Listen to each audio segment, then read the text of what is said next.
He had exceptional talent with the sword. There was nothing he could not learn, and nothing that could escape the blade he wielded. He trained to the limit, to the point of forming blood stains on the palms of his own hands. Even so, after abandoning the traditional path of the sword, he spent 20 years refining his skills with a knife. Even then, he became the greatest swordsman in the country. The next scene shows this same man inside a restaurant, cutting a fish with extreme precision to assemble a dish. The surroundings were chaotic, with staff moving back and forth, calling out orders from every table in the typical bustle of a busy restaurant. Little by little, something draws the attention of both customers and cooks. Everyone begins to look toward the kitchen. He was there, completely focused, slicing the fish with clean and perfect movements. One of the employees tries to warn him that his phone was ringing, but he was wearing headphones and could not hear anything. Only later does he realize that he should have set the device to vibrate. When he looks at the screen, he sees a notification from a game he had already uninstalled, which leaves him confused, since it made no sense for it to still appear. At that moment, another employee warns that a guest has arrived. The chef, irritated, asks them to say that he is not there, but it's already too late. The visitor approaches him directly, making it clear that he came to demand an answer. He states that he has already given enough time for the chef to think, and that the request should not be difficult for someone who handles blades all day. Then the man realizes that he may be being insensitive and opens a briefcase full of money, assuring him that he would not disappoint. It was an advance payment of 300 million. Without responding, the chef simply picks up the knife and cuts something with a single movement. He makes it clear that this kitchen is a clean place and that there is no room for filthy people like that man, asking him to leave. What he had cut, however, was only a hanging tuna. Even so, the visitor becomes furious, saying that he was practically a saint of the sword and questioning what someone like that was doing hidden in a kitchen cutting fish. When the man tries to touch the knife, everyone around is completely shocked. He then leaves, warning that he would not give up so easily and that he would return soon to insist. Sometime later, the chef goes out to smoke during a work break. An employee comments that the offer was 300 million and says that if it were him, he would have accepted without thinking twice. The chef replies that throughout his life he has only cut fish heads and never became a criminal. The co-worker asks if he only had a reputation but had never actually cut anyone's throat, suggesting that he take the money, scare someone, or do something simple with the knife. He insists that the chef could open a shop, buy a house, and live like a normal person since everyone deserved to live as humans. Even so,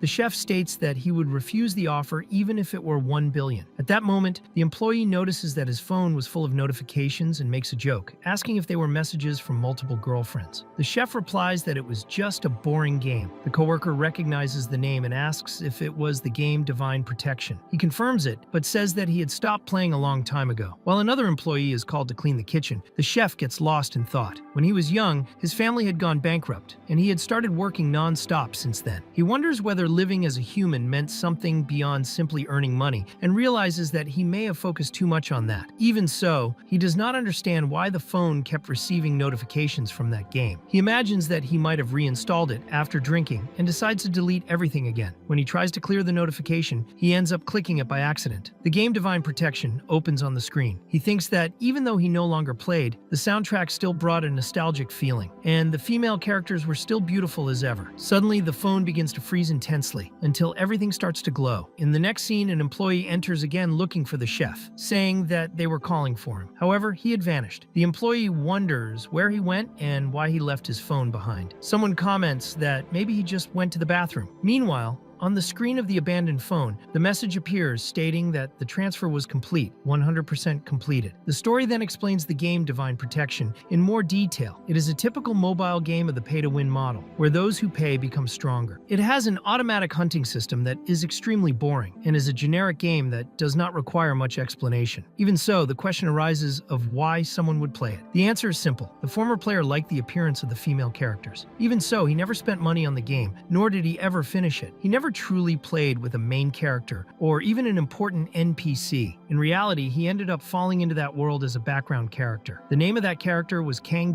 Ma. Suddenly, the scene shifts to a street where Kang Ma is walking distractedly until a woman bumps into him. His reaction is completely stiff and exaggerated, typical of someone with no social experience, panicking at the thought that a woman had just touched him. He asks if everything is okay, saying that he had bumped into her. The girl replies that everything is fine and that in fact she was the one who bumped into to him. Meanwhile, the protagonist reflects that the game's setting was based in Korea. The names, locations, geography, and language were practically the same as Korea, with small differences but clearly inspired by the country. Because of that, he was able to adapt very easily to that world. He was still a teenager, at least during that year, and now he was living inside the game. He did not know for sure whether that was reality, a game, or if he was simply pretending not to know it was a game. Even so, he lived a completely normal life, like an ordinary high school student, just as he had in his past life. It was a simple and ordinary secondary existence. When he arrives home, someone becomes extremely happy to see him. That person says that the pride of the family has finally arrived. It was his mother, who shows him a letter informing him that he had been accepted into a university. He asks her to stop for now, but she cannot contain her pride, saying that she has already read that letter several times. Kang Gyeong-ma's parents were far more excited than their own son. She remembers that the entrance ceremony would be the next day and asks if he had already packed everything for the trip. He replies that he has, and that he just needed to finish a few things. Inside, he thinks that his ordinary and peaceful life had been completely ruined. In his room, discouraged, he reflects that everyone was far too excited, and that because of that, he could not give up on that academy. He had already asked to withdraw several times, but nothing worked. He was tired, in fact, completely exhausted. He wonders how Kang Gyeong-ma managed to be accepted into such a prestigious school. Then the explanation appears. When he entered that body, his parents informed him that in the previous year he had manifested his blessing. This leaves him confused. Even before he possessed Gyeong-ma's body, that blessing had already manifested, causing him to be immediately approved in the entrance exam of the Hwakim Academy. The protagonist begins to wonder whether that boy was not a genius. It is explained that a blessing is what allows humans to use special abilities. In short, it is the same concept presented in the game. However, not all humans possess divine protection. For the most part, this is linked to genetics. Wealthy people or those from noble families tend to have a higher chance of manifesting divine protection. Because of that, an elite academy was created, the Hwakim Academy. The academy was founded under the pretext of training heroes, but in practice, it was always accessible only to the elite. Recently, however, an inclusion program for people who did not belong to heroic families was implemented. That was how Gyeong-ma managed to enter. The official justification was the need for heroes to fight monsters. Even so, the protagonist makes it clear to himself that he did not want that reality. That was not the life he desired. He did not want to study at a school that trained young people to become heroes and go to war. Just thinking that he possessed a blessing already made him feel bored. At that moment, the status window appears, and he thinks that it was as ugly as ever. The system shows that he possessed the blessing of not feeling pain. This ability stayed active for 30 seconds and had a cooldown of 12 hours. He wonders if he was really accepted into the academy with just that. 30 seconds of effect and 12 hours of cooldown seemed almost ridiculous. Then he realizes that this blessing was not the only one. He had received another upon entering that body, the blessing of the god of the sword. Anything he hit with a blade would be cut. The activation time was infinite. The condition was that the blade had to be up to 30 centimeters long and 5 centimeters thick. He wonders if that was not far too powerful, questioning whether someone was mocking him. He had never seen an ability like that, not even within the game. At the same time, the ability seemed far too simple. If it hits, it cuts. He did not understand how it worked and imagined that there must be some hidden condition. When he looks more closely at the specifications, he realizes that the blade size perfectly matched a sashimi knife, the same one he had used throughout his entire past life. The protagonist thinks that he had no idea what that game wanted from him. Life never followed the path he desired. He then concludes that he had finished packing everything, but realizes that he had forgotten something important, his equipment. He begins to reflect on the equipment that existed in the game. Even rank E items cost millions. Rank S equipment was so rare that perhaps only 2 people in the world possessed one. He did not want anything flashy so as not to spend money, but he also knew that arriving at the academy without any equipment would make him stand out. After hesitating, he decides that he would get some appropriate equipment. Finally, he remembers that in his past life, a teacher had always said that Japanese knives were really worth it. He thinks that it might be worth giving it a chance. After all, a truly skilled person never blames the equipment. The next day, he appears well-dressed, carrying his luggage. One of the staff responsible for screening observes it and wonders what exactly he was carrying. It becomes clear that the luggage contained several sashimi knives. He was standing in the equipment analysis area, a mandatory evaluation on the first day. The instructor in charge, a muscular man, thinks that every year someone shows up trying to be funny and that he needed to assert authority over that type of person. He slams his hand on the table and questions whether that was a joke, asking if the student really intended to enter the academy using kitchen knives as equipment. The protagonist calmly replies that that was his equipment. The instructor remains silent for a few seconds, clearly irritated, and calls him out harshly. Kang Gyeong-ma then introduces himself in a formal manner, explaining that he was a special admission student from an ordinary family and that his family did did not have the financial means to provide proper equipment. He asks whether the instructor truly intends to continue treating the situation that way. The instructor then notices that his identification card has a different color, indicating special admission. Internally, he acknowledges that proper equipment is extremely expensive and that students from that group truly start at a major disadvantage. The protagonist takes advantage of the moment and states that blaming someone for the equipment they use is a childish attitude. Those words reflect the philosophy he has carried since his past life. A specialist never blames their equipment. He had reached the peak of the blade without ever having the best resources, and that mindset was part of who he was. The instructor feels that firm presence and ends up recognizing the boy's worth. He announces that the student Kang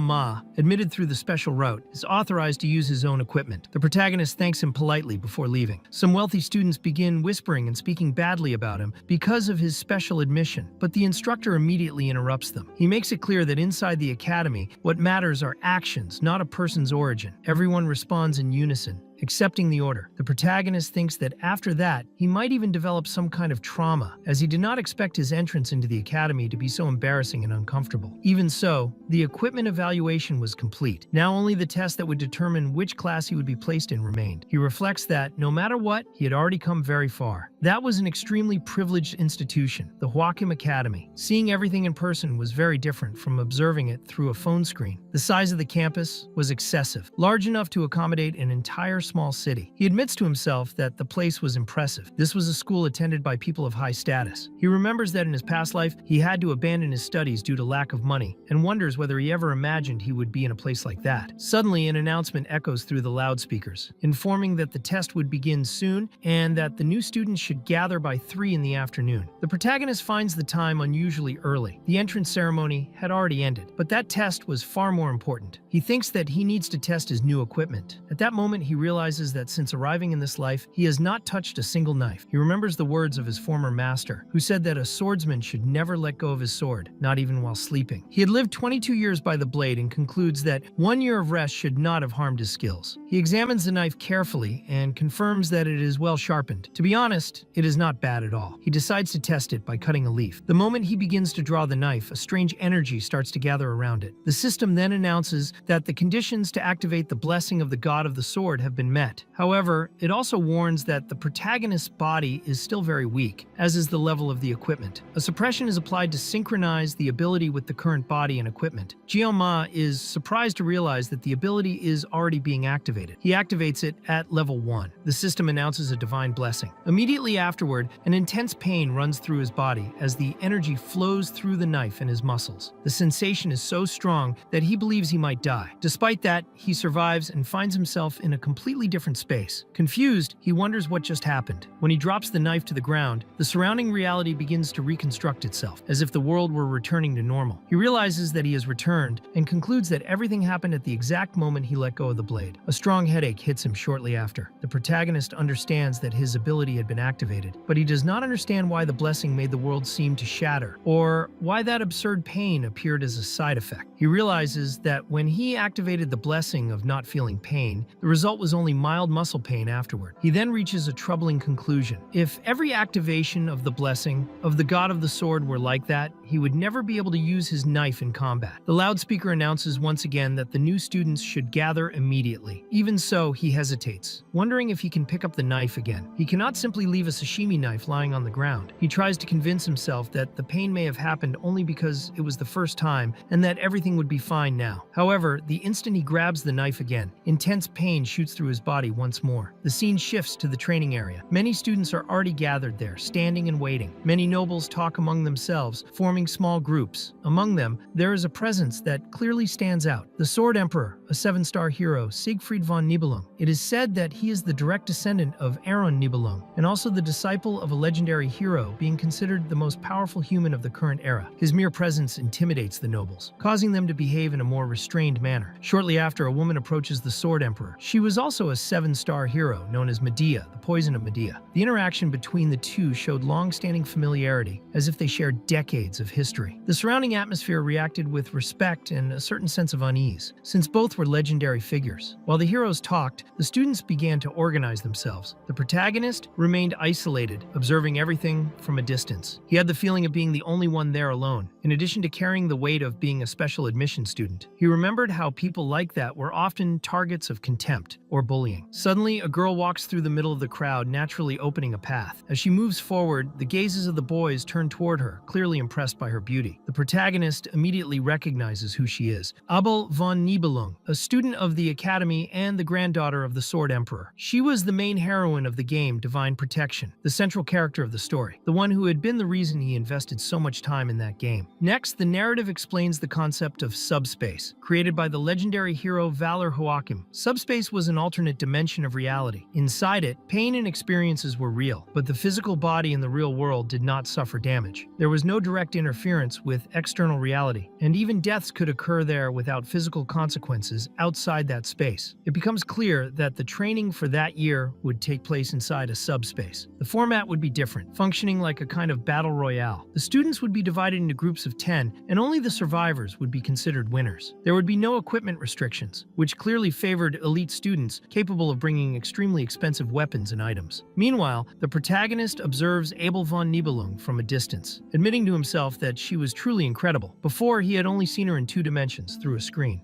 Now she was there, right in front of him. Many students tried to approach her, seeking attention. He thinks that if his life were a little better, he might be there as well. Even so, he recognizes reality. Beautiful people always end up pairing with each other, and someone like him, a special admission student, had no place in that kind of social circle. He makes it clear to himself that he would not get involved in that school life full of social competition. The 3 words he imposed as rules for his new life were simple and clear: safe, ordinary, protected. By following that, he could study peacefully, get a normal job, and live a comfortable and stable life. The idea of becoming a hero had never been more than an option to him. Just by touching a knife, he almost died from pain. He acknowledged that heroes existed to protect the world, but that was not the path he wanted to follow. All he wanted was to live comfortably, far from danger and far from battles. The magical crystal begins to announce the rules of the exam. The test this time would be a battle royale. In each group, only 10 people would be able to complete the challenge. The highest score would receive the star classification, second and third would be dragon, from 4th to 7th would be wolf, and from 8th to 10th would be considered ordinary. Based on these results, everyone would be distributed into different classes. Points would be calculated automatically, and there would be no time limit. Jeon Ma realizes that the exam worked very similarly to a game. His goal was to finish the test as quickly as possible and avoid drawing attention. Shortly after, the spatial occurrence device is activated, and the exam officially begins. Shadows start spreading throughout the arena as the robot ends the instructions, wishing the participants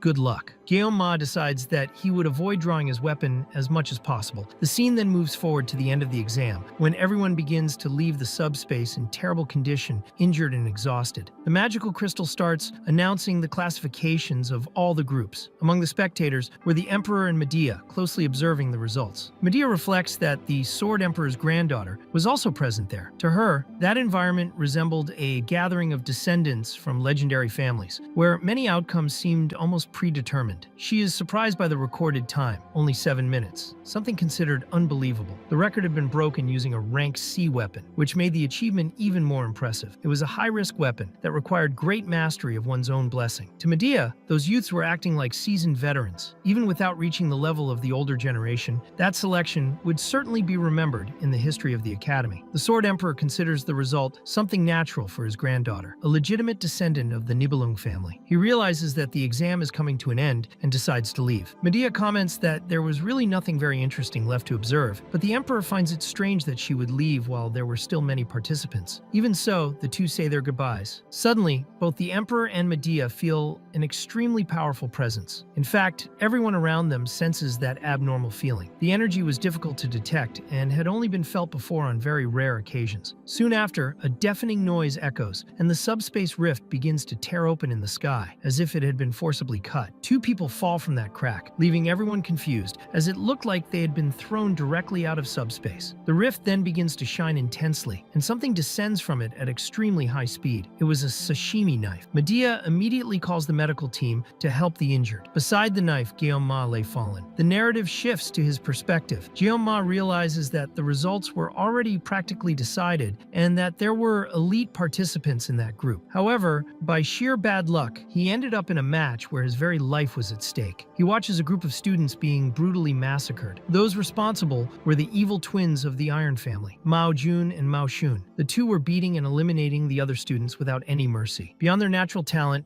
they were extremely violent and cruel. They had been continuing the massacre for about 30 minutes, yet Guillaume had still not been attacked. He wonders if he was so weak that he did not even draw their attention. One of the brothers throws a student to the ground who already seemed dead. They begin counting how many they had taken down, and in the middle of it, one of them crushes another student's head with a kick. A childish argument arises over who had made more victims, until one of them claims to have left one for last. The twins' gaze turns to a terrified little girl. Guillaume had been watching her for some time and realizes that she was in complete panic, unable to react or fight. The taller brother starts approaching her slowly, showing pleasure in seeing someone cry and scream. The other comments that, despite being twins, that behavior was disturbing even to him, and he considers killing her immediately. At that moment, Guillaume intervenes, insulting the two and questioning the need for such brutality, even while inside a subspace. He realizes too late that he revealed himself unintentionally. The two brothers finally notice his presence, something that had not happened until then. They look at him with disdain, seeing him as just another filthy commoner who entered through special admission. That, however, seems to excite them even more. The taller brother says he will rip off his head quickly and that he will pay for the insults. Guillaume starts thinking about what he should do. He considers using his own blessing, but realizes it would not work, since his blessing lasted only 30 seconds, while those two had been beating others for almost 30 minutes. Then he remembers his weapon, the sashimi knife. At the same time, he thinks about the moment when his blessing manifests, because he always feels intense pain. He never wanted anything beyond an ordinary and safe life, but half a day had already passed, and he had failed in that wish. The brothers start wondering what he is doing. Slowly, Guillaume takes the sashimi knife out of his bag. The two begin laughing at him, finding it absurd that someone would face that situation with only a small knife. The taller brother finds it amusing, but decides he will kill him by starting with crushing his head. Guillaume understands that this is a life or death situation. He would have only 30 seconds and needed to think fast. First, he activates the blessing that removes pain. Next, he activates the blessing of the sword god. The blessing that removes pain neutralizes the side effect of the sword god's blessing, leaving his body functional for that short period. The enemy wonders what someone could possibly do with a simple kitchen knife. Guillaume thinks that if he does not cut, he will die. Even so, he hesitates. Could that huge and fat body really be cut by a sashimi knife? He remembers that this was not a fish, but a human, and that he had never cut a human before. His mind drifts, recalling that in movies, gangsters always use sashimi knives, and he wonders if that kind of knife really cuts people like fish. He remembers the master saying that this was not true, and that not even God could cut someone like that with such a knife. But then he recalls another phrase: if it cuts, it will turn into pieces. When the man jumps toward him, Guillaume does not hesitate. He executes a slash with the knife and activates the divine cut. In an instant, one of the brothers' hands is severed. The hand, still attached to the glove, falls heavily to the ground. At that moment, a flashback of his past life emerges. Guillaume remembers asking the master why gangsters always appeared eating sashimi. The master, a former gangster, always demanded to be called only that. He had lost one of his hands in a gang incident, and in order to use knives to make people happy instead of sad, he opened a sushi restaurant. Even so, he possessed absurd skills with knives. The master explained that wide kitchen knives made the skin contract quickly, making it difficult to pull the blade out after a strike. Sashimi knives, on the other hand, were thin, allowing easy thrusting and withdrawal. He also made it clear that cutting a fish was different because the fish was already dead. A live fish would not even allow someone to cut bread. Back in the present, the man's arm is cut as if it were butter. He starts screaming, thrashing around and complaining about the pain, terrified of Guillaume and begging him to stay away. In desperation, he begins to run while the other brother remains in shock. The injured brother cries, pleading for help. Before he can cry out again, his head is cut in half. The brother who remains alive watches without being able to react. At his feet, half of his brother's face falls, separated from the rest of the body. Only then does he panic and starts screaming. Ma remains standing still, possessed. The surviving brother tries to convince himself that this was just a subspace and that his brother was not really dead, but even so, he feels deep fear. He wonders who that man was, capable of cutting a head in half with a simple knife. He concludes that he would need to be extremely careful with that blade. To him, his brother had lost only because he had been careless. Then he crouches down and picks up the severed arm of his brother that was lying on the ground. He steals the enemy's glove and starts wearing both. Then he activates the Blessing of Resolution, which drastically increases his defense, raises his jumping ability by 200%, and also amplifies the power of his strikes. Now he was stacking 3 benefits at the same time. The opponent believes that it does not matter where that knife came from, because no rank S weapon would be able to pierce his defense in that state. Meanwhile,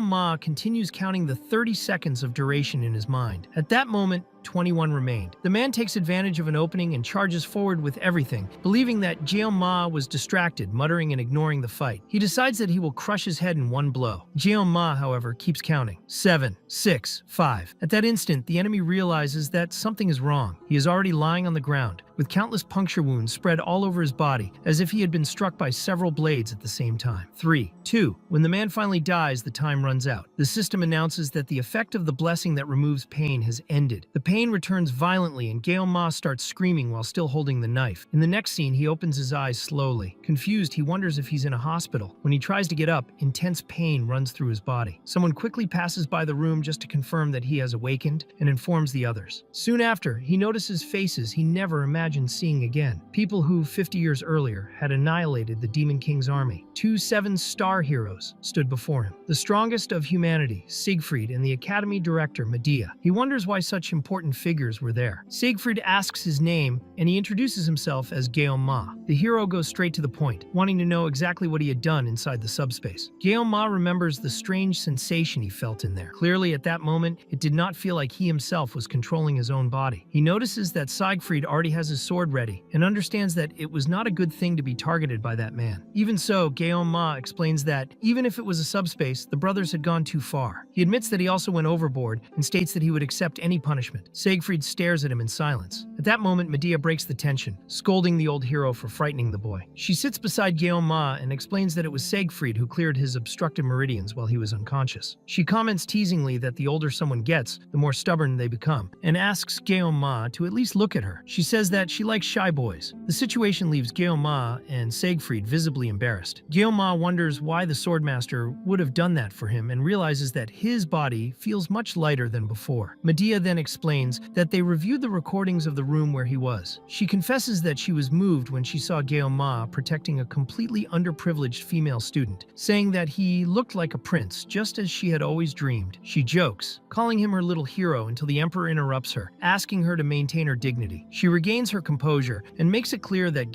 Ma would not be punished for what he did. The brothers had only been approved due to the influence of their powerful families and would soon be removed from the school. Ma feels relieved at the thought that he would not have to live alongside that kind of people. However, the emperor reveals that they were there for another reason. Ma had become the best student of that test. Both of them congratulate him. He is completely shocked. All he wanted was a peaceful and safe life. Later at the academy, Medea comments that in 20 years as director, she had never seen anything like that happen. Back in the present, Ma states that he does not want to be in first place. The two are surprised. Medea asks him to think it over, explaining the weight of being the class star. Even so, Ma insists that he does not want it. The emperor merely observes in silence. Medea calls him again, and the scene returns to the present. She teases the emperor, asking if he is irritated because Ma took his granddaughter's place. The emperor replies that he would not be so immature, and states that nothing is more immature than defining rankings based on influence. The academy chose the best student, and everyone would have to accept it.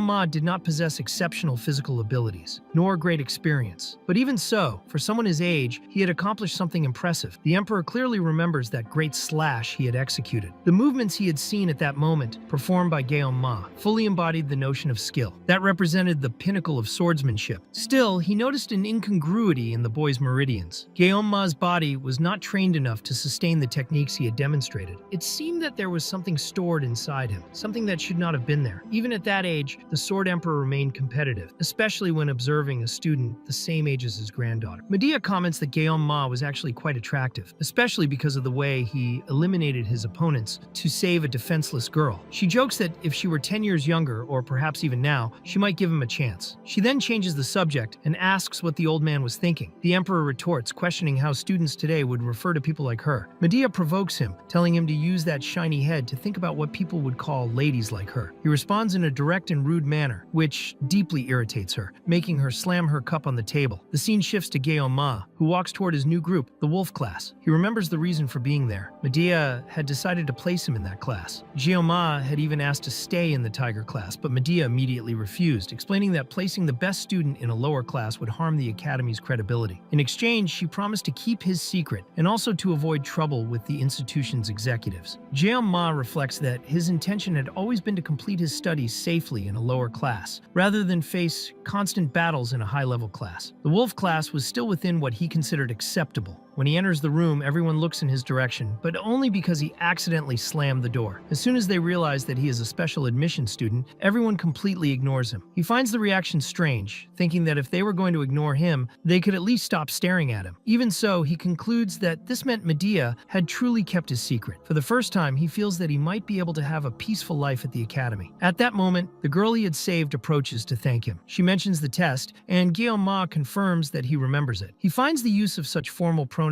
strange for someone her age. He replies that there was no need to thank him, because anyone would have done the same. She insists that she needed to thank him anyway. Guillaume thinks that, in truth, he acted to save himself, not to save her, and ends up feeling a bit hypocritical. Taking advantage of the moment, he introduces himself as Kang Guillaume. She replies that her name is Chloe. He says that it's a pleasure to meet her, and comments that it is good to have at least one familiar face in the same class. Chloe agrees, saying that she also feels happy about it. He reflects that he did not remember Chloe as a character from the game. However, he considers that the main characters were a minority, so perhaps she was just a secondary character, just like himself. Guillaume asks her to keep what happened in the exam a secret. Chloe agrees, but seems to want to ask for something more. Before she can continue, the professor orders everyone to sit down. Guillaume comments that it would be better to talk later. The professor then throws a book onto the desk and congratulates all the students, saying that they had been chosen to inherit the legacy of a great ancestor. He mentions the name Valor Joachim and states that everyone should be proud of it. The professor introduces himself as Li Wanbin, the instructor of the Wolf class. He explains that since it was the first day, they would begin with basic exercises. Everyone should put on their equipment and report to the training area in 30 minutes. A student asks what the training will be. Li Wanbin replies that it will be something simple, with no push-ups, sit-ups, or squats. The exercise consists of running 10 laps around the training area. Without further questions, he ends the instructions. Guillaume thinks sarcastically about whether everyone would end up bald after that training. Then he approaches the professor. Li Wanbin asks what he wants and calls him by name. Guillaume is surprised to realize that the professor already knew who he was. He tries to avoid the training by saying that he is not feeling very well. The professor replies that as an excellent student, that routine would not even make him sweat. In a provocative tone, Li Wanbin even suggests that it might be a good day for Guillaume to experience an exercise worthy of the star class. The professor explains that the director had determined that Guillaume should always receive a level of difficulty higher than that of his own class. Hearing this, Guillaume angrily thinks about that damn old woman. Trying to escape the situation, he changes his mind and says that he needs to go to the bathroom, claiming that he is desperate. The professor immediately agrees, praising his exemplary attitude and saying that he will wait for him in the training area. In the next scene, Guillaume is already running, but far behind the other students. He feels that he cannot take it anymore. His legs are numb and his entire body feels like it is about to give out. He keeps his pace by mentally repeating his steps, trying not to pass out. At a certain moment, Chloe appears running beside him and asks if he is okay, since he clearly does not look well. Guillaume answers that he is fine, even though he knows it is a lie. Chloe asks how many laps he has completed. He answers uncertainly, thinking that it might be 5. When he asks how many she has done, she replies that she has completed 7. Guillaume is shocked by the difference, but Chloe encourages him, saying that he will be able to finish. Soon after, she accelerates and runs ahead. He thinks that that damn test was what completely destroyed his body. In the next scene, already in his room, several water bottles are scattered across the floor, and Guillaume finishes drinking another one. He thinks that this is hell. In just 1 week at the academy, he has already faced too many problems. He remembers the first time he went to the cafeteria. He was starving in line when he noticed the existence existence of a ticket machine. The meal was not free. He even asked the kitchen worker to prepare his food while he went to get a ticket. But when he saw the prices, he was shocked. On the large menu on the wall, he read that rice with spicy pork cost 50,000. He could not believe such an absurd price. Since then, he had only been drinking water, without eating anything. Overcome by frustration and hunger,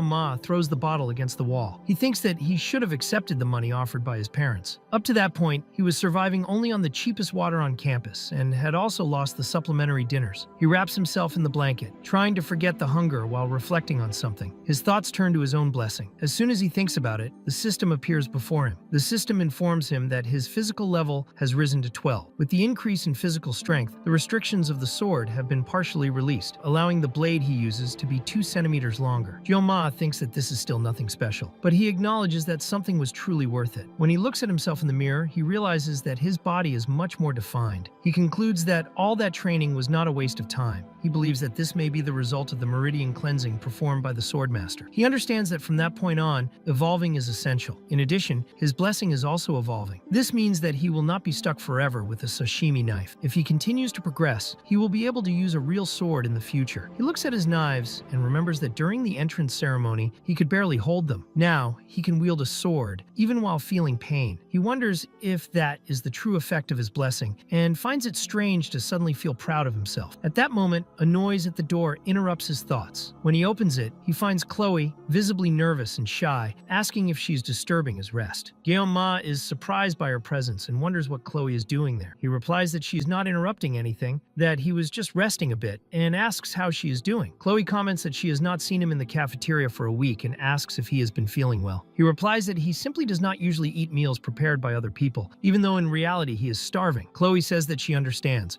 Ma asks her not to worry about him. Slightly embarrassed, Chloe then invites him to share a food supply if it is not a bother. Ma immediately accepts and asks if that is really what she is suggesting. He comments that he knows how to cook reasonably well. Excited, he starts walking ahead while Chloe runs after him. For the first time in days, he is genuinely happy to finally be able to eat. He asks where her dormitory is. In the next scene, already at night, Chloe finishes eating the meal he prepared and says that it was delicious. Ma replies that he feels honored to hear that. Chloe comments that he cooked very well and very quickly, and says that she has never eaten fish prepared that way before. He says that he will check the refrigerator and notices that she really likes fish. Chloe replies that she does, since she was born and raised on the coast. Ma says that this is great, since preparing fish is his specialty. Internally, he thinks that he can finally do something he is good at without feeling pain in his hands. With that in mind, he decides to recall a bit of the past, carefully preparing a sashimi. The big problem lies in his blessing. Even using a simple kitchen knife, he is able to activate it without difficulty. He even asks whether Chloe has a larger knife, explaining that all the swords he used in combat had exactly that simple shape. His attention is diverted when Chloe presents a huge katana and asks if that would work. Even so, he decides to stick with the kitchen knife, believing it would be more efficient to use the blessing of pain and finish everything in a few seconds. He remembers his past life when he was called the best swordsman in the country, and he is fully confident that he still possesses that skill. When he activates the blessing of the god of the sword, the next scene shows everything already finished. The entire process took only 21 seconds. He descaled the fish, cut through the bones, removed the viscera, and filleted the meat with absolute precision. To him, it was a true work of art, proof that he had not lost his touch. Chloe is surprised by the result and wonders how he became so good at cooking. He explains that he once worked at a restaurant, but notices her confusion when she hears the term part-time job. Realizing that it seems completely outside her reality, he concludes that it is not ignorance, but simply a huge social difference. Even so, he makes it clear that he is very happy that she enjoyed the food. Since he cooked, Chloe offers to wash the dishes. He agrees without caring, and while looking at the moon in the sky, begins to hum distractedly, unable to contain his good mood after eating well. The moment is interrupted by the sound of a plate breaking. Chloe is clearly clumsy, apologizing as she drops everything. Ma reflects that it makes sense. After all, someone as wealthy as her probably never needed to wash dishes. At her age, he had already done that countless times. Then, from one of the shelves, a book falls to the floor. It looks like a diary, filled with writing, drawings, and small details. He wonders if it belongs to Chloe and notices that the handwriting is delicate and full of stickers, conveying a gentle and cute impression. His initial intention is just to put the book back in place, but curiosity gets the better of him. As he flips through a few pages, he realizes how kind she seems on the inside. He decides to keep looking, without imagining what he will find. On one of the pages, his name appears dozens of times, accompanied by the words "I love you," written more than 80 times. When he realizes this, he panics, feeling that he has made an irreversible mistake. Another plate breaks at that same moment. Chloe has turned around and caught him, asking if he is reading her diary. The next scene explains how heroes are respected for defeating demons, and how that respect grows even more when they achieve fame on a global scale. However, this power is often used abusively by certain factions, who oppress the weak simply because they hold authority. To punish this type of people, one family operates in the shadows, taking on this silent and brutal role. This family is known as the Auditore of Silesia. The Auditore of Silesia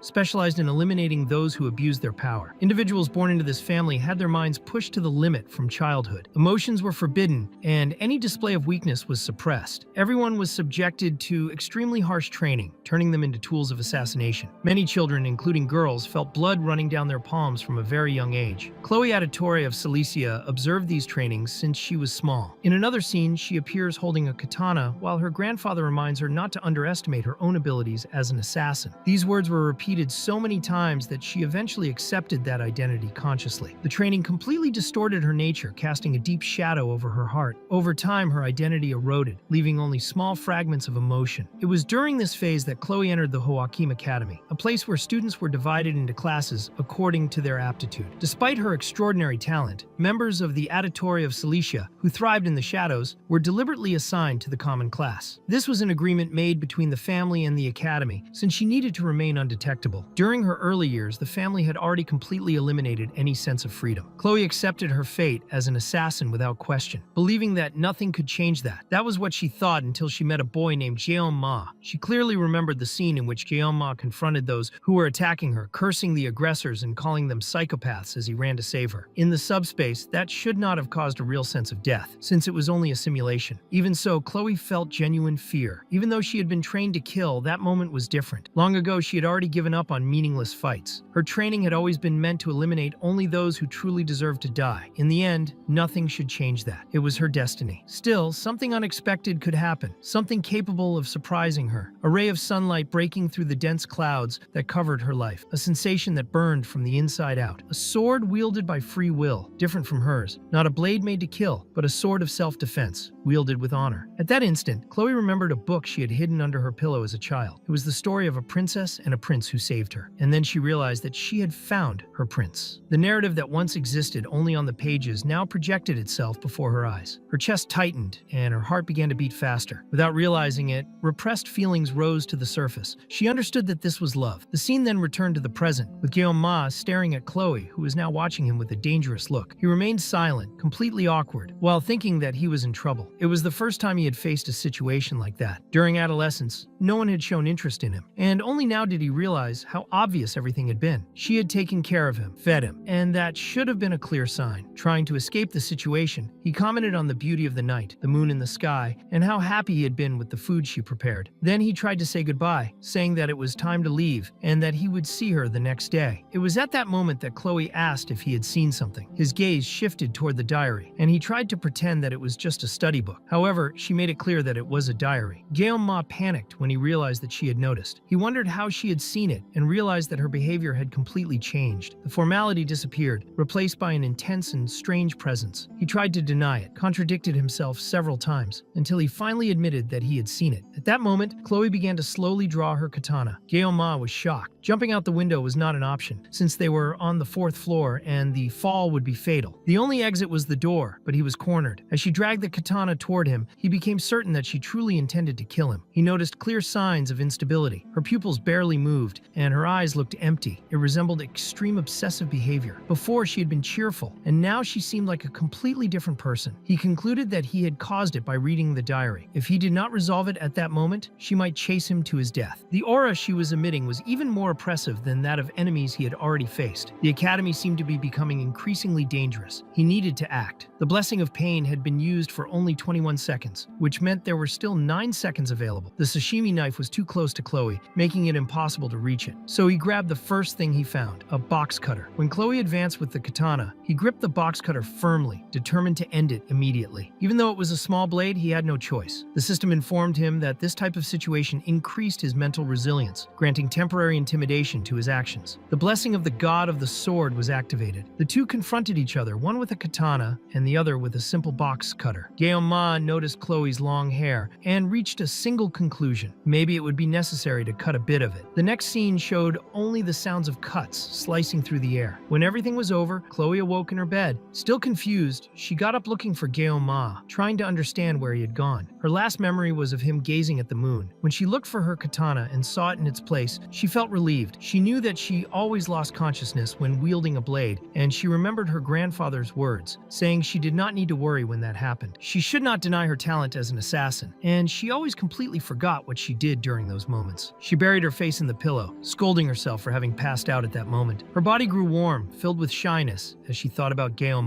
She wondered if she had said something strange before losing her memory. That was when she noticed the box cutter on the floor. Confused, she tried to understand why it was there. In the next instant, she realized that her hair was shorter. He had used the box cutter to cut her hair. In addition, Guillaume gathered all the cut hair and threw it into the trash. When Chloe realized this later, she thought that he truly was a very kind person. Before that memory faded, she decided to record everything in her diary. Once again, she wrote that she loved Guillaume very much, carefully repeating the feeling as if she wanted to engrave it into her own memory. Meanwhile, outside, Guillaume was kneeling and vomiting. He thought that somehow he had managed to escape that absurd situation. What impressed him most was that he had used only 5 seconds of the blessing. The effort, however, made his stomach churn again, and he felt as if all the dinner he had eaten was coming back up. After vomiting until there was nothing left, he sat on a nearby bench to rest. He was weak, hungry again, and began to seriously reflect on who Chloe really was. Her swordsmanship had been perfect. The attack she had tried to execute aimed directly at the heart, a technique typical of experienced assassins. If he had been caught off guard, he would have been dead in that instant. At the moment he felt his life threatened, Guillaume reacted on instinct and aimed for her neck. Fortunately, the box cutter was too short to cause anything fatal, resulting only in the cut hair. He believed that by cleaning up all traces, he would not have problems later, although he was not entirely sure of that. Maintaining peace in that place seemed harder than he had imagined. Being just an ordinary person in that environment was surprisingly difficult. He thought about how, when he ended up in that cursed game, he had no ambition at all. Even so, using only a sashimi knife, he had reached an absurd level in swordsmanship. That seemed impossible even to the most creative imagination. In the end, everyone had something they excelled at, and in his case, it was combined with a miraculous blessing. Divine protection was, after all, the rule of that world. The protagonist of that game also possessed a blessing. Besides the blessing of the valor of Joachim, the legendary hero, there was another blessing considered legendary. Guillaume remembered that it was part of the original game. Its content was simple: save the world from the dangers of the Demon King. The protagonist also possessed a legendary sword called Farida, a weapon that chose its own master. In contrast, Guillaume could only use a sashimi knife, which forced him to restrain himself at all times. He tried to convince himself that none of it was real, that they were just characters in a game. He even forgot what his initial goal had been. Still, a doubt arose. Was there anyone truly ordinary in that world? He had already given up trying to identify who was or was not the true protagonist. At least now he knew how to survive in that game. It had already been a week since he had started studying at the academy. According to the original story, this was the moment when the protagonist would receive his blessing after being late for registration. The narrative was beginning to move forward. Guillaume knew the general structure of the story, but he did not know how it ended. Knowing that would only be a bonus. Regardless of what happened, he intended to follow the main flow. That meant giving up shortcuts and advantages. He remembered that in the second semester of the third year, the story became much darker. Demonic tribes began to act, pursuing the protagonist and forcing the academy to respond. The situation escalated quickly, eventually culminating in a total war between humans and demons. In the end, everything turned into a huge cliché. In his past life, Guillaume had found that twist in the story completely senseless. He only wanted to live a peaceful school life in that game, but suddenly everything collapsed. That was why he ended up deleting the game. Now, thinking that a war would truly happen in that world, a genuine fear arose. He did not want to die in that war, He still had 3 years to prepare. At that moment, he needed a realistic goal, becoming strong enough to survive. He believed that most stories ended well, so perhaps his fate would not be so bad. His focus would be only on protecting himself and avoiding death when the war began. To do that, he would train as discreetly as possible. If he drew too much attention, he might end up being pushed to the front lines, something he needed to avoid at all costs. In addition, he needed to restrict the use of the blessing of the god of the sword. The power was enormous, but the physical and mental strain was not worth it. While thinking about this, he began to analyze the system screen, observing the details of his abilities. Something caught his attention. There were new contents, different from the original game. Body, mind, and equipment appeared clearly, but there was also something called assimilation, along with 3 icons marked only with question marks. Confused, Guillaume decided to touch the system screen to understand what that meant. The system informed him that the conditions had not yet been met for Guillaume to access those functions. He concluded that it was not important at the moment, because another question had arisen in his mind related to the strange gift he had received. In addition, he urgently needed physical training and a new weapon. The biggest problem was the limit of only 30 seconds for using the Blessing of Pain. To avoid risks, he needed to train with a sword that did not meet the requirements of the blessing of the god of the sword. Fortunately, in the following month, there would be an official monster extermination practice. The reward for participants would be Murasame, a rank B weapon. If he could use it well, that would already be enough for his graduation. He hoped that sword would not work in conjunction with his blessing, because that would give him more control. Thinking it through, he realized that he had far more things to do than he had imagined. That was when someone caught his attention. It was Abel, the granddaughter of the Sword Emperor. She stated that the place belonged to her and looked sweaty, as if she had just returned from a long walk. Guillaume looked at her on instinct, and she returned his gaze. He stepped back a little, trying to avoid conflict, but she asked him to move even more. He obeyed, while thinking that he should not have stared at her like that. Abel clarified that he did not need to leave completely, only move a little. Guillaume found it strange for someone to claim a public bench, but he decided not to argue. His goal was to cut all possible connections with the heroine of that game. He noticed that Abel was trying to cool off and looked away, feeling slightly embarrassed. He thought that the appearance of all the heroines in the game had been designed to draw attention, and he acknowledged that she was indeed very beautiful. Suddenly, Abel commented that it was the best place to observe the stars. Guillaume felt irritated internally when she realized that she had started a conversation. He wondered if this was really the Abel he knew from the game, the granddaughter of the Sword Emperor. He also did not understand why someone like her would talk to a poor student like him. Without warning, Abel asked if his main weapon was a sword. Surprised, Guillaume wanted to know how she had come to that conclusion. She explained that she had been taught by her grandfather, because a swordsman always carried a specific look. Then she offered her own sword for him to test. Guillaume refused, saying that he was not interested, and began to wonder if she was all right. That situation did not match the character he knew. Abel then asked if he knew who she was. Guillaume thought that she had found him suspicious, and reflected that practically everyone at that school knew her. He replied that he knew her only superficially. She stated that, in contrast, she did not know him. That left him confused, unable to understand the purpose of that conversation. She commented that it was a bit cliché, since he knew her, but she did not know who he was. Guillaume wondered if he really needed to introduce his name to every person he met. Abel replied that one never knew, because he could even be a Demon King spy infiltrated as a student. After all, what would explain someone being alone at night, sitting on a bench in that place? Thinking about it, Guillaume acknowledged that it made some sense. He then asked why she was there. Abel replied that she was training, something obvious to her. He commented that he was also training, which sparked her curiosity. When she asked what kind of exercise it was, he replied that it was breathing training. At that moment, Guillaume noticed wounds on her hands. Abel became embarrassed and quickly hid them, but he remarked that she was extremely diligent. She agreed, stating that she had to be that way. As a member of the Nibelung family, she carried an enormous burden. People of that lineage needed to be perfect at all times and could not show weakness under any circumstances. She commented that she had not been the best student that year, and that for the first time, she had lost to someone. That did not make her sad. On the contrary, a small smile appeared on her face. To her, it was even a relief. Even so, she felt great curiosity to know who the person who defeated her was, because she intended to crush that person the next time. Hearing that, Guillaume almost felt like vomiting again. He questioned whether it really had to go that far. Abel replied that it was a matter of pride. She said that she had asked her grandfather who had taken first place, but he had refused to answer. For her, it was impossible to accept living as second place without at least knowing who the first was. Suddenly, Abel realized realized that she was saying all of that to someone she did not even know. Ma then asked why she was sharing that with him. She replied that it was because he looked weak. One should not show mercy to the strong, but rather be kind to the weak. That was the motto of the Nibelung family. She explained that everyone in her class was extremely talented, and because of that, she had no friends. Hearing this, Ma finally understood why the protagonist of the game hated her. Abel stretched slowly and decided that it was already time to return to her room. She began to turn to leave, but suddenly stopped, clearly irritated. Before leaving, she demanded to know whether he intended to say his name or not. Ma replied that he was not really in the mood for that, ending the matter there. The next day, already in the classroom,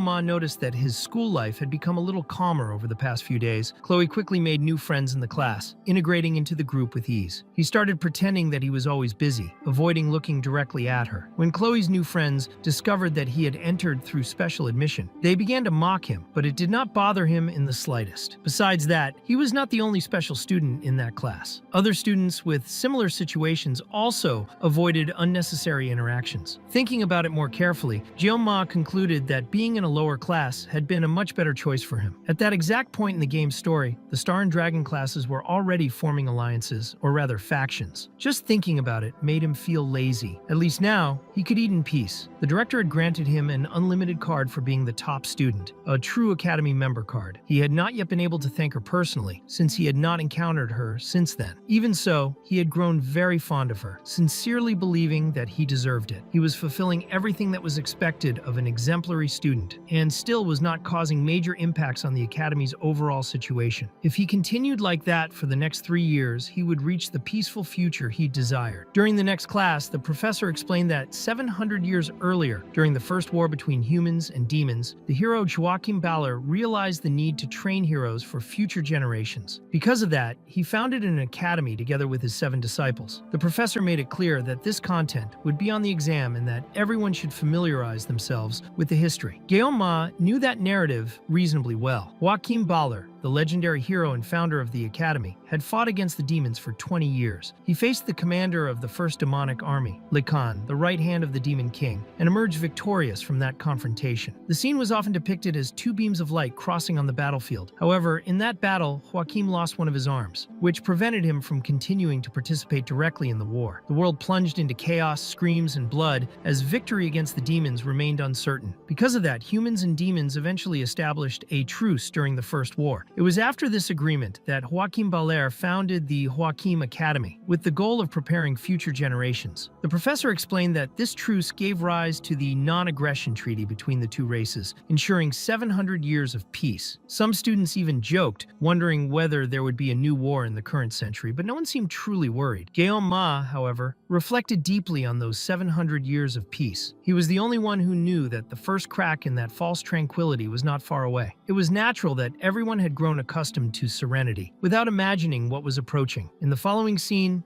Ma was talking with Medea. He felt the urge to tell her everything that was about to happen, but he did not know what the consequences of that would be. Even so, she did not hide her desire to leave the school administration as soon as possible. Ma remembered that Medea had been the first to sense the abnormality in the world thanks to her blessing, known as the poet. She had also been the first among the 7 heroes to put herself at risk to protect the students. He had not played that game much, but he remembered having seen an important spoiler. Medea had been the first heroine to be sacrificed by the Demon King. He had already witnessed that scene in the past. Now, in the present, he wondered whether he should warn her about the fate that awaited her or not. Back in the classroom, the professor ended the lesson, asking everyone to study for the exam. That was when a commotion arose at the front of the room, with several students gathering together. Ma found the movement strange until he noticed the date. It was May 5th. That was the day. Someone was about to enter the class. If his memory did not fail him, that was the day the main character of that world appeared, Leon von Reinhardt. From that moment on, the 700 years of peace would begin to crumble. Ma thought that the face of that bastard was truly irritating. After all, every girl ended up falling in love with him. He even reflected that, if that were an adult game, someone would have killed Leon a long time ago. Even so, he tried to maintain positive thoughts. In the end, even the other main female characters of that world had been created to orbit around him. Rachel, the Spear Saint, Saki Ryojo, the daughter of the Bowmaster, and Abel von Nibelung, the granddaughter of the Sword Emperor, were part of the main group of the game. All of them orbited the protagonist, which was a little irritating irritating, but inevitable. Leon was the protagonist of that story, so everything would start revolving around him from that point onward. Guillaume Ma thought that being in the same academy as that guy was like an involuntary enlistment. That would already be the second time he had gotten involved in something like that. Not even Joachim had managed more than sealing the first commander of Hell, so just how strong the Demon King must be. Even so, the protagonist of the game would not lose. If he did, it would be something completely insane. Suddenly, Leon cast a glance in his direction and opened a slight smile. Guillaume Ma was momentarily taken aback, but soon calmed himself. That was just a game, and the protagonist would handle everything. It was not his problem. Even so, he thought that Leon's face was strangely convincing, almost inspiring, to the point of nearly making him want to fight demons right then and there. At that moment, someone called out to him. Later that night, at the training field, Guillaume Ma practiced with a longer sword. He realized that the idea had worked. A very long blade did not activate his blessing, because it was still weak. At least that way, he could learn the basics of using a Chinese sword. He then remembered that the one who had called him earlier was Chloe. She had asked whether she had done something wrong. Guillaume Ma wanted to say that she had almost taken his head off, but he did not want to bring that kind of tension now. Because of that, he simply said that nothing had happened, and that he just felt a little guilty. That seemed to reassure her. Meanwhile, Guillaume Ma reflected on who that girl really was. Even while unconscious, her sword had almost pierced him. She seemed to carry a frightening killing instinct, with an extremely heavy aura. To him, she was clearly more dangerous than the brutes they had faced at the beginning. Soon after, Chloe asked whether Guillaume Ma would not do anything that night, and suggested that they have dinner together again. She said that she wanted to take care of him, or rather cook for him. She admitted that she was not very good at it, but she wanted to try for his sake. Guillaume Ma thought about the word dinner, and remembered that she had almost killed him the last time. Even so, her look was so cute and insistent that he would feel bad refusing. At the same time, he thought that accepting that invitation might mean waking up inside a freezer the next day. Instead, he asked for a favor. He said that there was something only she could do for him. Chloe became excited by the idea of being the only one capable of it and wanted to know what it was. Guillaume Ma then asked her to teach him fencing. In the present, he thought that he had needed an instructor for a long time. That was also a perfect excuse, since Chloe was extremely powerful. He still remembered a video he had watched the night before about how to survive a yonder, and he decided to test whether it would work. When she showed up for training, she was well dressed and asked if he had already arrived. Guillaume Ma had not even noticed that she was there. She said that she had arrived at 6:30. He found that strange since he thought the meeting was at 8 and ended up staring at the girl. Chloe became shy and asked if there was something strange about her outfit. He replied that there was not, that everything was fine. Even so, Guillaume Ma noticed something he had not been able to see before because of the uniform. Chloe had many muscles beneath her clothes. Still, he thought she looked quite cute that day. He handed her a wooden sword. Chloe was confused and asked whether they would not use a real sword. Guillaume Ma was surprised by the idea and explained that it was just training, with no need for real weapons. She felt awkward and commented in a strange way that he was very nice. Guillaume Ma was already mentally prepared with his lessons on how to deal with a yonder. When Chloe tested the sword, a massive burst of energy spread out, making even the air tremble. He wondered how strong she really was. Compared to that, he felt very weak, but at least his blessing had not been activated. He opened the system window to check again. The length of the sword was still too great for him, and his ability could not handle that type of blade. He analyzed the situation and reflected that blessings worked with experience, increasing in the level over time. However, his seemed to have additional effects. He wondered whether that was normal, but decided that he would have to find out later. Chloe noticed that he was thinking too much and became a little worried. Guillaume Ma apologized, thinking that only he could see the system window. To anyone else, he must have looked like a madman, staring at and touching nothing. Guillaume Ma earnestly asked Chloe to take it easy, explaining that it was his first time truly practicing. She agreed and said that she would go easy on him. After that, he asked if they could finally begin the training. As he took his stance, Guillaume Ma thought that in his past life, everything he had learned came from practical experience. For him, seeing was not enough. It was necessary to feel. To truly master something, it was not enough to give only part of oneself. One had to be willing to sacrifice everything. That mindset explained why he had adapted so well to the academy. It came from training that had begun back in his youth. As Chloe prepared herself, Guillaume Ma noticed that his hands were sweating and that his posture felt strange. Even so, he remembered that the final strike always needed to reach the opponent. In the next instant, Chloe advanced without any ceremony. The attack came far too fast. She almost struck his neck, and Guillaume Ma only managed to dodge with great difficulty. He thought that she had said she would take it easy. When Chloe changed her grip, Guillaume Ma could barely keep his sword raised. His body trembled from the effort. He believed that he had finally adjusted to the correct posture, but at that very moment, Chloe had already jumped and was above him. She was still extremely fast, Even so, he wondered why she had retreated moments earlier. The swords collided. The force of Chloe's strike was so great that it cracked Ma's training sword. She continued attacking without pause, strike after strike, each impact heavier than the last. Ma felt that he was at his limit. He needed an opening, any chance to counterattack. Before that could happen, his sword split completely in half. At that moment, Chloe seemed to return a little to normal and apologized. She said that she had tried to be as gentle as possible, but ended up breaking his sword. Ma remained motionless. Chloe found that reaction strange and tried to understand what was happening. Then she realized it and was shocked. The sword had broken, becoming shorter, and that had activated the blessing of the sword god. The system warned that the weapon had been damaged, and that Ma's humanity level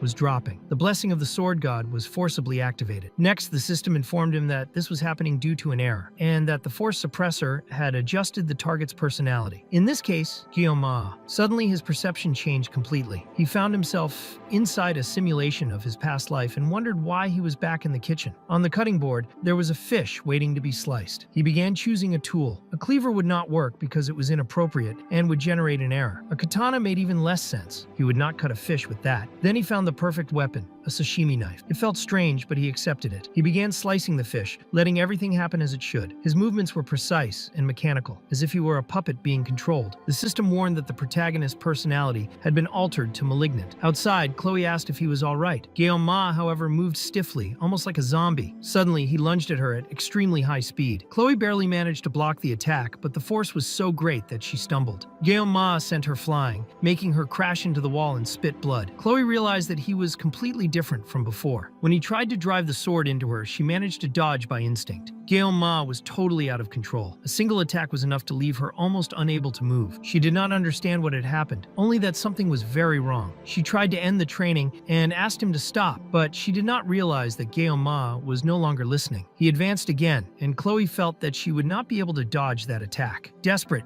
she begged him to come to his senses and shouted his name. At that moment, Ma returned to the simulation and questioned what was happening. He realized that the fish he was trying to cut was alive. That fish represented Chloe, who was shouting his name. Confused, he wondered why the fish was screaming Ma. Then he saw his reflection on the blade of the knife. He understood. Now he was King Ma. Still not knowing where he was, the simulation shattered. He found himself facing Chloe, injured, begging him to stop. At the last instant, Ma threw the sword away before striking her. Chloe then realized that he had finally regained his senses. Chloe said that it would be better to stop for that day and asked if Ma was all right. He simply thanked her for the training and left without saying anything else. Sometime later, Chloe walked alone, trying to understand what had happened. The sensation she had felt was the same as when Ma killed the two brothers during the entrance ceremony. That showed his real capabilities. He was strangely powerful. Chloe knew that what he had used had not been a technique, but pure instinct. Even unconsciously, he had activated his blessing. She had not even been able to fight on equal footing. He had completely dominated her, using only half of a wooden sword. She had always known that Ma was strong, but she had never imagined it was at that level. At that moment, someone called out to her. They said that she looked happy that day. It was Nox Aditor from the Aditori family, a second-year student of the Tiger class. Chloe immediately recognized her older brother. Nox asked whether she had entered the academy to get involved with someone ordinary, but Chloe asked him not to talk about Ma that way. Nox then commented that he now knew his name and said that he would keep an eye on this Ma. Chloe turned and stated that if everyone from the Aditori family came, no one would be able to kill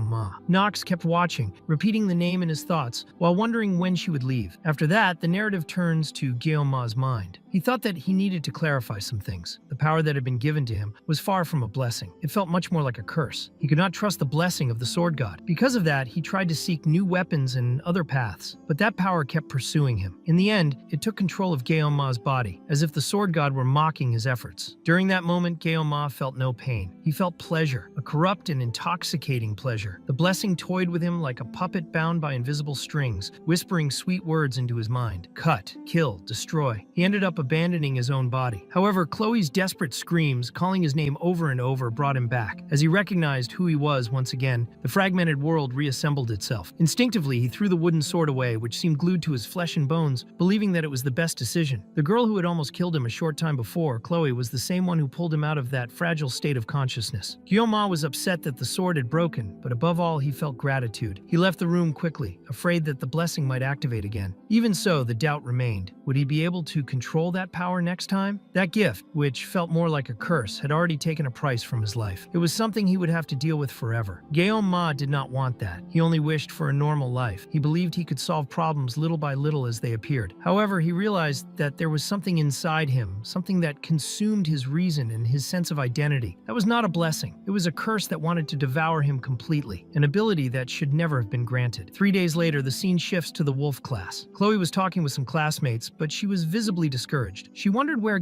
Ma was. She could not contact him since she did not have his number or any other means of communication. She regretted not having asked before. She even went to his dormitory and knocked on the door, but only heard groans of pain in response. Afraid that he might hate her if she insisted, she decided to leave. Even so, Chloe began to observe him from afar. Whenever Ma was lost in thought, with his chin resting on his hand, she watched him in silence. She did not even know how many times she had secretly stared at him in a single day. She was very careful when speaking to him, so as not to seem bothersome. At first, she believed she had fallen in love because he had risked his life for her, but maybe that was just an excuse. The truth was that she missed him deeply. The next morning, the day was very cloudy. The professor entered the classroom irritated, telling everyone to be quiet and asking whether they had entered that prestigious school just to cause trouble. Because of the rain, training was canceled, and the class would stay indoors. Even so, the professor showed concern about Ma, who had not appeared in the last few days. Still, he believed that his favorite student must have had a good reason for that. The professor decided to wait patiently, like a good educator, until someone opened the classroom door. He was surprised to see someone entering so late and already began to complain, clearly irritated. However, he stopped his scolding when he realized that it was Ma. The professor immediately noticed his empty gaze. There was no life at all in his eyes. Chloe stood up, worried when she saw him, but Ma simply apologized for being late. The professor replied that it was fine and asked him to just sit in his seat. The other students began to whisper, wondering if Ma had always had that strange aura. For a special admission student, he seemed far too frightening. The atmosphere in the classroom became heavy and uncomfortable. During the break, the students went out to eat, and Chloe went to talk to Ma. She asked if he was all right and what had happened. Ma replied that it was nothing serious. Chloe insisted, saying that he had missed several days and that she had been worried, asking if it had been because of the duel between them. Ma explained that he had only gotten a little sick and thanked her for her concern. Chloe looked visibly embarrassed and said that if that was all, she was very relieved. Inside, Ma knew that she did not fully believe that explanation, and that was fair. Over the last 3 days, he had gone through something similar to extreme withdrawal symptoms, becoming mentally exhausted. He could barely get out of bed to eat. He spent his days lying down, praying for the convulsions to stop. The pain was far worse than anything he had ever felt before, worse even than the price of using a broken weapon. When he looked at himself in the mirror, his appearance seemed the same at first glance, but his face was more sunken and some strands of hair had turned white. That had been the punishment of a god. Ma realized that Chloe seemed to feel guilty about it. Considering everything that had happened, that made sense, but he decided to leave the matter behind. Then Ma suggested remembering the dinner that Chloe had mentioned before, asking if the invitation was still valid. Chloe became extremely embarrassed and asked if he really wanted to have dinner with her. Ma confirmed, saying that he wanted to try her cooking. Chloe became excited, started jumping with joy, and said that she would do her best. She asked what he would like to eat. Ma replied that he wanted fish again, remembering that the last time he had ended up vomiting everything, and that, besides that, fish was very expensive in that place. Before the conversation could continue, he felt something strange approaching. Both he and Chloe looked in the same direction. It was Nox, her brother, exuding an intense murderous aura. Ma noticed that Chloe was visibly shaken. He asked if she knew who he was. Ma took a step forward and said that if Nox wanted to say something, he could speak directly instead of just staring. Nox's gaze was lethal. Ma wondered what was wrong with those eyes. Chloe quickly placed herself between the two of them and asked Ma not to talk to him. She questioned why her brother had appeared there. Ma realized that her attitude had completely changed in her brother's presence. Her voice trembled slightly as if she were afraid. Nox asked whether Chloe had really broken a family rule because of that boy, saying that Ma did not seem like anything special. Chloe replied that family or not, there was nothing left to discuss with them. Nox shot back that there was no way for her to wash the blood from her own hands, stating that an aditor would always be an aditor. Ma was confused, trying to understand what kind of drama that was. The scene felt like something out of an old tragic story, as if Chloe were a rebellious figure from a period romance. Nox then ordered Chloe to stop this and return to the family. She shouted loudly, telling him not to speak that way about Ma. Ma thought she had shouted a little too much, but suddenly something clicked in his mind. The name Adatore. He remembered it immediately. It was a family specialized in infiltration and assassination, a group that operated in the shadows and appeared more toward the middle of the game. There were not many of them, but all were trained from childhood exclusively to kill. Every member of the Adatore family was absurdly strong. Realizing this, Guillaume felt a chill run through him. If Chloe really was an Adatore, then the situation was far more dangerous than he had imagined. Guillaume wondered what kind of situation he had gotten himself into. Nox's expression made perfect sense for an assassin. It was a look without hesitation, like someone who would not think twice before killing. Guillaume knew that the Adatore did not kill on impulse. They killed to maintain order, and that had to be justified. It was not simply about eliminating people whenever they felt like it. While trying to analyze the situation, Guillaume noticed that Chloe was acting strangely. She was biting her own lips, as if she were fighting something inside herself. He thought that maybe she also wanted a normal life. But just like his blessing, she seemed to carry a curse that bound her to a path she had not chosen. A life without emotions, shaped from an early age to turn someone into an assassin. Guillaume thought that was terrible luck. He was not a hero, and he did not even know if he had the right to try to save someone like that. Even so, he wondered what he was doing there, standing still and watching. In the end, he decided to take the first step. He knew he was the kind of person who could not ignore it when he saw someone being crushed by something greater. In his mind, someone who cannot save a single life cannot save the world either. He stepped forward and decided to speak directly to Nox, trying to convey to Chloe that she did not need to worry. Inside, he wondered whether he would be able to save even one single girl. At the same time, he remembered that his own blessing was a curse, but that he also could not pretend it did not exist. He had tried to escape that power and failed. Stories always said that there was no paradise for those who ran from their own problems. He felt that this was true, so instead of running, he decided to walk straight toward the problem. He remembered his own name, Guillaume,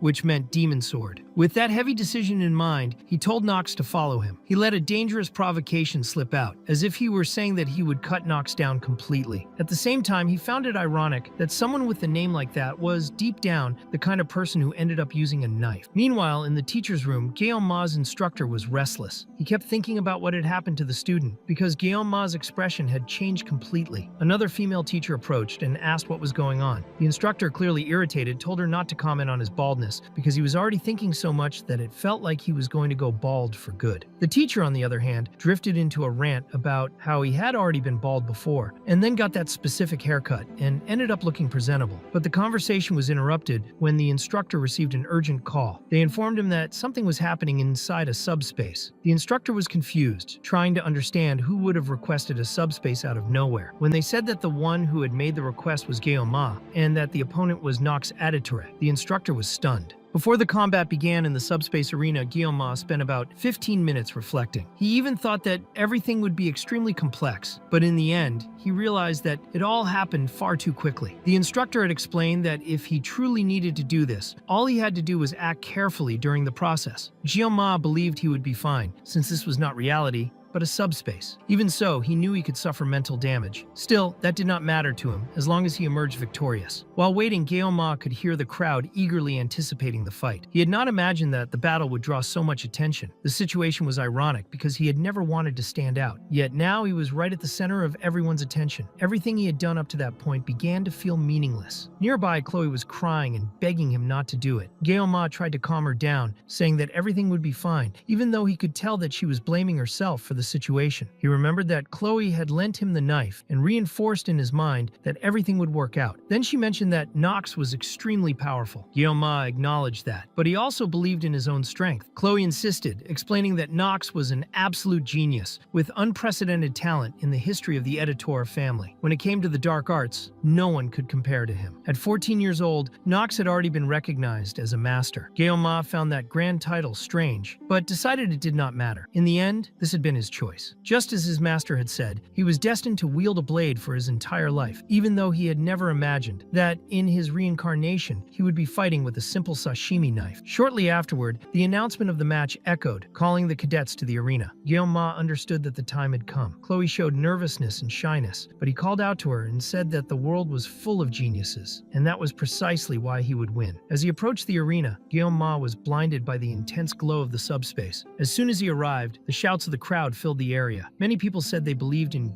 Ma, claiming that he was not a coward. The anticipation for the duel was obvious. Despite that, Ma felt extremely nervous, like a gladiator about to be thrown against a lion. Looking at the stands, he realized that even the elite of the academy was present. The entire high-level class was watching the fight. Among them was Abel, closely observing the protagonist with both curiosity and suspicion. Ma wondered if those people truly had nothing better to do, because the situation was already embarrassing enough. At that moment, Nox taunted him, calling him a peasant and questioning whether he really intended to fight like that. The difference between courage and ignorance seemed non-existent, since Ma had appeared armed with nothing more than a kitchen knife. Nox's murderous presence was suffocating, making it clear that he was not someone to be underestimated. Even so, Ma stated that a true master did not depend on equipment. That infuriated Nox, who made it clear that he would settle everything quickly, starting by silencing his opponent. Looking more closely, Ma realized that Nox relied heavily on his own equipment. He carried only 2 katanas, along with one of the greatest blessings in existence, the blessing of the raven. Ma noticed that Nox was suppressing his murderous intent, something extremely difficult to do, in addition to using rank S equipment. Even so, he believed he was prepared. His sashimi knife had a completely unknown rank. When the subspace barrier began to form, the combat was officially initiated. A summoning echoed, asking that the hero be blessed. At that moment,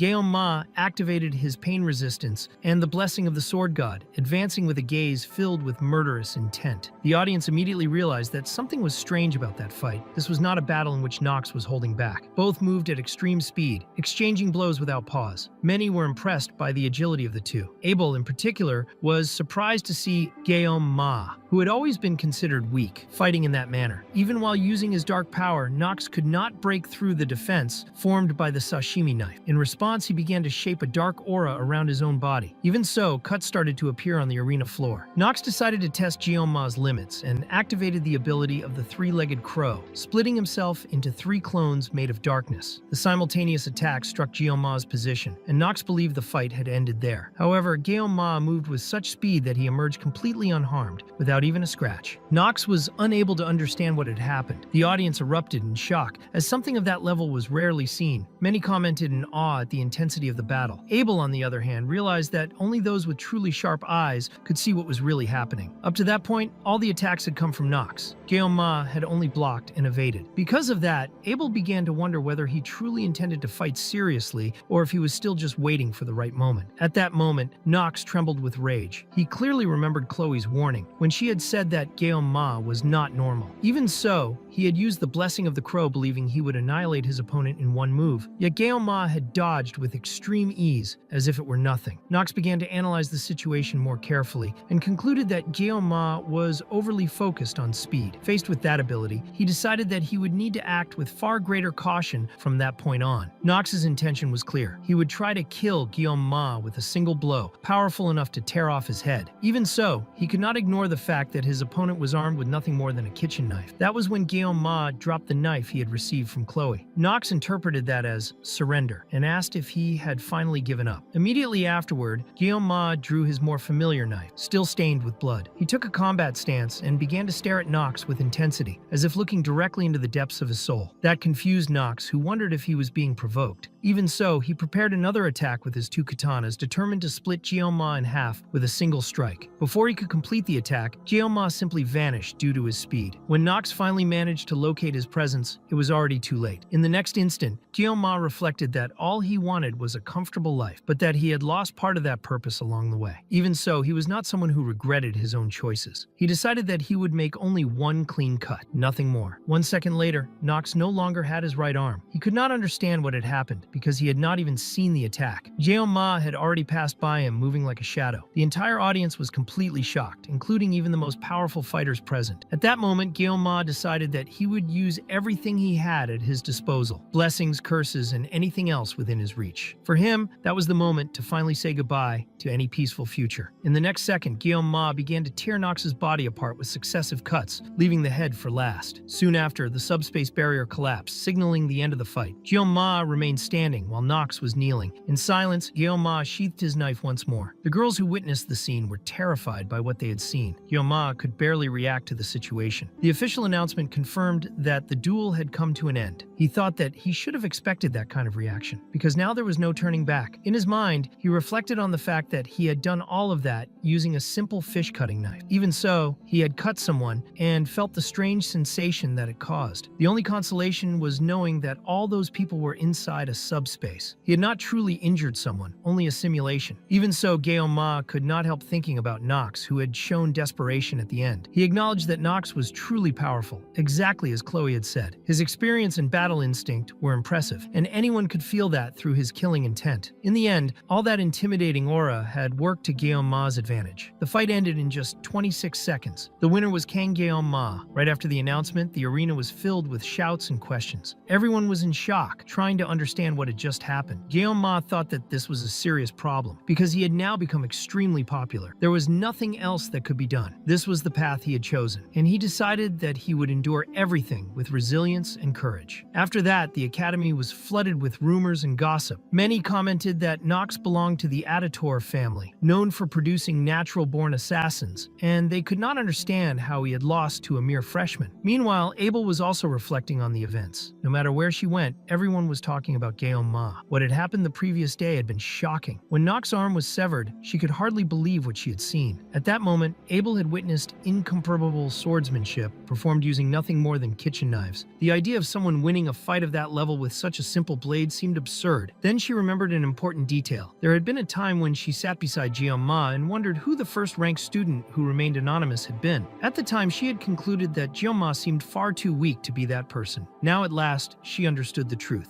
Ma was the #1 student. That realization left her frustrated. Abel acknowledged that he was truly stronger than she was. Irritated, she stood up, finding the situation unacceptable. Her friend also stood up and asked what was going on. Abel apologized to Rachel, saying that she had woken her up by accident. Rachel replied that it was no problem at all and asked if everything was fine. Abel said she was just a little anxious, explaining that she had not trained much in the past few days. Rachel studied Abel's face and realized that she was trying to hide something. She insisted that Abel tell her the truth, suggesting simple possibilities like hunger, forgetfulness, or needing to go to the bathroom. Abel denied each one, trying to end the conversation quickly. Rachel then changed her tone and concluded that the reason could only be someone, the boy Abel had been thinking about. The reaction was immediate. Abel trembled, turned red, and lost her composure for a moment, giving away the answer without saying a word. Rachel was amused by that and began to tease her, saying it was impossible for Abel to get that boy out of her head. She tried to guess who it was, first mentioning Leon, the blonde and very handsome boy. Abel's response was negative, and from her expression it was clear that she truly had no interest in him. Then Rachel mentioned Ma, the special student everyone in the academy was talking about. When Abel trembled again, Rachel was certain. She celebrated as if she had won a simple game and decided to act immediately. Without giving Abel time to back out, Rachel pulled her out of the room, saying they were going straight to his class. Abel tried to ask where they were going, but Rachel casually replied that they were heading to Ma's class. When they arrived at Tiger class, the presence of the two caused an immediate impact. The students were stunned to see two top-ranked girls entering as if it were the most normal thing in the world. Many stared, both enchanted and intimidated, as if only a red carpet was missing to complete the scene. Rachel crossed the room without any embarrassment, and to draw attention right away, climbed on top of a desk. She asked loudly where the black-haired boy was, scanning the classroom with her eyes. A student complained, not understanding why she was standing on a desk, and Rachel replied provocatively, asking if she was not pretty enough to do that. Abel was dying of embarrassment, wishing she could disappear. Soon after, Rachel said she had found who she was looking for. The problem was that Ma was next to a girl, and the scene looked far too intimate to an outside observer. The girl was Chloe, who was close to Ma, clearly comfortable with him. Rachel did not care. To her, that only made everything more fun. She walked toward them with confidence, while Chloe, who had been calm, immediately changed her expression, becoming visibly uncomfortable when Rachel approached. Rachel sat down without asking permission and pretended to be surprised, as if she had woken someone up. She kept a provocative, almost seductive tone, and asked if his name was Kang Ma. She said she had seen him before, since she had been in the audience during the fight the day before, and commented that he was more handsome up close. Ma's reaction was immediate internally. His instincts screamed at him to leave because that girl meant trouble. At the same time, Chloe also became alert, not understanding who that stranger was, and grabbed Rachel's hand to pull it away from Ma. The tension rose quickly. Chloe stared at Rachel with a hostility that felt far too real, as if she were ready to kill her on the spot. Chloe's hand went straight to a stiletto, and that made Ma realize that something was about to spiral out of control. He wondered if this was what his instincts had been trying to warn him about, because Chloe was clearly not well. A knife fight inside that classroom would have been disastrous, but Ma recognized that combination of situations because he had already seen something similar in the game. Before Rachel could push the provocation any further, Abel appeared and interrupted her, demanding to know what she was doing there, since that was not her class. Rachel replied calmly, saying that she had only stopped by to say hello. Then she did something even more irritating, placing her hand on Chloe's head as if she were a child and telling her not to interrupt while the adults were talking. She also commented that it was not safe to play with sharp objects, making it clear that she had noticed the stiletto. The moment Rachel turned her attention back to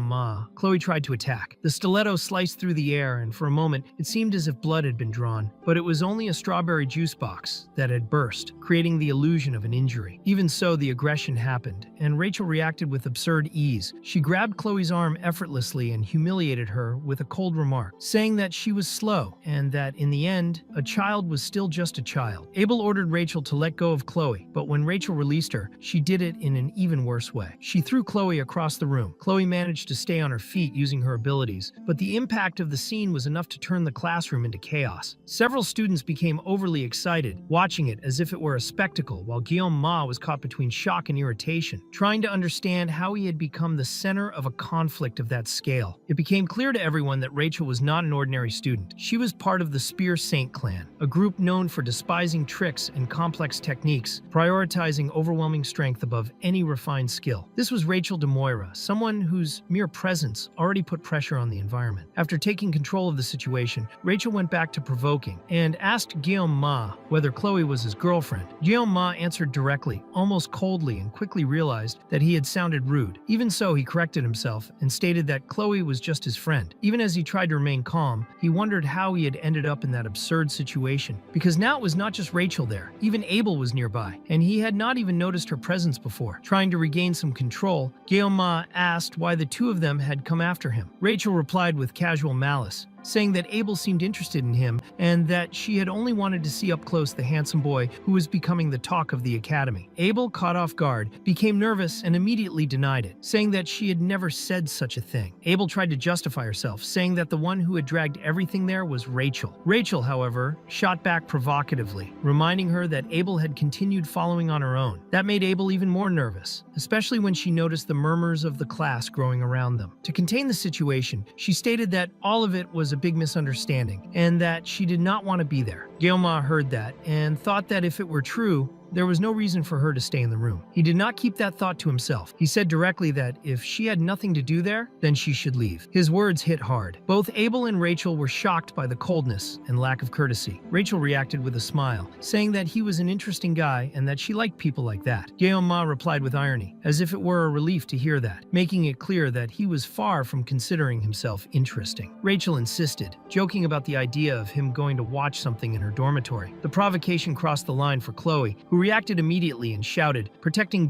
Ma as if it were only natural. Rachel was even more amused when she noticed the possessive behavior, repeating the expression as if savoring every word. Abel lost her patience and called Rachel by name, trying to interrupt before it turned into an even greater public humiliation. Rachel pretended to accept it, saying that it was fine and that she would step away. Before leaving, Ma gave her a dry warning not to come back. Rachel replied that he was very cold and said goodbye with an exaggerated wave, as if it were all just a joke between acquaintances. Inside, Ma only wanted that scene to end as soon as possible. As soon as they moved away, he returned to what he had really wanted to do from the start. He leaned his head back against the chair and tried to sleep. Before leaving, Abel still turned her face and looked at him for a moment, as if she were trying to understand who he truly was. After that, she left together with Rachel, and the room became strangely silent, as if everyone had just witnessed something they did not know how to comment on. Later, already in their own classroom, Rachel reflected on what she had seen. To her, one thing was someone having a cold attitude. Another was that empty look in Ma's eyes, a look that seemed to carry the feeling that something inside him had already died. Even so, or perhaps because of that, he had exceeded her expectations. She had gone only to provoke him, but ended up noticing something she considered important. Ma was not just a talented student. He seemed to stand above any ordinary standard of that academy. Rachel remembered the rules of her own clan, which only allowed relationships and engagements with someone worthy, a powerful warrior. In her view, Ma could become a valuable asset, someone rare enough to justify genuine interest. She even thought it was natural for someone like that to attract the attention of extremely important figures. After that, Rachel stepped forward and apologized to Abel, but Abel replied that she should apologize to the students of the Tiger class, because what she had done there was invasive and humiliating. Rachel ignored that part and made it clear that the apology was not for the disruption. It was about Guillaume. She said she had no intention of sharing him with anyone, as if she were talking about a possession rather than a person. Meanwhile, in the infirmary, Nox was consumed by rage. All he could think about was killing Guillaume. In his mind, that body had never known defeat. It was the body of a genius from the Aditor family. Because of that, the humiliation burned him from the inside. He even considered the idea of assassinating him while he slept, but Guillaume's gaze kept returning to his mind and only made him angrier. He shoved aside anyone who appeared in his way, unable to control his own hatred. Nox decided that he would mobilize the entire Aditor clan to cut off that bastard's head. And after settling that, he also wanted to reclaim Chloe. In his view, Chloe had potential as good as his, perhaps even greater, and staying close to Guillaume meant wasting that potential. He convinced himself that with the power of his house, he would crush Guillaume and put everything back in its proper place. When he opened the door to the room, however, he was completely shocked. Guillaume was inside, calm, eating an apple, as if the place belonged to him. The presence was so absurd that it felt like a calculated provocation. After that, back in class, Chloe was visibly worn down. Guillaume noticed and concluded that she must be irritated by what had happened earlier. Inside, Chloe was in a dangerous state, as if she had decided she would kill anyone who got too close to Guillaume. Even so, when he called out to her and asked if she was all right, her expression changed immediately. She became gentle, almost cute, and asked if he needed anything. Guillaume then asked about Nox. Chloe hesitated before answering, but said that he was in the medical wing. This confused Guillaume because no one really got injured in the subspace. Chloe explained that she had not even gone to visit him, but that apparently he had checked himself into the infirmary. She tried to downplay it, asking Guillaume not to worry about it. Guillaume understood the implication. He had shattered Nox inside the subspace, and even though it was a simulation, the mental shock could have been real. Still, he did not believe it was simple trauma. To him, Nox was plotting something. With a light gesture, Guillaume placed his hand on Chloe's head, using a calm tone to ask which room Nox was in. The memory returned to the present. Nox was standing in front of him, demanding to know what he was doing there. Guillaume, unhurried, asked if he could eat the apple. In practice, he was already eating it, and that only worsened Nox's anger. Guillaume commented on the luxury of the place, observing that the Aditor family seemed to have more than enough money to provide a room of that size for just a single student. Nox demanded to know how he had entered, but curiosity mixed with fear, because Guillaume's presence was far too calm for someone who should have been wary. When Guillaume extended his hand to pick up a small blade that was lying on top, Nox went on alert, thinking he would be finished there. However, Guillaume used the knife only to peel the apple, with absurd skill, creating a long, clean peel without flaws. He placed the perfectly peeled apple on the table and casually suggested that Nox eat some fruit, as if it were friendly advice. The audacity of the scene ignited Nox. He thought about drawing his hidden blade and killing Guillaume right there. Before he could do it, Guillaume spoke calmly, as if he already knew exactly what Nox was thinking. He warned that if Nox was planning revenge, then he would devour the entire Aditor family. The threat was so direct, so cold, and so devoid of emotion that Nox was stunned. Fear came together with anger, and he stepped back on instinct, slamming the door shut, as if that could drive Guillaume's presence out of his mind. At that same instant, the perfectly peeled apple is cut into several extremely symmetrical pieces. Then, as he walks out of the infirmary, Guillaume begins to reflect on what happened. Nox is now nothing more than a small candle about to be extinguished at any moment, because his will was completely destroyed in the face of Guillaume.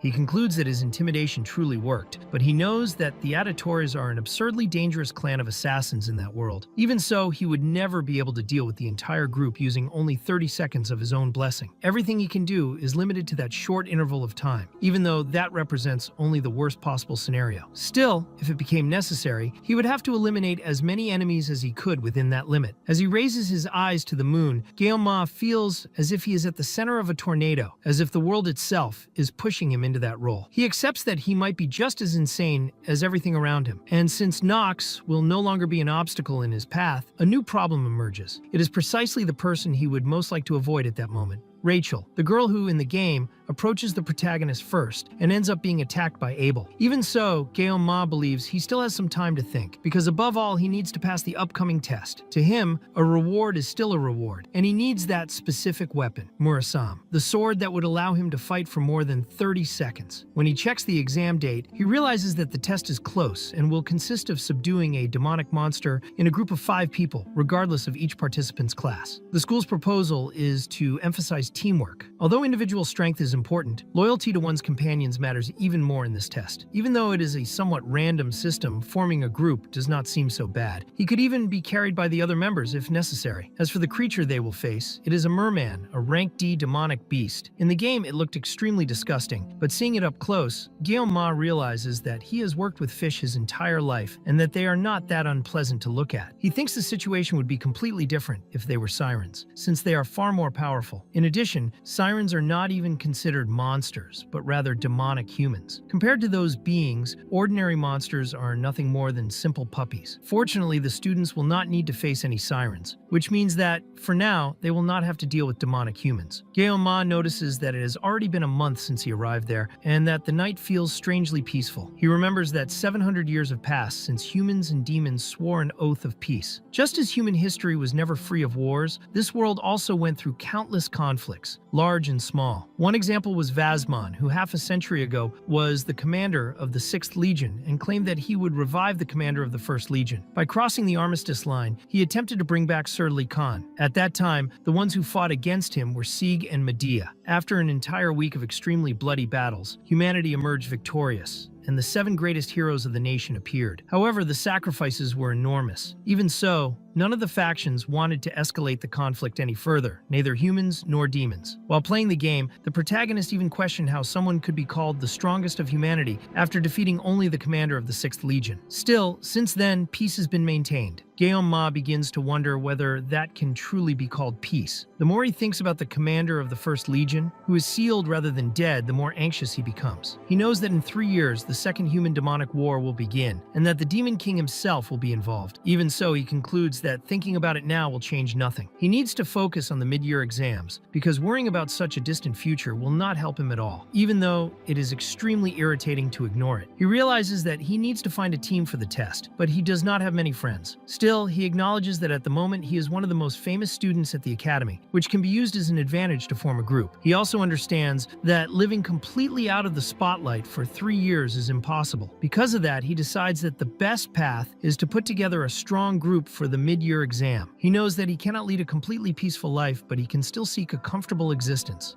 even if it involves some conflicts. With that, Guillaume changes his goal. However, the next day, already in the classroom, he realizes that despite being surrounded by people, no one invited him to form a group. He understands that this is a problem, and begins to wonder if the reason was what he did to Nox. Maybe he went too far in the fight, and ended up frightening everyone around him. Thinking about it, he also concludes that Chloe is similar to him, someone who is probably also seen as a kind of intruder in that place. Guillaume approaches Chloe and asks if she is still without a group. She confirms that she is and says she is still alone. He asks if she is alright, remembering that she usually deals with this since she has friends. Chloe replies that she is fine. Then Guillaume invites her to form a group with him, explaining that they would still need to find 3 more people. Chloe immediately accepts, saying that it sounds great, and Guillaume realizes that she was genuinely happy with the proposal. He reflects that, considering he can only truly fight for 30 seconds, having Chloe by his side is equivalent to having an entire army. However, the mood changes when someone arrives making noise and interrupting everything. It is Rachel, who clearly came with the intention of forming a group with him. Guillaume feels irritated inside when he sees her there again. He questions why she is there, but Rachel acts as if she has already explained everything. At that moment, Chloe discreetly begins to pull out the utility knife, ready to react, but Guillaume asks her to step back. He is not in a good mood that day. Rachel jokes, saying that he is being mean, and calls him by a nickname that bothers him. Guillaume asks her to stop, but Rachel pretends not to hear, jokes around, and even throws herself onto the desk, saying that she fell. Soon after, Rachel asks if he already has a group. Guillaume realizes that she is really not paying attention, but answers that he still does not have a complete group. Rachel says that he is lucky, and suggests that they team up, getting too close and touching his chin. Guillaume pushes her hand away and questions why him specifically, since there are so many people who would accept joining her group. Rachel replies that no one at that school is fun, but that he is. Even so, Guillaume makes it clear that he is already on a team with Chloe. Rachel reacts calmly and says that there are still 2 spots available. Guillaume realizes that she has not fully understood the situation and glances at Chloe, who confirms it with a nod. Faced with that, he He accepts the proposal and says that then he will be under Rachel's command. She replies that he will not be able to back out after that. When Jeon-ma asks who the other members are, Rachel asks if he knows Leon. At that same instant, Jeon-ma becomes extremely tense. Leon is the protagonist of the game. He wonders what kind of sin he committed in his past life to end up involved with this kind of people. All he did was spend 30 years using a knife to cut fish, and now he is surrounded by the main heroines and central figures of the story. Even so, he accepts the situation, recognizing that Leon is the true protagonist of that world, and that he has no idea how this will affect the future. One way or another, he feels that he will end up getting involved, and now he can no longer change groups. Rachel put him in a situation with no way out. For a moment, Jeon-ma feels like cutting someone in half out of sheer frustration, but he is interrupted when Chloe approaches with a sharp look. She asks what happened, noting that since the blonde girl left the room, he does not seem well. Jeon-ma replies that he is just thinking too much and that there is nothing to worry about. He explains that Rachel wanted to take the test with them since they are cadets, and Chloe states with conviction that there is no one in that class stronger than him. Jeon-ma thanks her for the compliment. He then reflects that he was the one who asked Chloe to form a team, and therefore she needs to be aware of every decision made. Thinking it over, he concludes that maybe all of this is not a bad thing, and that he does not need to be so pessimistic. He asks Chloe when and where they will meet again to complete the group. She replies that Rachel scheduled the meeting in the main building at a cafe. Jeon-ma notices that it is almost time and suggests that they go immediately, and the two of them head out together. In the main building,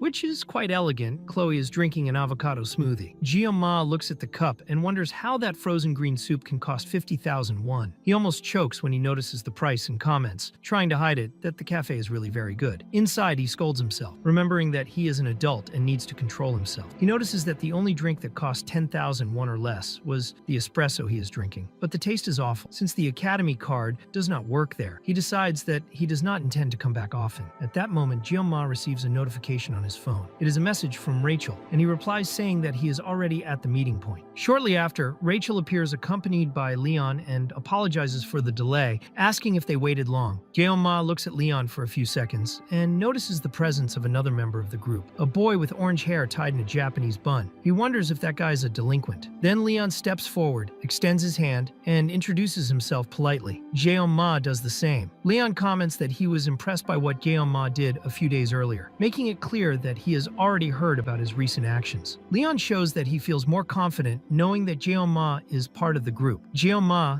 in turn observes that Leon is extremely elegant and mentally confirms that he truly fits the role of a protagonist. After that, everyone sits down to have smoothies, while Jeon-ma sticks with his cheap coffee costing less than 10,000 won, which he considers undrinkable. Leon introduces himself first as Leon von Reinhardt, a student of the star class and the leader of the group. He comments that he ended up taking that position naturally and says he is looking forward to working with everyone. Jeon-ma is impressed by his demeanor, finding the behavior almost too perfect. Next, Rachel says that she does not need to introduce herself since everyone knows her, and passes her turn. The next to speak is Speed Weapon, who introduces himself as a student of the star class and says that he really likes heroes. Jeon-ma finds that explanation far too simple and realizes that the boy completely breaks the delinquent stereotype he had created in his head. After that, Chloe introduces herself as an auditor from the Wolf class and explains that she is there thanks to Jeon-ma. Rachel reacts with irony when she hears this, but Chloe keeps herself under control, clarifies that she was invited by him, and says that it is a pleasure to meet everyone. Rachel is surprised to realize that Chloe managed to keep her patience this time. When it is his turn, Jeon-ma introduces himself simply, saying only that he is from the same class as Chloe. He feels a bit awkward, remembering that he is an adult among young students. Then Leon pulls out a notebook and announces the start of the meeting. A holographic map is projected from the device. Leon explains that during lunch that day, his class instructor handed files to the group leaders. The map displayed shows the location where the exam will take place, Skopuli Island. He explains that everyone will be teleported to a subspace connected to the island through a gate, but that the island itself is real. This means that students can be truly injured when facing demonic creatures. Leon zooms in on the image and points to the area assigned to the group, located on the northeastern coast of the island. He explains that 3 groups, including theirs, will hunt mermen in that region. Since the number of these creatures is limited, the objective of the exam is to eliminate as many as possible. After the explanation, Leon asks if anyone has any questions. Speed Weapon asks whether there are no sirens in the waters around the island, and whether that does not represent a risk. Leon replies that there is no reason to worry, because the Academy will take care of that issue. Chloe then asks whether groups positioned on the same coast could ambush each other. At that moment, both Ma and Rachel look at her with some tension. Leon answers that the focus of the exam is the eradication of demonic creatures, and that conflicts between groups would likely lead to disqualification. Ma thinks that Leon clearly does not understand that he is dealing with an assassin. Leon ends the meeting, saying that that is all for today and that everyone should prepare well, because the next day there will be another meeting to define positions. Rachel suggests that everyone go eat together, and the group begins to disperse. Ma realizes that because he stayed seated, only he and Leon are left, which makes him somewhat uncomfortable. He decides to leave, but as he stands up, Leon calls out to him. Leon asks where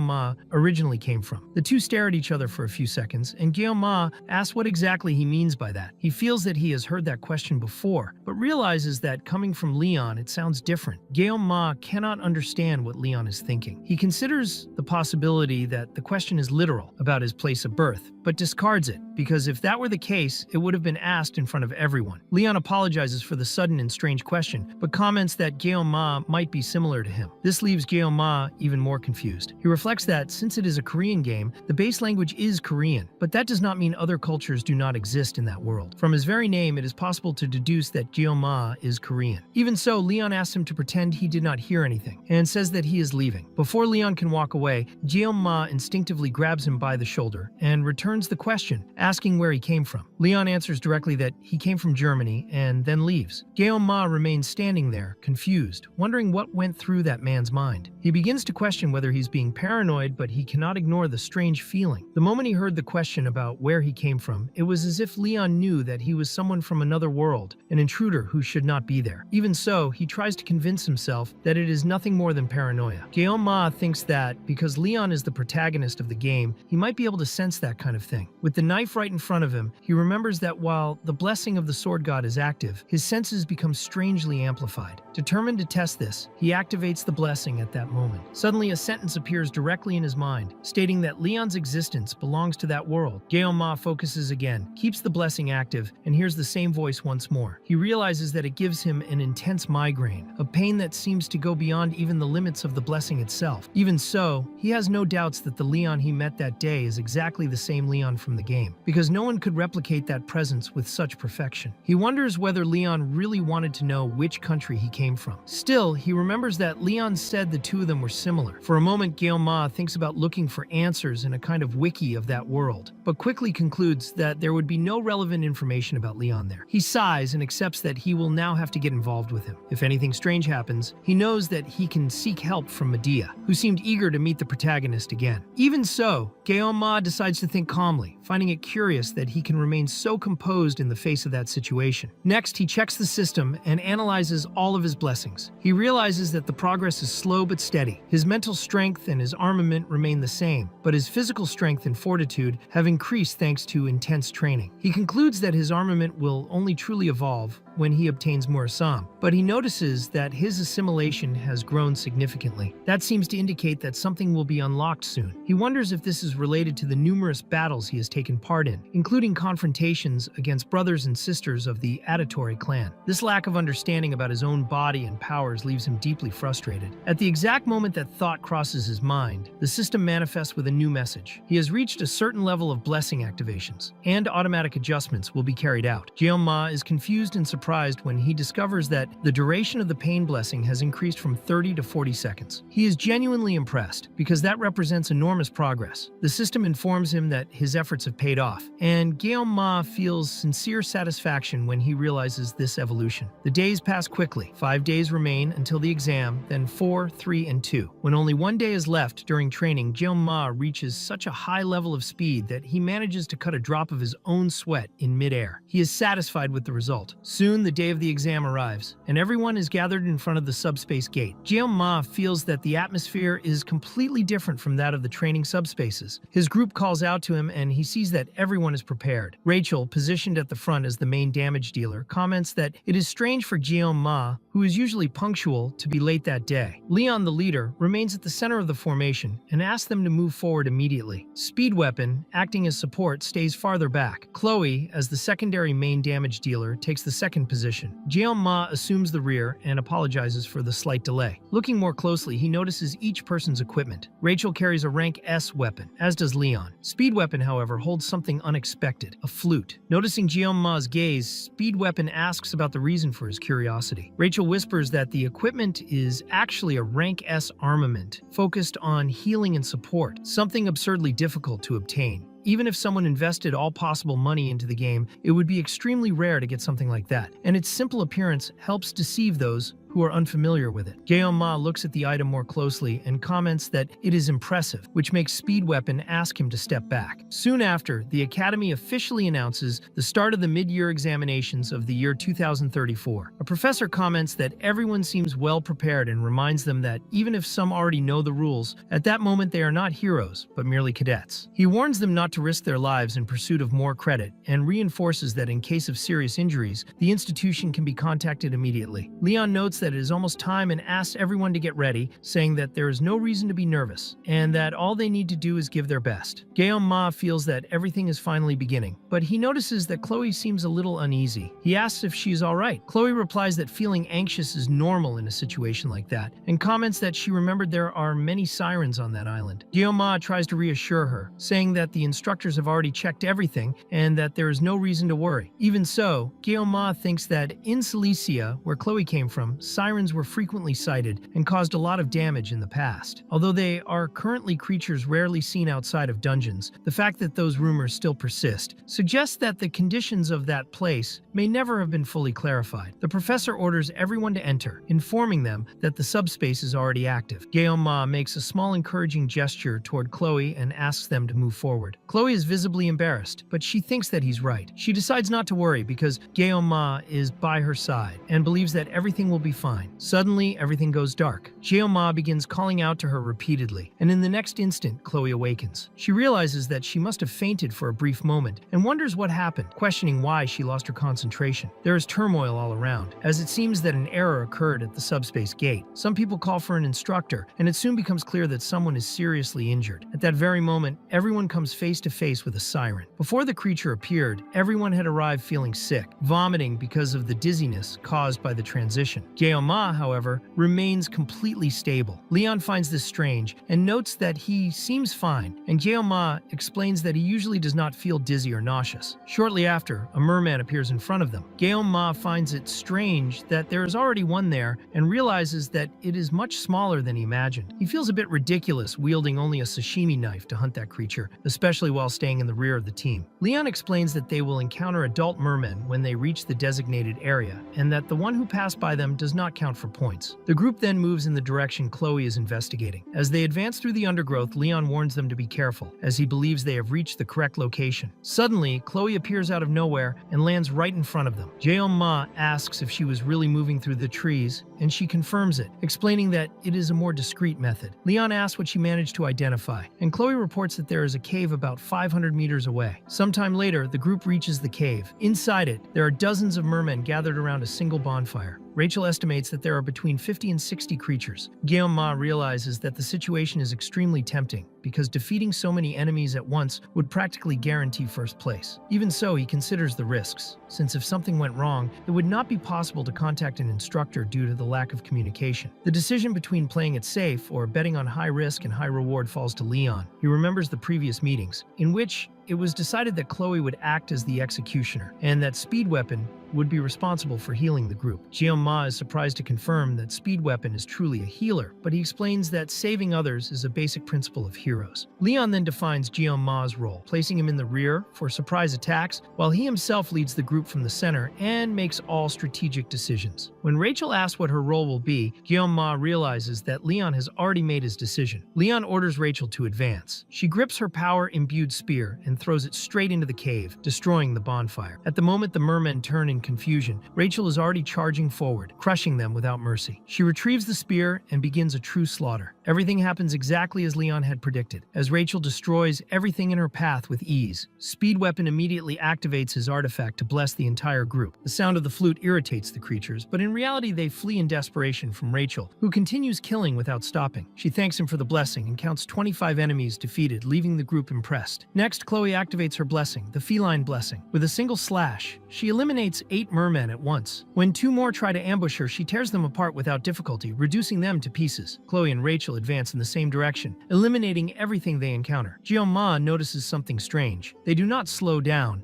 and that way, they seem about to collide with each other. He wonders if it is intentional. It becomes clear that neither of them cares about the possibility of crashing into the other. At that moment, a much larger and stronger merman than the others appears and tries to attack them, but neither of them shows any concern. At the last instant, instead of hitting each other, both redirect their attacks toward the larger creature. Rachel comments that the enemy is actually fast, while Chloe claims that she was the one who killed it. Rachel argues back, and Chloe provokes her with a nickname, making Jeonma feel immense relief. He truly believed that something terrible was about to happen. Meanwhile, Leon eliminates a few enemies that appear around them, and observes that Jeonma seems especially worried about those two. Noticing that his attention is completely focused on Rachel and Chloe's uncontrolled advance, Jeonma confirms that everything is fine, and realizes that in the end he had worried for nothing. The group manages to eliminate the 60 mermen that were there, bringing the confrontation to an end. Leon reinforces the importance of trusting one's teammates, and with the mission seemingly completed, everyone prepares to leave the area. Jeonma observes the situation and thinks that Leon is undoubtedly a great leader, the true heart of that team. He decides that later he will try to talk to Leon just out of curiosity, to better understand what he had said earlier. At that exact moment, however, an attack from the rear pierces Leon. The impact is brutal and catches everyone by surprise. No one had noticed anything until Jeonma looked back. Among the corpses of the mermen, a siren emerges, a demonic existence with a human appearance. Rachel does not understand why there is a siren in that place, while Speed Weapon believes that all of this can only be a dream. Jeonma confirms to himself that something had been wrong from the beginning. He quickly assesses the situation and wonders whether they should fight or flee, without being sure what would be best at that moment. Rachel urgently tries to contact an instructor, warning that a siren has appeared, but Speed Weapon reports that he cannot establish communication. Jeonma concludes that communication within that space has been cut off. Amid the chaos, Jeonma is the only one who does not panic. He orders Rachel to take care of the mermen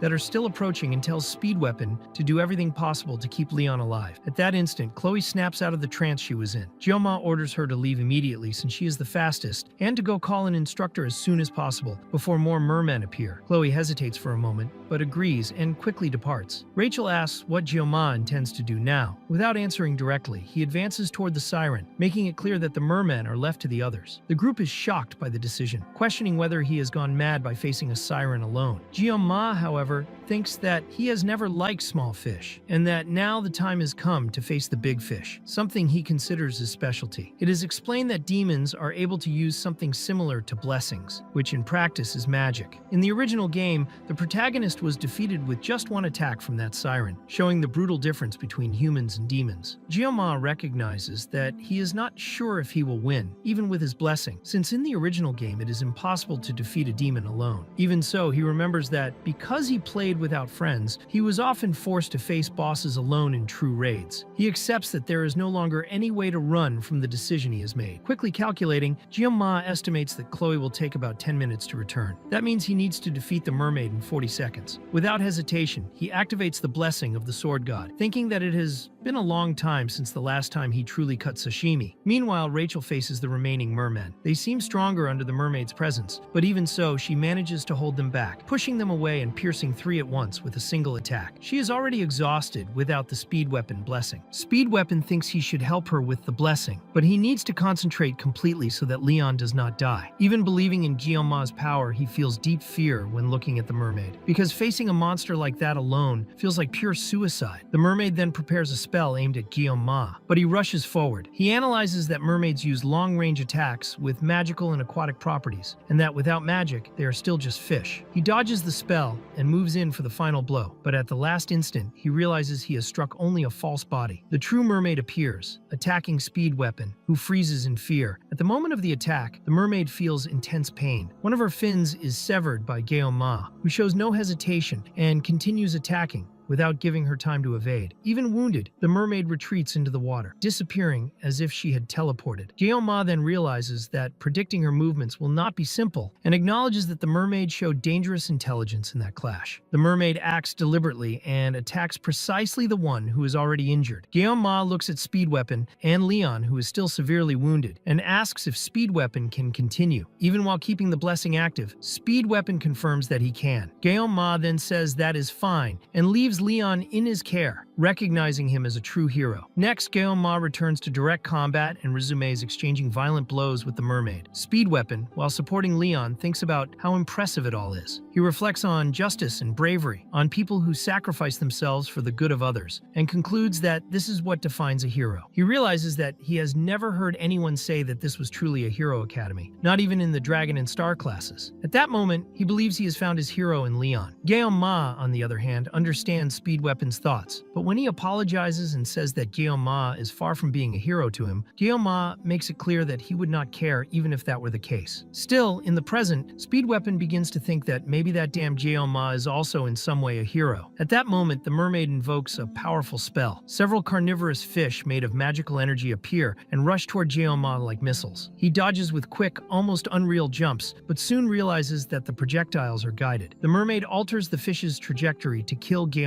who responds by cutting through the cave wall to open a path and keep fleeing. Even so, the fish continue to pursue him, ignoring his speed. The mermaid follows the path of the attack but suddenly changes the target. Rachel tries to warn Speed Weapon, realizing that the true target was him, the group's support. Taking advantage of an opening, Guillaume throws himself into the middle of the attack and rips off the mermaid's hand with a precise strike. Even so, he realizes that his cuts are too superficial and that this will not be enough to kill her. The severed hand remains active, channeling magic with such force that it pierces the cave and strikes the mermaid herself. The impact produces a colossal roar. Outside, a student asks the instructor what that noise was, saying she saw something like a laser. Shortly after, it begins to rain. The instructor decides to quickly remove everyone from the area to avoid accidents, warning that the rain could turn into a storm, and comments with a slight smile that they need to return to the academy as soon as possible. Inside the cave, now with a huge hole opened, Speed Weapon and Leon remain unharmed. The mermen, upon seeing sunlight, flee in desperation. Rachel finds their behavior strange, while Guillaume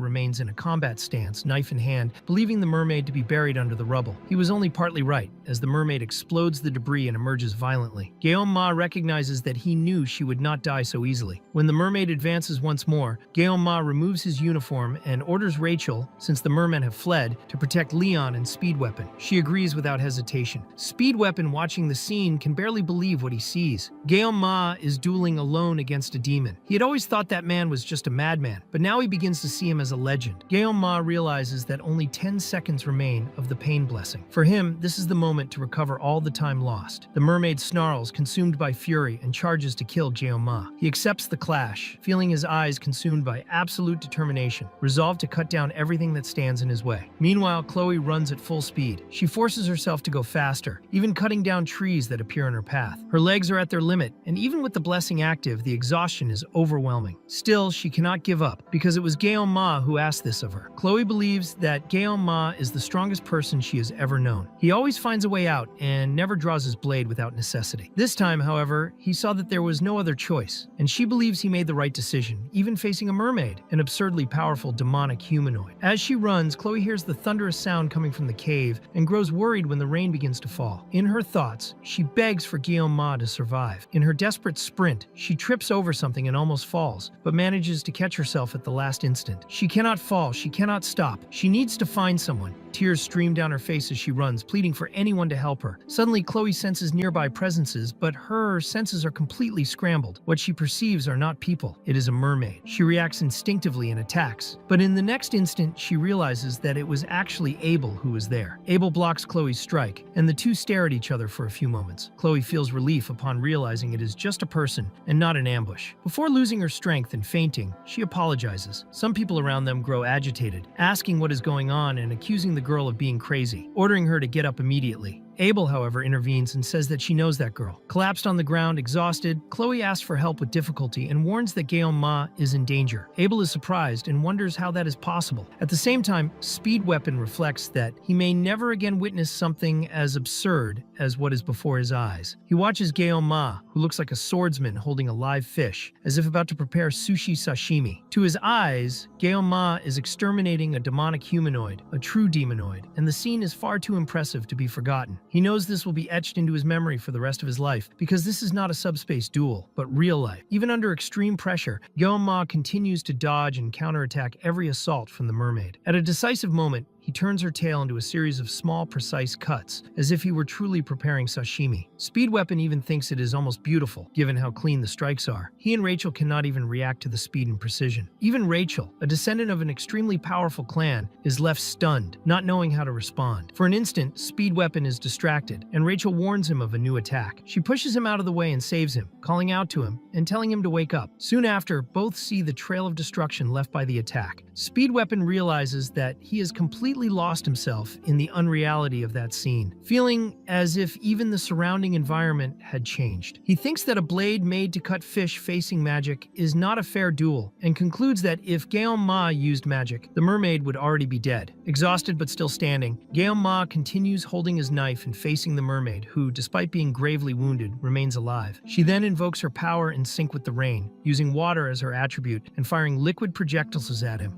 Ma runs along the cave walls, dodging and counterattacking with his knife. During the clash, the blade becomes riddled with holes, yet he still manages to cut the mermaid in half. In what appear to be her final moments, the mermaid looks at Ma with hatred and despair. She screams as a last resort, perhaps driven by fury or fear of death. However, when Ma delivers the final strike, he realizes that she used a merman as a shield. Exploiting this opening, the mermaid devours part of her own body, a magical crystal, and after swallowing it, releases a devastating power from her mouth. Everyone panics, believing that Ma will die at that moment. Facing the inevitable attack, Ma understands that he cannot dodge. His left eye is completely overtaken by the blessing, and his consciousness is transported to a remote place, surrounded by crystalline water and illuminated by sunlight. As he looks toward the horizon, he realizes that it is not the sun approaching, but the mermaid's power. At that moment, he hears the voice of the sword god whispering that he can cut anything. With that certainty, Ma grips his knife once more. In the ruined cave, consumed by rain, he feels that he has managed to cut through the very magic itself. The sphere of energy completely dissipates. A few seconds later, before him lies the mermaid's body, covered in blood. Still under the effect of the blessing, his eyes return to normal, and the mermaid releases her final breaths of life. Everyone is shocked to realize that she was still alive, but before any reaction is possible, Ma decapitates the creature. The head rolls away and returns to that cursed place from which it came. Stunned, Speed Weapon finally understands. Ma has won. A rookie who entered that year defeated a demonoid alone. Little by little, everyone begins to calm down. At that moment, however, a large amount of blood pours from Ma's wound. Rachel rushes to him in desperation. Speed Weapon thinks with relief that Leon is fine, but soon notices something strange. He wonders what happened to the mermen who fled the cave. Soon after, he sees a group approaching and comments that it was about time. It is Abel's group. People ask what the hell happened there until they carefully observe the scene. A dead mermaid, cut into pieces, and Rachel holding Ma's body, begging him to wake up. Abel finds the scene strange and questions why Rachel is hugging him like that. Then Abel notices Leon and becomes visibly embarrassed. To her, the conclusion is clear. Everyone is screwed, except the leader. All of this only happened due to absurd luck. Abel explains that she contacted the academy and that the instructor should be arriving. She then looks around, sees the destruction, and asks what the hell happened there. Speed Weapon reacts irritably, questioning whether those instructors really explored the island, because this looks like a joke. He recalls that a mermaid appeared inside an obvious cave and that this should never have gone unnoticed. Abel remains calm, says she understands, and demands a direct explanation. Speed Weapon finds her tone strange and asks why she is giving orders, but Abel notices that he's acting oddly and tells him to stop stalling and answer. Speed Weapon warns that she will not believe it, but decides to explain anyway, because explaining is his specialty. Later, after listening carefully to everything, Abel confirms what she understood. She sums it up by saying that a mermaid appeared out of nowhere and that Ma killed the creature alone. Speed Weapon confirms that this is exactly what happened. The information hits Abel like something absurd. She thinks about how Geoma appeared out of nowhere, never clearly stating where he came from, and yet killed a demonoid alone. She remembers the stories her grandfather told her when she was a child, and concludes that even those heroic tales were more realistic than this. Still, the lie seems far too big to have been invented. Abel comes to the conclusion that no one would dare create such an exaggerated story if it had not happened, and wonders why anyone would lie about something like that.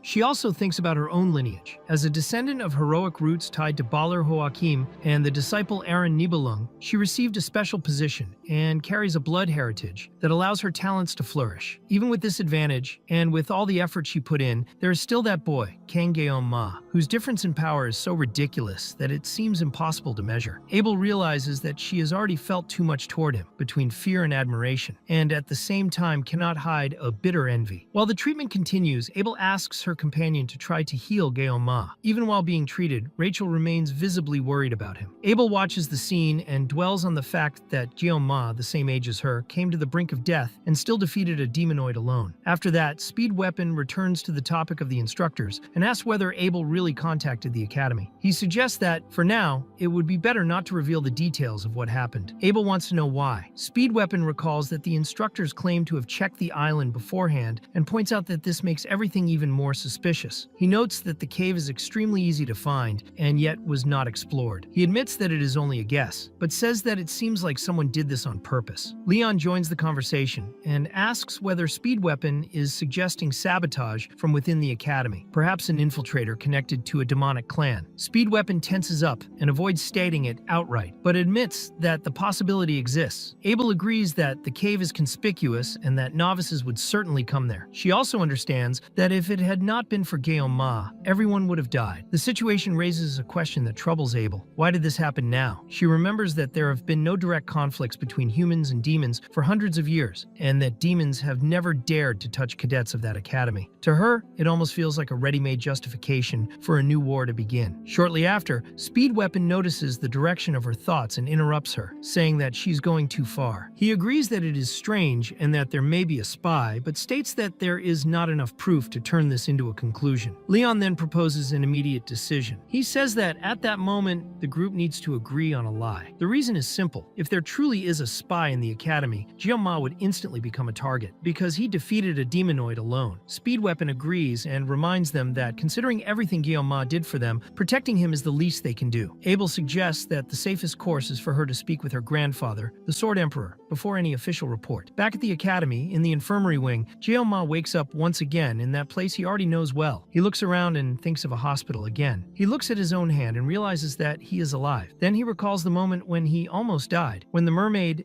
used a magical sphere against him, an attack impossible to dodge. Even so, he managed to cut that strike, making a clean straight cut using only the sashimi knife. The magic had been split in half cleanly, as if it were just water. Geoma tries to understand what that sensation was. During the blessing, he felt impossible things, but at the same time he felt as if he truly could do it, as if his body and mind had surpassed a limiticia limit. He then opens the system and checks his blessings. Looking closely, he notices that his mental fortitude increased by 1 point. He concludes that this must have happened because he did not panic, even in the presence of a mermaid. Next, he notices another detail and finally understands what changed. His assimilation reached 6.8 and was about to reach 7.2, which would unlock something new. He connects the dots and believes that the straight line cut that split the mermaid's magic during combat was precisely what he managed to unlock at that instant. Shortly after, Medea appears and hugs Geoma tightly, overcome by anxiety and relief. She shows desperation as she recalls what happened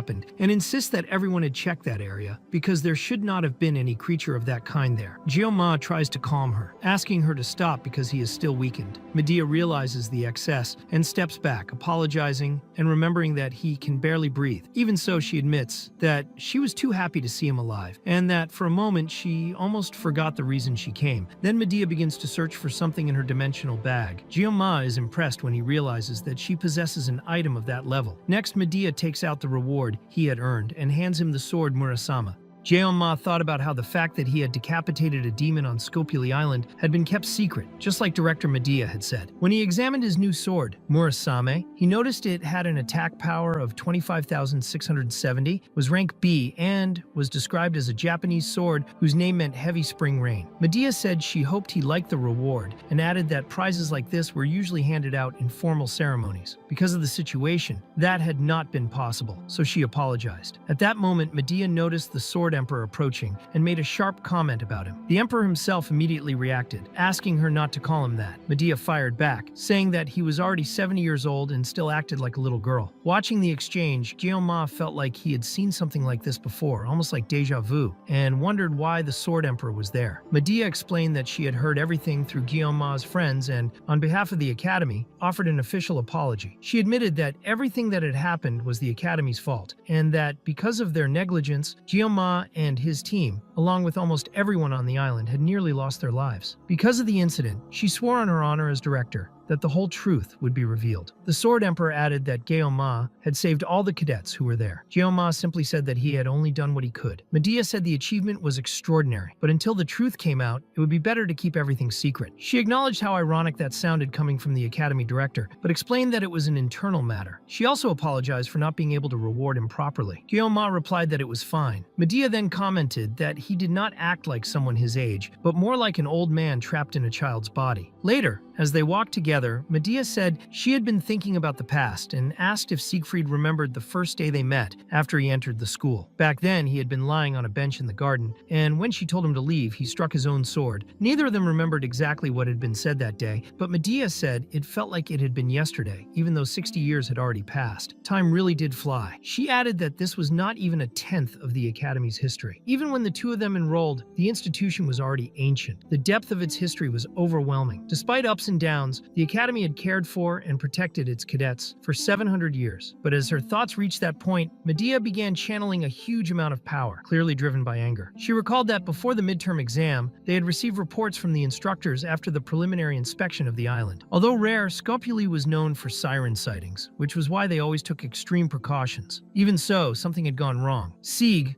the Sword Emperor, told her to calm down. Medea admitted that she had lost her temper and said it was fine. Still, Sieg remained worried, especially after hearing how incredible Jeonma had been, defeating a siren on his own. Sieg began to think about the boy. To him, the idea of natural talent had always been dangerous. Many people once praised as the best of their generation vanished like meteors, burning bright for a moment before disappearing. The title of genius was thrown around carelessly by families obsessed with fame whenever their children showed even a bit of ability. The same had happened to Abel, his granddaughter, who also carried that forbidden label. Even so, if there was someone who truly deserved to be called a genius, it was Jeonma. Sieg wondered how far the boy could go if his experience was shaped to match his talent. If King Jeonma was that person, then the dream he had chased his entire life might finally become reality. For now, he chose to trust the Academy. Back in class, Jeonma thought that, as awkward as it sounded, maybe the reason his friends could laugh so easily was because he had defeated the siren. The first thing he did after leaving the hospital was go to the Academy Forge to strengthen Murasame. Despite its name and status, it was still basically an iron rod, far from the standard of a sword god blessing, which made reinforcement essential. The blacksmith was extremely motivated, and since the Academy was celebrating its 700th anniversary, all the work was done for free. Jeonma thought of it as pure luck. At that moment, Chloe showed up leaning on crutches. She asked if Jeonma was okay, and he asked her the same. Chloe explained that she had broken her leg, but thanks to Speed Weapon acting right away, the doctor said she would only need crutches for a week. Even injured, she was still a member of the Aditor. Seeing her like that made Jeonma feel relieved. He also realized that it was not just because of him that everyone survived. It was true that he had defeated the siren, but everyone had done their part. Chloe went to get help, Rachel held back hundreds of enemies, and Speed Weapon kept everyone alive. He even wondered what Leon had done, maybe leading the group. In the end, he decided not to blame him, thinking Leon might have been the first one attacked. At that moment, the instructor walked into the classroom looking visibly nervous and announced that before morning training, he had an important message. He explained that someone would be helping him that day and that he would introduce this person right away. The class was completely shocked when they saw who it was. It was Sieg, the Sword Emperor himself. The instructor was shaking with nerves, and the students were stunned. Jeonma wondered what he was doing there. Meanwhile, far away in another place, a man was being brutally beaten, apparently for failing to do his job job properly. Someone wearing an academy uniform was violently beating an old man who was lying on the ground, making it clear that the commander of the 5th Legion was furious. She demanded to know why he could never do his job right, and without waiting for an answer, slapped him hard across the face again. Then she ordered him to apologize one more time, if he had the guts. She asked if it was really that hard to capture a child who was already on the brink of death. To her, it did not matter how impressive or amazing the hero candidate was. Even after using a siren, the plan had failed. The instructor said that all of this was the Elder's fault, and also the Sword Emperor's, for having the nerve to settle inside the academy. The old man tried to apologize again, but stumbled over his words and ended up taking a kick straight to the face. He was furious about being beaten by a mere instructor. The woman complained that her shoe was now dirty with blood and showed clear disgust. Then she mentioned that a siren had been defeated by a first-year student and that, looking at this new generation, they all seemed very talented. The old man explained that it had actually been just one student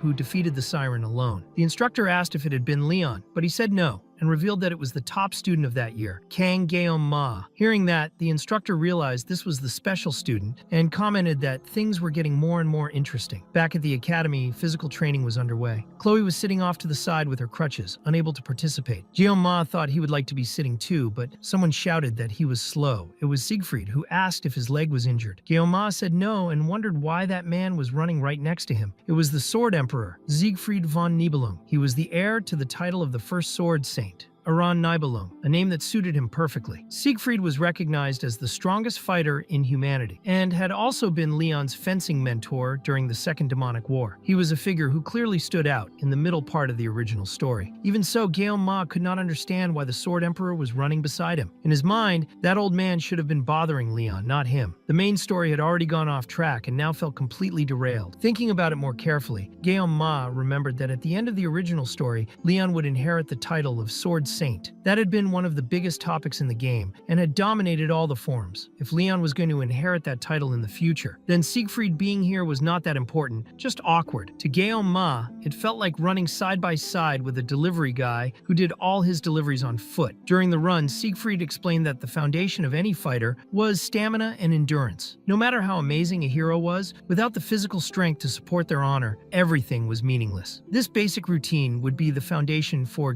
Ma's future growth. He demanded more effort and called him a brat. Ma answered yes and kept running. Siegfried approved of that attitude, but then sped up even more, leaving Ma almost dying on the track. As he struggled to keep up, Ma wondered if that man was really 70 years old. Later on, Siegfried announced that from that moment on, except during field training, the use of personal weapons was strictly forbidden. He threw several weapons onto the ground, including shovels and hoes, leaving all the students shocked. Then he ordered them to choose one of the available weapons.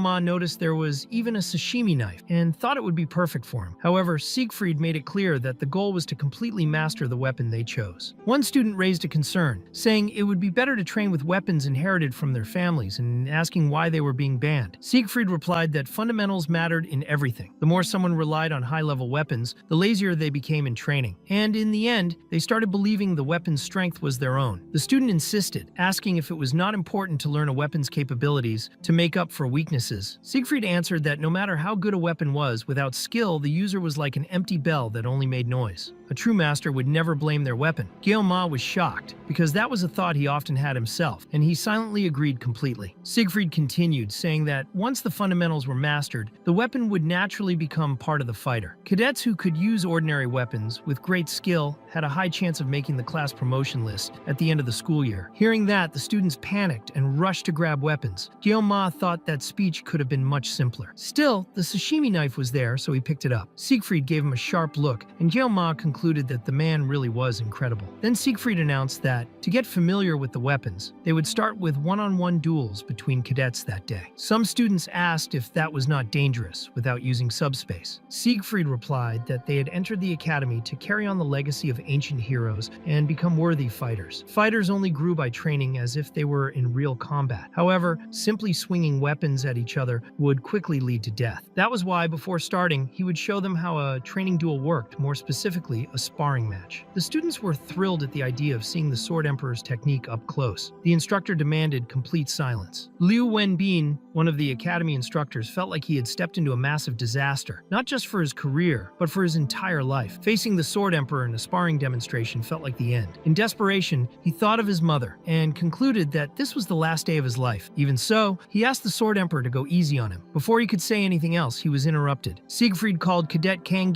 Ma forward and ordered him to step up and duel him. The students looked at the seemingly worn-out weapon in the Sword Emperor's hands and still felt like it was glowing. Many wondered who that boy was, since Ma looked weak at first glance. Ma himself realized he could clearly hear all the comments around him. Siegfried asked if Ma was fully recovered yet. He said yes, but thought that he might not be in such good shape after this. The Sword Emperor then ordered him to draw his blade. Ma reflected that even though this was just a training duel, it did not feel right. His body was in great condition, but his opponent was the Sword Emperor. If they really crossed blades, it would not end well. At best, someone would lose an arm, and at worst, a head. He even thought this urge might be influenced by the blessing, since he felt a strong fighting instinct. But he also realized that this impulse was going too far when he considered the consequences. Because of that, Ma said he was not worthy of being Siegfried's opponent. Many students agreed, believing he would get beaten badly. However, Siegfried asked if he had no pride as a swordsman, and said that he would not be able to hide his power for long. To him, having that much talent meant nothing if the person was a coward. The word pride echoed in Ma's mind. It was something he had carried in his chest since the day he received the title of the best swordsman in the country. Those 3 syllables were the reason he never let go of his sword. He understood that this was a clear provocation meant to test him. Everyone expected him to back down, and if he fell for that provocation, he would surely regret it. Still, he chose to accept. The instructor almost tried to stop it, but the Sword Emperor saw that the decision had already been made. Kang Ma was about to learn a lesson in that fight. At that moment, the blessing of the Sword God activated. Ma's instincts pulled him into a world where only he and his rival existed. Siegfried, in turn, remembered that even at 70 years old, moments like this were still vivid in his mind. The enlightenment through the sword he experienced in his youth had never left him. The image of that one-armed wandering knight was still burned into his memory. The path of the sword that man had shown was beautiful, pure power, something that had clearly reached that special world. Siegfried had been watching Ma since the ranking test. He believed that if it was this boy, then maybe he could guide him to that same world. With that thought, he moved to attack. However, Ma was already behind him. Once again, Siegfried missed his strike. Ma moved at extreme speed with his sashimi knife, crossing blades effortlessly with the Sword Emperor. Siegfried realized that the boy fought with courage and without hesitation. Ma's sword path was unusual, like the flight of a swallow. In a bold move, Ma delivered a powerful strike, released the knife into the air, caught it again with a smooth motion, and attacked once more. Siegfried thought that the young man's physical ability was unmatched even compared to his own youth. He pushed him back lightly, but he knew his own sword was not light. Because of that, he decided to use the strongest strike he could manage. Some students could not understand what they were seeing. They wondered if, in the last subspace duel, Ma had only won by luck. To them, at best, he was just a decent student. Even so, the Sword Emperor's interest in him seemed excessive. Everyone believed he would eventually be defeated. Still, something felt wrong. The duel seemed frozen for far too long. Professor Lee realized that they were not simply standing still. He began to doubt the Sword Emperor's own words. Ma had already reached a different level. When the professor tried to intervene, Siegfried said that he would not cross ordinary blades with that young man. If Ma had the right state of mind, he could reach that special place, the mental world. Ma not only entered that world, but also blocked Siegfried's strike. The Sword Emperor could not stop being surprised. The duel inside the mental world was an intense battle of strategy, something only noticeable through the contact of their blades. Even in less than a minute, Ma was evolving with every fraction of time. Siegfried found it impressive and decided to try something different. He blessed his blade with the sword's spirit. His aura became so powerful that it left Ma stunned. The pressure was so intense that the aura leaked out of the mental world and reached reality. The professor was shocked to realize that this energy had crossed the boundary between worlds. The pressure was so heavy that everyone nearby felt its weight. The professor realized that this had not been agreed upon. He feared real blood would be spilled and tried to stop the Sword Emperor. Before he could do anything, Medea appeared, cutting in and shattering the ground with her presence. Furious, she demanded to know if he had lost his mind and insulted the old man without any restraint. Later, standing beside Medea, Siegfried apologized. She was so angry that she grabbed him by the collar, making it clear that if he was not in full control of himself, he should stay home. She said she had not created a special position for him just to cause trouble inside the academy. The students were stunned to see the director there, overflowing with rage. Siegfried tried to explain that it had not been his intention, but Medea said that was a lie. Meanwhile, Ma had already put his blade away. Siegfried silently admitted that he had lost control and failed to to contain his own aura. Medea asked if he was listening. Then Siegfried turned to her and apologized. That shocked Medea, because in 50 years she had never seen that old man apologize, let alone twice in the same day. Because of that, she asked why exactly he had done it, using the blessing of the sword spirit against a cadet. She made it clear that if she had not intervened, the situation could have ended in tragedy, maybe even with the boy's death. Siegfried answered that without using his own blessing, he would not have been able to gain the upper hand. That reply left Medea completely stunned. She wondered if she had heard him correctly, and if it really was the proud Siegfried saying those words. She knew very well that Guillaume was a rare talent, but under normal conditions, no one could compare to Siegfried's strength. The Sword Emperor then explained that the boy had reached the realm of the mental world. Medea was even more shocked and asked if that was already possible. The Emperor himself had only dealt with that level at 30 years old, so how could a 17-year-old do the same? Siegfried admitted that he also did not understand how it had happened, but believed that experience could still make up for the difference. Even so,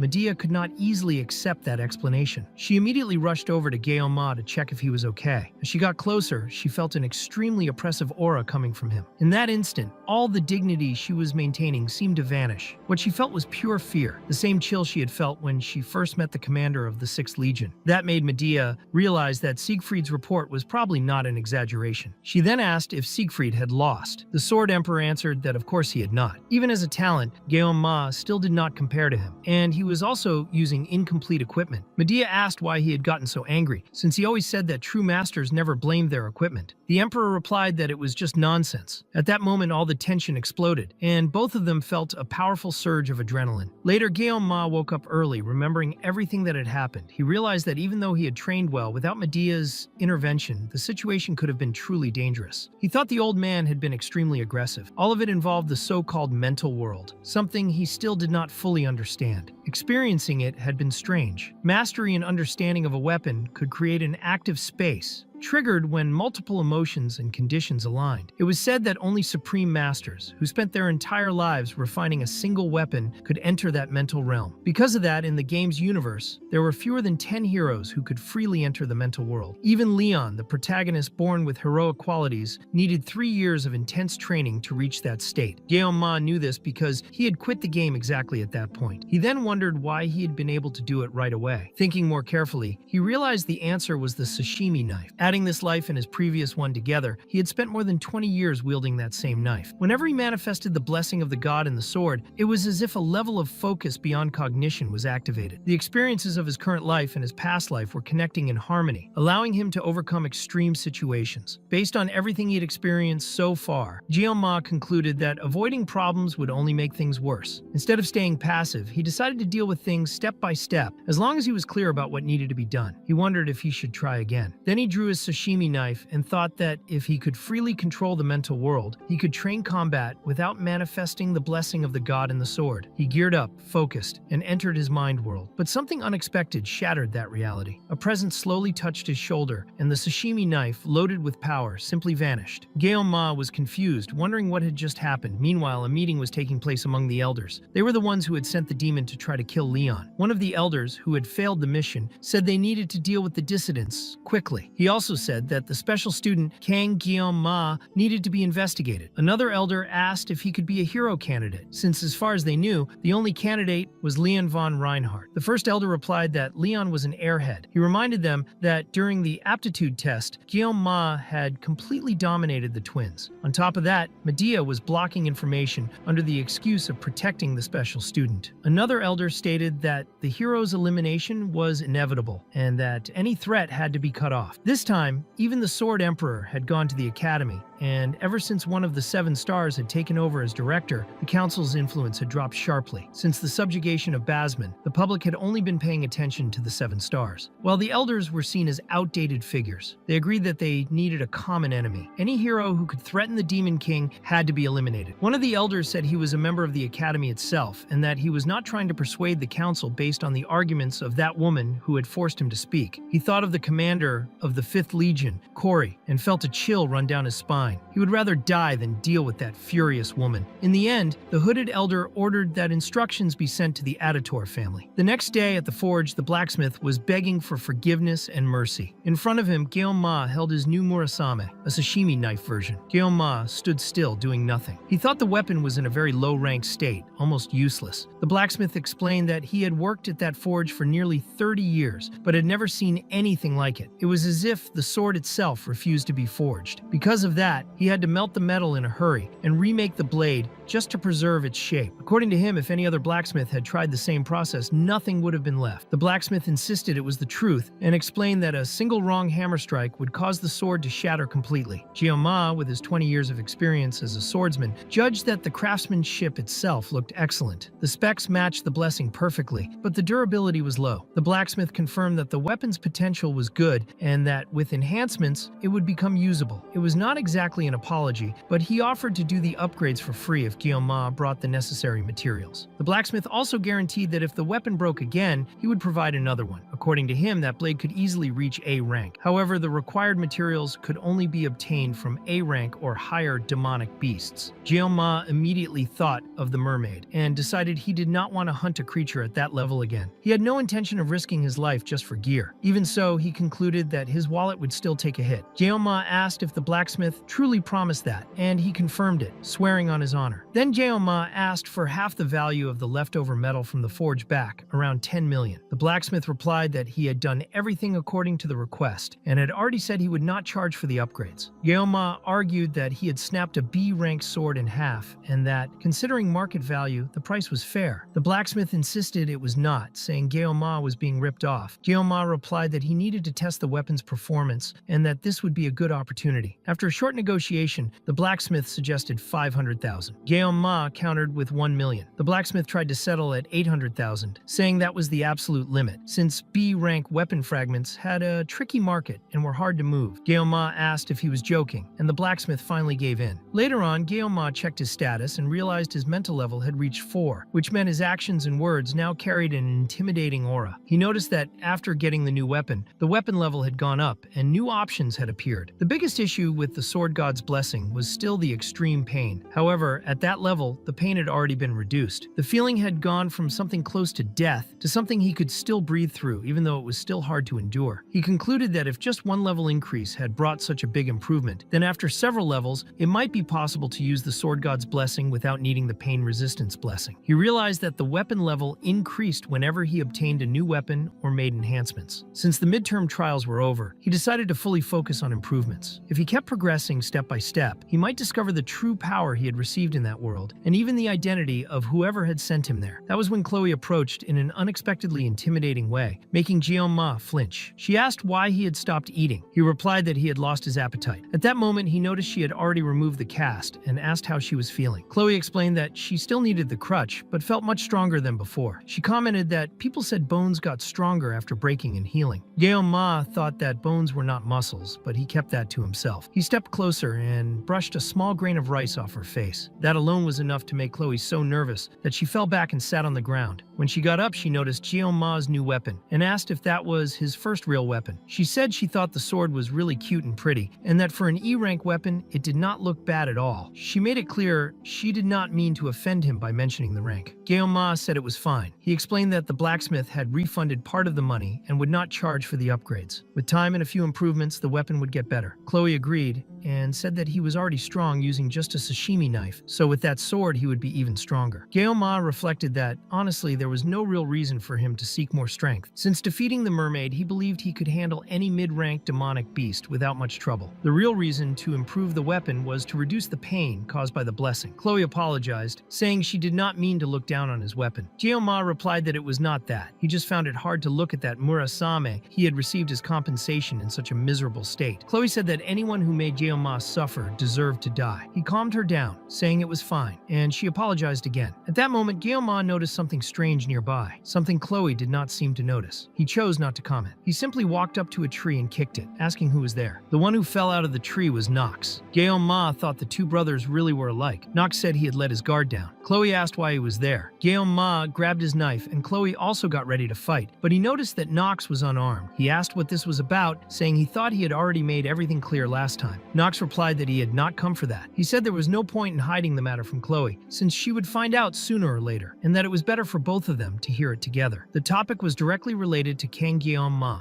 Then Knox revealed that the Academy's Council of Elders had requested the elimination of Kang Guillaume Ma. Guillaume Ma wondered why those old men wanted that. Chloe asked directly if Knox had come after Guillaume Ma because of that order. Knox replied that she had spent too much time away from home and had lost her sense of how things worked. In response, Chloe pulled out a stiletto and told Guillaume Ma to stay behind her, taking on a clearly protective stance. Knox noted that her reflexes had not gotten worse. He then explained to Guillaume Ma that he did not care what he did or how he lived, but that the elders were strangely obsessed with him. It was not just because he was a member of the auditoriums, there was something more to it, an unease that was hard to explain. Because of that, the elimination request had been postponed for now. The fact that the request had been made in secret, without going through the Academy's director, was also suspicious. On top of that, an elimination order against a mere student went completely against the principles of the auditoriums. Even so, Knox made it clear that since this was a direct request from the Council of Elders, it could not be ignored forever. If the pressure continued, the auditoriums would have no choice but to open a formal investigation into Guillaume Ma. Knox also told Chloe that since she was a member of the auditoriums, he felt obligated to inform her. Guillaume Ma realized that Knox used talk about principles as justification, but deep down he was genuinely worried about Chloe. Before Knox left,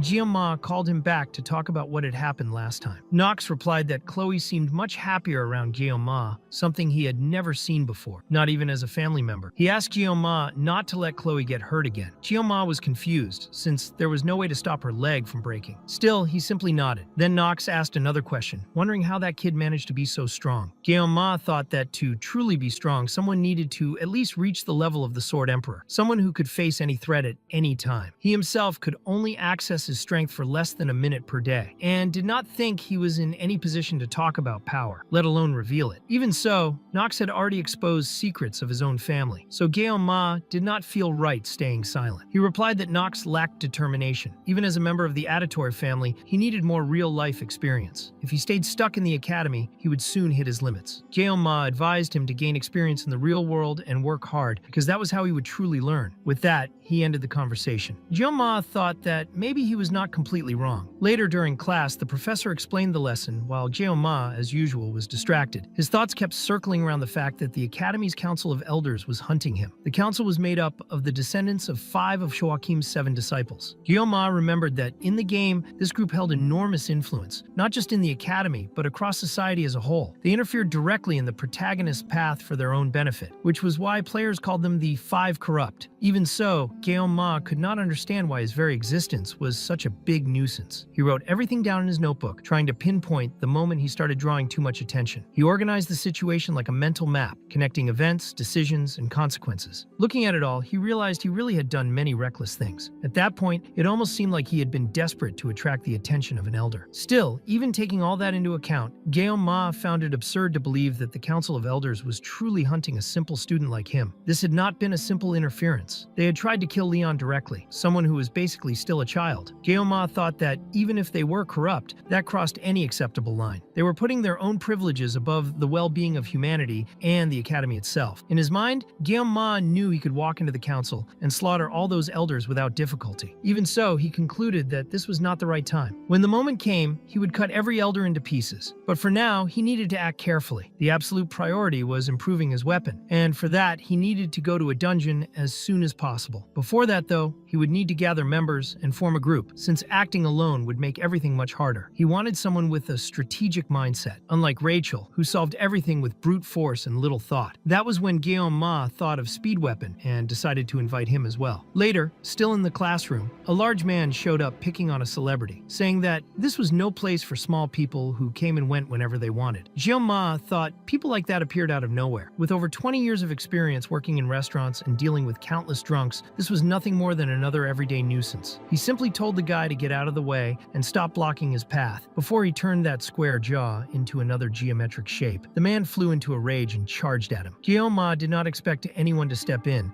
but it was Speed Weapon who appeared, landing a straight punch on the big guy. Even so, Speed Weapon felt pain in his hand, since the man felt like a solid wall. Ma found it interesting, since he had heard of battle mages before, but a battle healer was something new to him. Speed Weapon suggested that if Ma had been looking for him, it would be better to talk outside. Later, Speed Weapon asked him directly if he wanted to form a group. He offered to help recruit members, explaining that the reward would be split between him and the other members, while Ma would keep only the materials obtained from the monsters. Ma agreed, since he knew that no one besides Chloe would show up if he tried to form a group on his own. With Speed Weapon, who was in the Dragon class, it would be much easier. Ma explained that he needed at least 4 people to get permission to enter a dungeon, due to Academy rules. He added that if it were not for those rules, someone at his level could clear 5 or 6 dungeons alone. Speed Weapon disagreed, reminding him that Ma had defeated a mermaid by himself, and saying that this kind of excessive modesty was annoying. He also commented that Ma's body looked better, and Ma confirmed that after resting in a good hospital room, he felt much better. Speed Weapon accepted the proposal without hesitation, saying there was no reason to refuse, and that he felt he could experience new things alongside Ma. Ma thanked him sincerely. When asked about the chosen dungeon, he mentioned the Buffalo Dungeon, C rank. Speed Weapon said it was a classic dungeon, and added that Rachel had been training hard in the practice area ever since Ma had been hospitalized. He also asked if there was any specific type of member Ma did not want in the group. Ma replied that he would rather not invite Rachel or Leon, but Speed Weapon explained that either way, they would not be joining. Rachel was focused on intense training, and Leon was probably preparing to explore high-level dungeons with 2nd and 3rd year students. Speed Weapon said he had someone in mind, and added that at that hour, she was probably sleeping. Ma found that strange, but Speed Weapon suggested they stop by the cafeteria first to buy a few things. That night, they went to meet this person. The place looked like a house, something Ma did not even know existed inside the academy. He had never visited it while playing the game. In his past life, he had been a Japanese food chef, but had never gone to Japan, even though he had always wanted to visit the country at least once to research the market. He thought maybe this was the strange way fate had found to fulfill that wish. They passed by an archery range, and Speed Weapon pointed out that she was there. He walked up and tried to wake her, saying there was no other way and that he had brought that. Immediately, the girl jumped up, looking around frantically, until Speed Weapon pointed at the bag. She lunged like a beast, grabbed the bag with incredible ease, and then simply threw herself on Ma to eat whatever was inside. Ma was completely confused by the sudden situation. She asked if he had more Yokan, and that triggered a vivid memory. He remembered a moment in the kitchen in his past life, when he had shouted so loudly that he scared everyone after finally getting something rare. After living only for work, his only hobby had been that game and the gacha system. That was what kept him steady among unpleasant people, both in the game and in real life. At that moment, he had believed he had finally gotten what he wanted, the reason behind all the money he had spent. He had obtained Abel von Nibelung, but now, standing in front of him, was a character asking for Yokan. That girl was Saki Ryojo, and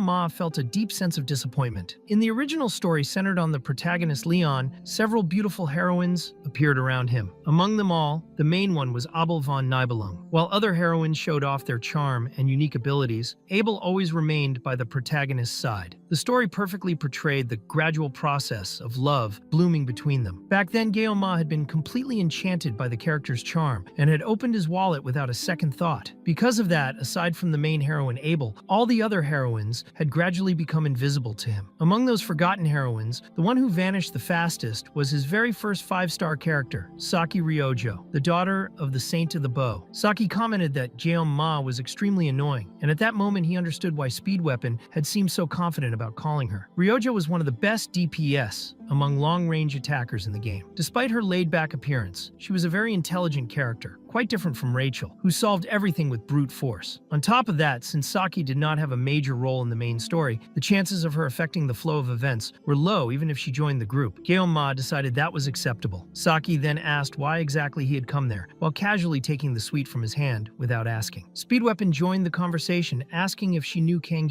Ma. He explained that he had gone looking for him that afternoon when Ma was being bothered by someone troublesome, and that now they were recruiting members to explore the Buffalo Dungeon, the following week. He also explained that the rewards would be split among the members, except for the buffalo horns. While listening, Saki slowly moved closer to Gaoma and asked if he was the guy involved in the subspace battle. The two stared at each other for a moment. Saki said that since the dungeon rewards also counted toward grades, there was no reason to refuse. Even so, she commented that Gaoma seemed to have far less determination than she had expected. Gaoma thought she was not exactly the right person to talk about determination, considering she had been asleep just moments earlier. Saki replied that she did not want to act alongside someone who showed little determination. Speed Weapon stepped in, reminding her that she had also watched the fight and knew Gaoma was not ordinary. Saki shot back, saying the opponent was probably weak. Speed Weapon corrected her, explaining that the enemy had been an editor, and said he had almost mentioned that during the midterm trial, telling her to pay attention. The conversation went off the rails when Speed Weapon teased Saki, comparing her behavior to a dog drooling at the sight of a sweet. Gaoma was confused by the situation. Being a valuable member of a group and having basic manners were two completely different things. He wondered if it was really worth lowering himself like that just to recruit someone. Because of that, Gaoma said it would be better to leave her out and go, stating that Saki's attitude would be like poison to the group and that they could find someone better. Saki replied that he did not seem to be in such a hurry to explore the dungeon after all. The two stared at each other in silence again. Then Gaoma simply drew a sashimi knife and threw it. The blade hit the target dead center with absolute precision. Right after that, he threw the other knives, all of them striking the exact same spot. Saki was visibly impressed, since she had not expected that. Gaoma asked if she wanted to see anything else, and Saki, trembling, answered that she did not. The next day in the cafeteria, Saki was already waiting. Speed Weapon, Gaoma, and Chloe walked in, and Saki gave Gaoma a shy wave. He thought the effect of the sashimi knife demonstration had been immediate and spot on. Saki explained that she had been reviewing some details, had already secured the permit, and that the preparations were almost complete. Then Speed Weapon began to explain the mission. The Buffalo Dungeon, as the name suggested, was inhabited by C-rank demonic beasts known as buffaloes. They were creatures that attacked with violent charges from long distances. Close combat against them was extremely difficult, but they had a clear weakness against long-range attacks. Finally, Speed Weapon made one rule absolutely clear. Under no circumstances were they to open the stone portal located at the center of the dungeon. Chloe asked what would happen if that portal was opened. Speed Weapon explained that it seemed to be some kind of seal, but made it clear that this was still only theory, with no confirmed facts. Saki commented that since the Academy's only condition for authorizing the dungeon run was not opening the portal, there was no real reason not to proceed. Gaoma agreed with that logic. Even so, he stated that that place should never be opened. He said it with such conviction that the group looked at him strangely, as if he knew exactly what was inside. Speed Weapon even questioned him, and Gaoma answered no, while at the same time making it clear that the answer was yes. He reinforced that Saki should never, under any circumstances, mess with that place, since there was a chance a hidden boss existed inside. Speed Weapon said he imagined something even bigger. Gaoma thought that, to begin with, that portal could only be opened if very specific conditions were met. Right now, the place was completely blocked by the system, which made any attempt to open it impossible. Aside from that risk, the dungeon was without a doubt one of the best in terms of cost and reward. Meanwhile, Saki kept calmly eating yokan. Gaoma noted to himself that she really loved that stuff. For Saki, sugar was essential for someone who used her brain so much. Even so, Gaoma decided to end the conversation, since he noticed Chloe did not look happy at all with how things were going. That was when Gaoma felt something strange, like he was being watched. Even Chloe turned around to ask what was wrong, but Gaoma chose to simply wait. He was sure that when the time came, that person would show up. A few days later, the group was traveling toward Gangwon province. Gaoma immediately recognized the place as Chiorwan. When he had left the army, he had sworn never to pass through that region again. He never imagined he would return, especially not under these circumstances. They passed through a checkpoint and informed them they were from the academy. Gaoma realized this worked as a form of civilian control, probably because it was a border area between dungeons. He had a clear feeling that he was being monitored by the Council of Elders. Suddenly, Speed Weapon approached and offered him an egg, explaining that it was part of a Korean tradition during trips. He told Gaoma to relax, reminding him that this was just a C-rank dungeon. Then he asked if Saki wanted an egg, but she refused. Even after refusing, Saki kept staring at Gaoma. When he noticed, she became visibly shy and looked away. Gaoma thought that it was not enough to be under surveillance. Now he was also drawing unnecessary attention. Soon after, they finally arrived at their destination. Chloe commented that the weather was perfect. Gaoma reflected that this place had been a nesting ground for demonic beasts since ancient times. Now, it had all been turned into a simple farming dungeon. Speed Weapon found the lack of luggage strange, so Gaoma opened his bag. Inside were many knives. Speed Weapon asked if he planned to sell all of that. Ma explained that you could never be too careful. Speed Weapon joked that he looked like an old uncle, but admitted that he had his reasons to prepare that way. Chloe said that in that case, the vanguard would always move ahead. The group was ready. Later, as they approached the dungeon, they noticed another civilian control point, and it was clear that only Academy students were allowed. Everyone had to register their names in a book. When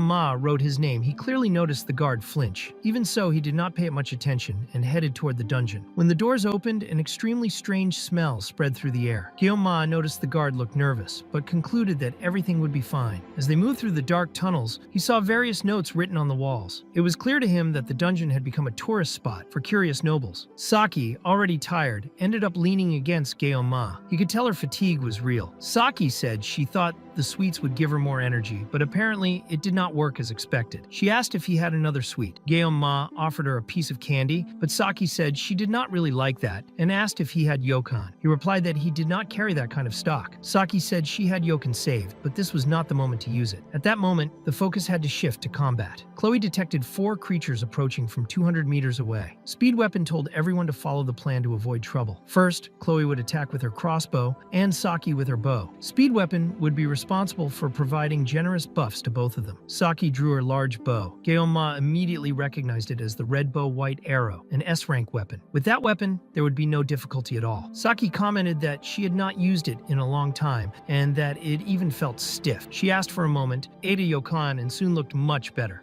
Ma still wondered if he could really trust her, but the monsters were already closing in. Speed Weapon activated the buffs with his flute. The buffalo charged forward at high speed. Chloe moved in first, firing repeatedly with her crossbows, piercing the creature's eyes and taking several of them down. Even so, the others kept advancing, and Chloe realized she needed to slow them down. Still, Speed Weapon reinforced that everyone should stick to the plan. Despite that, Saki stepped forward and made it clear she would aim straight for the creature's eyes. Right after that, she fired 3 arrows at the same time. The moment the monsters rushed toward Chloe, their heads simply exploded. Saki commented that she might have overdone it and apologized, while casually continuing to eat her yokan like nothing had happened.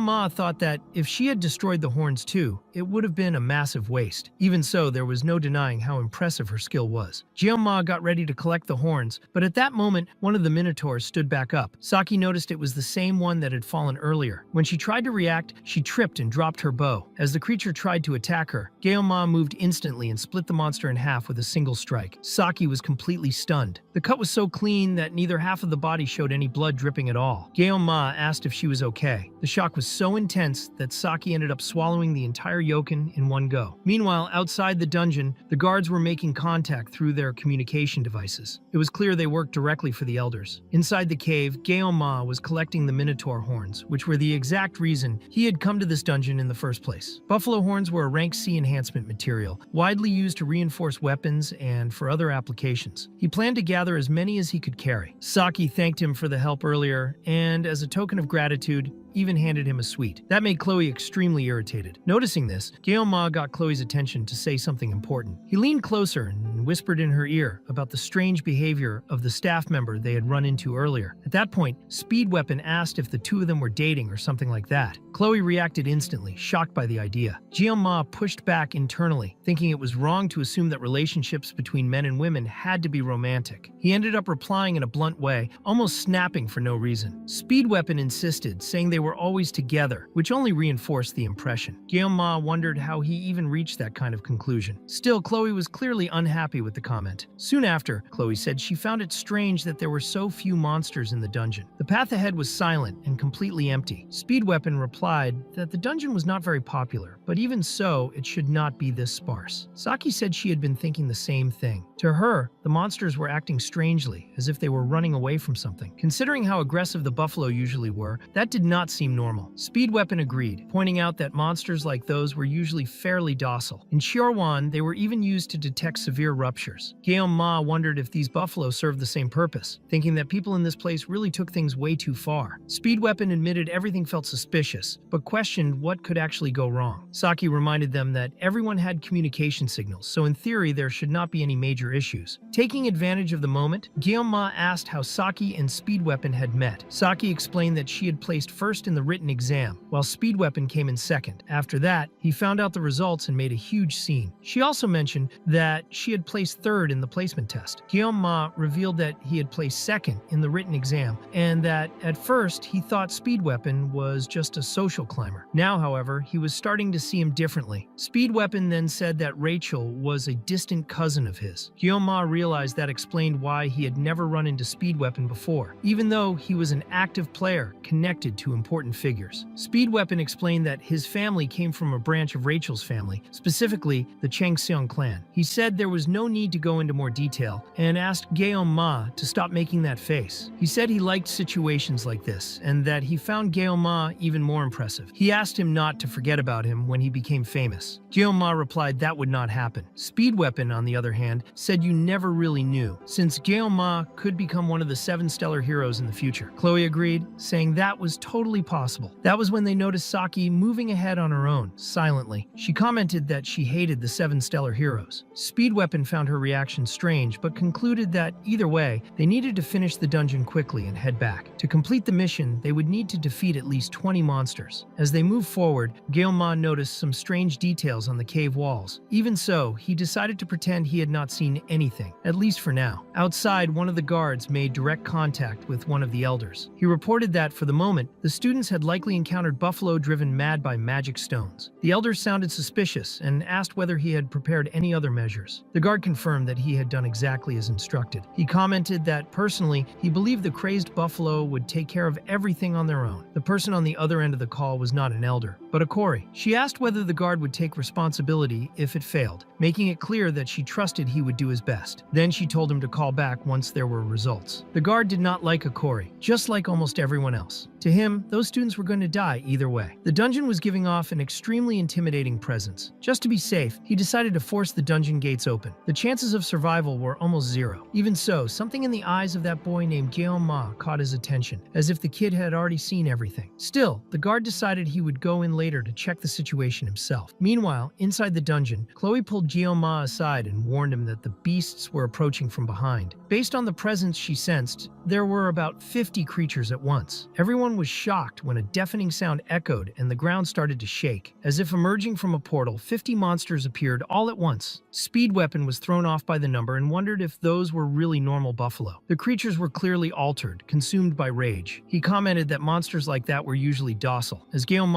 looked at the massive herd, he remembered his master's words. His master always said that every knife had a purpose. You did not use a chicken knife to cut a cow. The same idea applied to sashimi. Guillaume remembered once asking if that was like using a sashimi knife to cut a steak. Back then, he had even apologized to his master. In the end, it was not that the apprentice was completely wrong, since the fish had been sliced cleanly in half. Those memories surfaced, and Guillaume realized that maybe it really was necessary to use a fish knife to cut a bull. He then told Chloe to distract the buffalo herd, asking her not to charge straight in and to move quickly left and right, breaking the enemy formation. Chloe understood the plan immediately. Guillaume also pointed out that Speed Weapon already knew exactly what to do, and he confirmed it without hesitation. Saki wondered why Guillaume stayed so calm in front of 50 buffalo. Guillaume explained that he would take care of any creature that got close. Still, Saki asked Speed Weapon about it, trying to understand why he was so relaxed. Speed Weapon told her not to be so surprised. Saki thought it was just absurd for someone to cut minotaurs with a sashimi knife. For Guillaume, though, if someone was prepared, there was nothing to fear. That was exactly why he had prepared himself. No matter what appeared in front of him, he would cut it down. At that moment, Guillaume activated the blessing of the sword god, holding several sashimi knives at the same time. When the buffalo charged, Guillaume moved forward without any fear. He threw several knives at the same time, something that left Saki completely stunned. She even dropped the sweet she was holding, thinking it was absolute madness. Guillaume was already standing on top of a pile of buffalo corpses, and that was when Saki clearly remembered everything that had just happened. She followed every single move. First, Chloe rushed in using the cat blessing to confuse the buffalo and break their formation. With an effect similar to Schrodinger's cat, the creatures became totally totally disoriented and scattered. Right after that, Ma stepped in, throwing all the knives at once. They were so powerful that they sliced through the buffalo like simple pieces of sashimi. He kept cutting them down one by one. Even when he ended up surrounded with indirect support from Speed Weapon, Ma was completely enclosed by the buffalo with no room to escape. Saki thought there were far too many of them. Even so, with a series of precise cuts, Ma shredded all of them at the same time. Saki could barely believe what she was seeing. He had wiped out every monster without a single drop of blood being spilled, only perfectly clean cuts. Ma commented that those horns should already be enough. He reflected that thanks to the extended 40 seconds of the pain resistance blessing, he had no trouble taking down around 50 buffalo. Chloe said he had been amazing. Ma acknowledged that he had great support from the team and thought that everything had only been easy because of her. Saki was still completely in disbelief. Speed Weapon warned her not to be surprised. Saki replied that it was impossible not to be surprised. Speed Weapon admitted that the first time he saw it, he was also left speechless because Ma always shattered any idea of what was normal. Saki then wondered who he really was and what his true identity might be. Speed Weapon said he did not know either. Maybe he was some kind of legend that had come back to life. Even so, everyone grew curious about what lay deeper inside the dungeon and kept moving through the corridors. Later on, Speed Weapon remembered that the condition to clear the dungeon was to defeat 20 buffalo. They had taken down more than double that, and Ma had done almost all the work by himself. Ma was pushing himself because he knew that in the previous midterm trials he had barely done anything. Speed Weapon almost commented that Ma could probably handle everything alone, but stopped himself halfway through the thought and chose not to say anything. As they moved forward, Chloe noticed that the place felt strange. Suddenly, the massive door let out a loud noise and the chains holding the seal began to move. Ma wondered if the seal was breaking. Earlier, the guard who had sent all the minotaurs after Ma was also wondering if the students were already dead. He remembered that not long ago, a woman claiming to be an academy instructor had come looking for him. She promised to pay 2 billion to clear his debt, as long as he accepted the job. The plan was to tame the buffalo, use a magic stone to drive them into a frenzy, unleash all of them against Cadet Kang Ma, and open the stone portal as well. The guard even wondered if that instructor truly wanted the students dead. She made it clear that she did not want to take uncertain risks, and that if he refused, she could find someone else. The guard rejected that idea and decided to help. She remarked that despite his appearance, he was quick thinking and said she would explain the details over the phone. The guard concluded that 2 billion was far too much money to turn down and decided he would open the stone portal without hesitation. Inside the dungeon, the group began to wonder if that space was what lay beyond the stone portal. Ma finally understood why everything had felt too easy. They had entered naturally, but now they felt anxious in that suspicious environment. As expected, that sealed space could only be opened with a giant magic stone, obtained by defeating the giant dungeon boss, a typical reward from a mid-game mission. The fragments they had found earlier were pieces of that magic stone. Ma briefly thought about the full reward, but quickly pushed the thought aside, since that was not the moment for it. His attention shifted to a massive red line carved into the door, something that looked impossible to scratch with ordinary blades. He calculated that he had already used all 40 seconds of the pain resistance blessing, but believed that with Murasame, he could endure a bit longer. He needed to cut it before the creature awakened, but it might already be too late. An extremely loud sound echoed through the space. Everyone went on high alert and soon came face to face with a gigantic creature holding an axe. It was a buffalo, far larger than any of the others. Ma realized right away that the beast was already awake. That dungeon guarded a reward known as the Blessing of Transition, which could transfer one of the user's blessings to a specific target. The guardian of that reward was an A-rank demonic beast, the Minotaur, known as the King of Buffalo. However, it was not alone. Other buffalo appeared around it, acting as guards for the Great Minotaur. They were different from the normal ones, clearly much stronger. Chloe realized there was a monster sealed inside the stone gate. Ma judged that even if he cut through the gate and reached the outside, the moment that creature fully awakened, escaping without serious injuries would be almost impossible for nearly everyone. This situation was different from the previous midterm test. He had defeated the mermaid without any prior information, but he had already faced the Minotaur in the game before. Under ideal conditions, he could handle all three by himself. Now, however, he had already spent 40 seconds of pain resistance and needed to act as efficiently as possible. He gripped Murasame tightly and asked Speed Weapon for another blessing, asking how long he could maintain it. The limit would be 2 minutes. Ma considered that enough and made it clear that if Speed Weapon lost focus for even a second, someone could die. Even so, Speed Weapon chose to trust him. Ma told Saki and Chloe to handle the left side and warned Big Guy about the danger, making it clear he wanted to protect the girls. He explained to Chloe that the plan would be the same as before. The Minotaur, clearly enraged, charged forward violently. At that moment, Ma activated the blessing of the sword god, and intense pain shot through his body, to the point where he could barely move. The suffering was extreme, but Speed Weapon cast the blessing directly onto his body. Ma realized he could still act. When the Minotaur rushed in, destroying everything in its path, Ma received the final message in his mind, feeling that the blessings of the gods were with him. Ma easily dodged the Minotaur's first axe strike. The pain in his body was so intense that he felt like he could spit even more blood, but he still avoided the second attack. Right after that, he took a direct kick from the Minotaur and, even blocking part of the impact, ended up coughing up more blood. He realized that all the sensations he had suppressed with the pain resistance blessing were coming back at once. Even so, he decided he would not weaken because of it. As he dodged another swing, the Minotaur changed the axe's trajectory, nearly tearing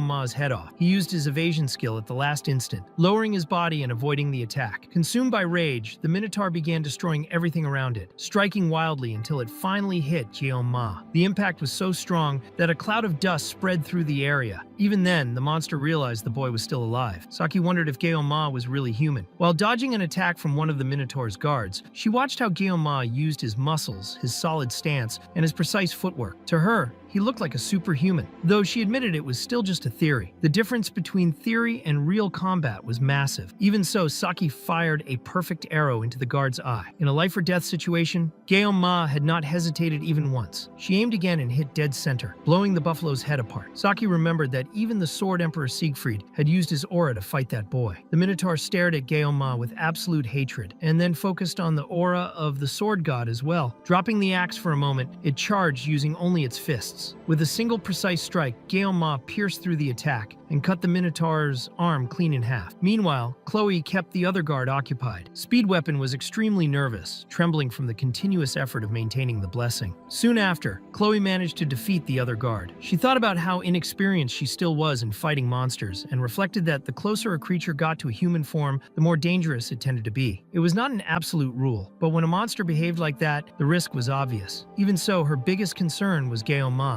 The Minotaur grew even more furious after losing half its arm. With its remaining arm, it grabbed the axe and began to cast magic. Saki found that impossible, since monsters normally did not use magic. It looked as if the Minotaur was merging with the axe itself, burning its own life force to regenerate mana. To Saki, that raw power made it almost impossible to get close. Even on the verge of passing out, Speed Weapon did not give up and kept sustaining the blessing, fully trusting Ma. Facing the massive axe, Ma kept spitting more and more blood. When the final blow finally came, everything focused into that single moment. Of course, the boy Ma did not hesitate. He clashed blades head-on with the Minotaur's massive axe, which was now imbued with magic. At the moment of impact, Ma realized that the magic was far too dense for his level. Even so, retreat was not an option, because if he dodged that strike, everyone behind him would be hit. The Minotaur pushed even more power into the attack, slowly forcing Ma backward. The pressure was insane, and his body was already starting to give in. At that moment, an arrow struck the Minotaur in the eye. It had been fired by Saki, creating a clear opening. Ma took advantage of that gap to focus even more, completely ignoring the pain tearing through his body. Ma's eye was gradually overtaken by the blessing, as if something else was taking control. He did not think about technique or strategy. He cut forward, driven only by the pain he felt. A blue aura exploded around him, something Chloe immediately recognized as the same aura he had used in his fight against the Sword Emperor. Ma advanced and sliced straight through the Minotaur's axe. The blessing nearly consumed him entirely, pushing his mind toward madness, but he endured. The strike was so powerful that it split both the axe and the Minotaur itself in half. Everything happened in a single motion, driven by the blessing and the blue aura. Everyone was completely shocked. The Minotaur's body fell to the ground without spilling a single drop of blood. It was a clean and absolute cut. Ma remained standing, physically destroyed but still conscious.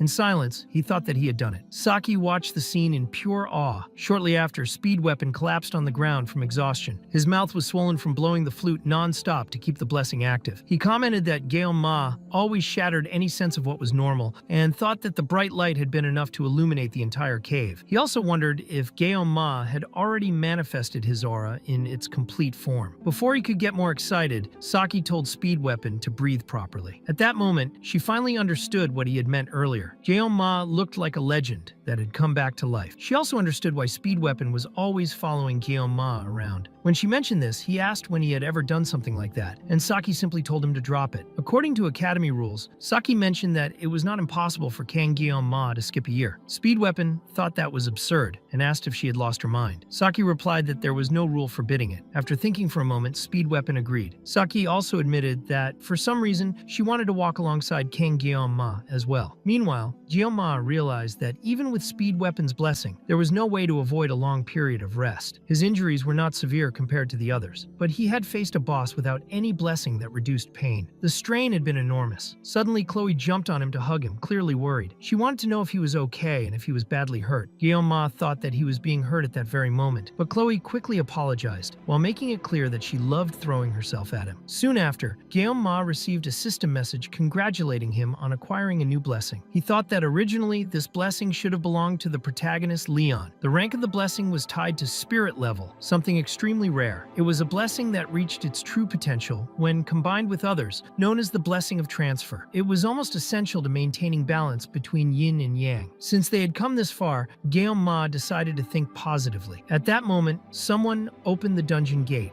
Ma remembered the request he had made earlier for Chloe to stay alert. As soon as the guard entered, he froze in shock when Chloe kicked him, driving her blade straight into his leg and forcing him to stay quiet. Speed Weapon asked what was going on. Ma explained that he had asked Chloe to do this earlier. The guard, panicking, asked what he had done to deserve that. Ma replied that this was exactly what they were about to find out. Later, Speed Weapon asked if the fact that the monsters had gone berserk and the portal had been opened had anything to do with that guard. Saki agreed that everything felt strange. There were no surveillance cameras inside the dungeon, yet the employee appeared as if he had been waiting for everything to happen. Speed Weapon questioned why someone would do something like that. Saki replied that this was what they needed to uncover. She approached the guard and said she did not think he was a coward. The real question was who was behind all of this. Since he did not seem willing to talk, Saki concluded that they would have to force him to open his mouth. Ma made it clear that he had his own methods if the man insisted on staying silent. The guard finally gave in. A few days earlier, an academy instructor had approached him and promised to pay off all the debts he had piled up from gambling. Speed Weapon was furious and asked if he had really done all of this just because of debt, selling students for pocket change. The guard replied that they were not sold for pocket change. It was $2 billion. He explained that he had refused at first. Saki asked what this instructor looked like. The guard described a woman with light-colored hair with purple streaks, tall for female standards. Saki said she would not forget that description because it matched the assistant instructor of her class, someone with very striking eyes. Speed Weapon concluded that the incident during the midterm exam must also have been her doing. Saki wanted to know exactly what had happened during that exam. Ma explained that during the midterm, the group encountered a mermaid inside the dungeon. Saki asked if that was why Leon ended up hospitalized. Speed Weapon clarified that it was not exactly that, because the mermaid had been defeated by Ma himself alone. Ma added that after that, they took everything they could from him. Then Ma revealed that he had recorded the entire conversation. Everyone was impressed by the level of caution and planning. Chloe then pulled the sword out of the guard's leg, making him feel intense pain. Ma commented that a dungeon should never be open at that moment, because it was the perfect situation for someone to simply disappear. He said he would leave the judgment in Chloe's hands since she was the assassin of the group. Without hesitation, Chloe grabbed the sword and pressed it against the guard's neck. She made it clear that he would be punished and killed him right there, without any ceremony. Ma thought that the Academy Council of Elders and the instructors were probably starting to set their sights on him. Even so, he believed that if they came for him, he could handle cutting all of them to pieces if necessary. Sometime later, Ma went to the forge and handed over the horn of the Bull King, asking to have his weapon strengthened. The blacksmith was left speechless when he saw such a high-level material. He wondered if Ma had obtained it by himself. Ma replied that it had been a team effort and took the chance to ask if his weapon could be repaired and reinforced. The blacksmith complained, asking what Ma had done to the weapon to leave it in such a ruined state. Ma was thrown off by the tone, and the blacksmith quickly softened, saying only that he needed to take better care of his sword. Ma said he would leave everything in his hands then. The blacksmith thought that this cursed little brat might still manage managed to make the sword even smaller than it already was. Before leaving, Ma said that the blacksmith could sell any leftover materials and buy something for himself. The blacksmith was surprised and asked if he was serious. Later, back in class,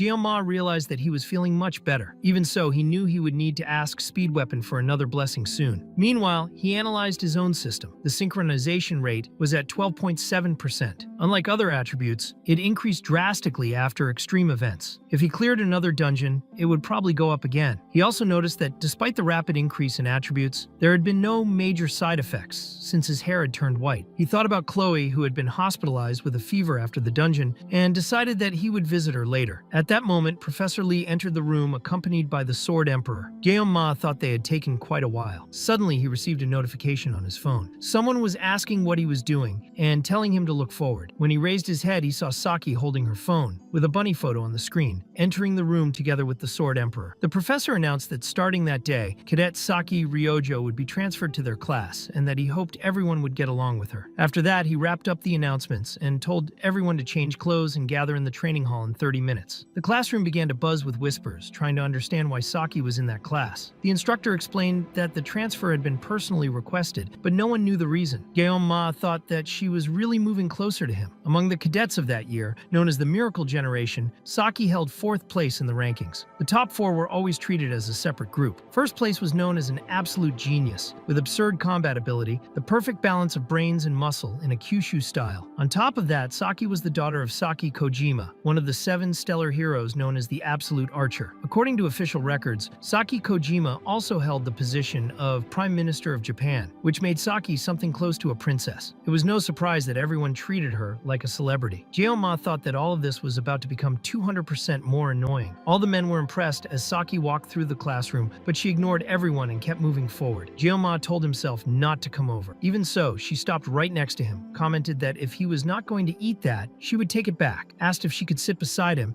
and even asked for his phone number. Ma thought that his bad feelings never failed. Later, at the guard post of the Buffalo Dungeon, another guard was being interrogated. He claimed that they said they were worried about the cadets and insisted on entering. According to him, the people involved looked strangely pale from the start. They said the cadets seemed scared for some reason. The investigator stated that the scene would be inspected and released the guard, telling him he could leave. Later, while smoking together, one of the investigators commented that deaths in dungeons were common accidents. The other agreed, but pointed out that no matter the accident, there was always a body left behind. This time was different, and it would not leave his mind. When he entered the dungeon for inspection, he was completely shocked. Countless buffalo corpses were piled up, forming almost a mountain. To him, it was impossible that simple academy cadets had done this. The students had returned safely, but the staff member who had entered the dungeon was nowhere to be found. It was as if he had never existed. The other investigator suggested that the man might still be inside the stone gate. The response came quickly, saying that was highly unlikely since that gate had never been opened before. On top of that, they could not simply interrogate the cadets, since this was an elite school full of nobles. Only higher authorities could issue a warrant, and that fact was driving the investigator insane. Suddenly, the instructor who was with him was violently thrown aside. In the same instant, he realized it was magic. It was a demon. The one who appeared was Akori, eliminating the evidence. The investigator wondered if she was human or just someone in disguise. He had no time to think further. The next second, his head was torn off. Before dying, he understood the truth. Akori was a human who had made a pact with demons. She coldly commented that they even worked properly, but had no idea what they were actually dealing with. Meanwhile, Saki was sitting calmly, eating her candy, looking cheerful beside Ma. All the other men around were clearly captivated by her, but Ma did not like that attention at all. Saki noticed that he was not eating and asked why. She even went as far as sharing the candy. Ma explained that Chloe sometimes sat there. Saki asked if the seats were assigned or if it was first come first served. Ma replied that it was by order of arrival, but took the chance to ask why she had transferred to that class in the first place. Before she could answer, the professor announced that the assembly would begin in 5 minutes, making everyone stand up. Ma mentioned that their class had morning training every day and asked if Saki would join. She replied that she would not, because she would be doing mental training. Then she put on a small device and simply fell asleep right there. Before that, she asked him to call her Ryojo, explaining that in her country, close friends used first names instead of last names. Ma mentioned that Speed Weapon called her Saki, but she said that did not matter. She wished him good luck with training and went back to resting. Ma had a clear feeling that this was going to cause trouble later. Meanwhile, in the academy's top class, Rachel complained that everything was way too noisy. She asked Abel if she had heard that Saki had been transferred from one class to another. Rachel commented commented that that girl, on top of being lazy, also seemed crazy. Abel was distracted, and Rachel asked if she was disappointed. Abel explained that class transfers only happened when a spot opened up, and that year that class had ended up with one less student. Saki must have found out before everyone else and rushed to secure the position. Abel asked what that had to do with her. Rachel said she had heard about Speed Weapon the previous week, and that he had teamed up with Kang Jeon-ma to clear the Buffalo Dungeon. According to rumors, Saki had liked Jeon-ma so much that she decided to join his class. Rachel commented that there should be some kind of order to these things, and teased that Jeon-ma was no longer reserved for dear Abel. Abel immediately denied it, calling Rachel crazy. Even so, Rachel noticed that Abel always reacted whenever she heard Jeon-ma's name. Abel insisted that nothing was going on, said she had only talked to Kang Jeon-ma a few times, and that there was no relationship between them. She asked Rachel to stop talking like that. Rachel questioned why Abel said only for now, hinting that she wanted more in the future. In a more serious tone, Rachel commented that lying to others was one thing, but lying to yourself was never a good idea. Abel was shocked by those words. She remembered a conversation she had had with her grandfather when he said he would become a temporary instructor at the academy. Abel asked him not to follow her at school, since she already got too much attention. That was when the Sword Emperor explained that he would be in charge of the special first-year class. Abel asked what he meant by that. Siegfried replied that it had been her own request, after what happened during the midterm exam. He told her not to worry, saying they would not meet much inside the school. Abel realized that he was trying to hide it, but she could still see the excitement written all over her grandfather's face. The Sword Emperor, who always seemed bored with everything, had finally found something that truly entertained him. That something was Kang Jeon-ma, a rare genius, someone who completely ignored his own status and noble background, solving everything through brute force. A talent so absurd that it almost felt unfair. Abel remembered the first time she saw him, when he looked like nothing more than a lazy child with no ambition. Now he had become a young man with strong presence and a strange kind of masculine charm that was hard to explain. To Abel, Jeon-ma seemed to have even more potential than Leon himself, known as the hero candidate. Jeon-ma walked firmly along the path of a hero, never showing off his achievements, moving forward in silence through a difficult road. If only he were arrogant, she could hate him for it. But he did not seem to have any clear flaws. It was impossible not to feel envy. Jeon-ma had been recognized by her grandfather, while she had not. Rachel quietly approached and asked what Abel was thinking about, making her flinch. Abel replied that no matter how much she thought about it, she and Jeon-ma had no room for the kind of feelings Rachel was hinting at. Rachel said that did not sound very convincing. If Abel really was not interested, then there would be no competition for her to try to get Jeon-ma. Rachel claimed that she could easily deal with the brat and with Saki, but she could never compete with Abel. Abel asked if that was serious and if she was really that charming. Rachel threw the question back, implying that Abel was admitting something. Meanwhile, another of Kang's classes was in session, this time about the ranking of blessings. The professor explained that the ranking was determined by the entity residing within the blessing. When a guardian spirit lived inside it, it was classified as guardian rank. When there was only a common spirit, it was called spiritual rank. Someone asked what would happen if an ancestor resided in a blessing, whether that would make it an ancestral blessing. The professor explained that ancestors could help with training at the academy, but they did not reside inside blessings. At that moment, Saki briefly stood up and then went back to sleep right away. Jeon-ma noticed that not even the professor scolded her. The class continued as normal. Jeon-ma thought that Saki slept far too deeply. It had been 2 days since she transferred to that class, and he still did not know the reason. She simply slept all day, and it was ridiculous that he had no chance at all to ask. He even thought that if she only planned to sleep, she could just take the seat in the corner. At the same time, he felt some relief knowing that Chloe was still hospitalized. Otherwise, he would probably already be dead from stress. Jeon-ma also recognized that Saki had handled all the cleanup after the dungeon, making sure everything ended without issues. Her skills were on a completely different level compared to Speed Weapon. The instructor resumed the explanation, breaking down the blessing rankings: heroic spirit, spirit, guardian spirit, and personal spirit. He stated that most cadets possessed personal ranked blessings and told everyone not to feel discouraged, since even a personal blessing could be just as effective as a guardian ranked one. He also explained that spiritual ranked blessings were incredibly rare in that world. Jeon-ma thought that he had obtained one of those rare blessings just a few days earlier. At that moment, a female student asked how many heroic ranked blessings existed. The instructor explained that the world referred to them as heroic blessings, and that in practice, they were considered legends. Since the first manifestation of blessings in human history, only one person had ever awakened a heroic zodiac blessing. The founding hero, Valor Joaquim. The instructor added that in the modern era there was one more person at that level, but unfortunately,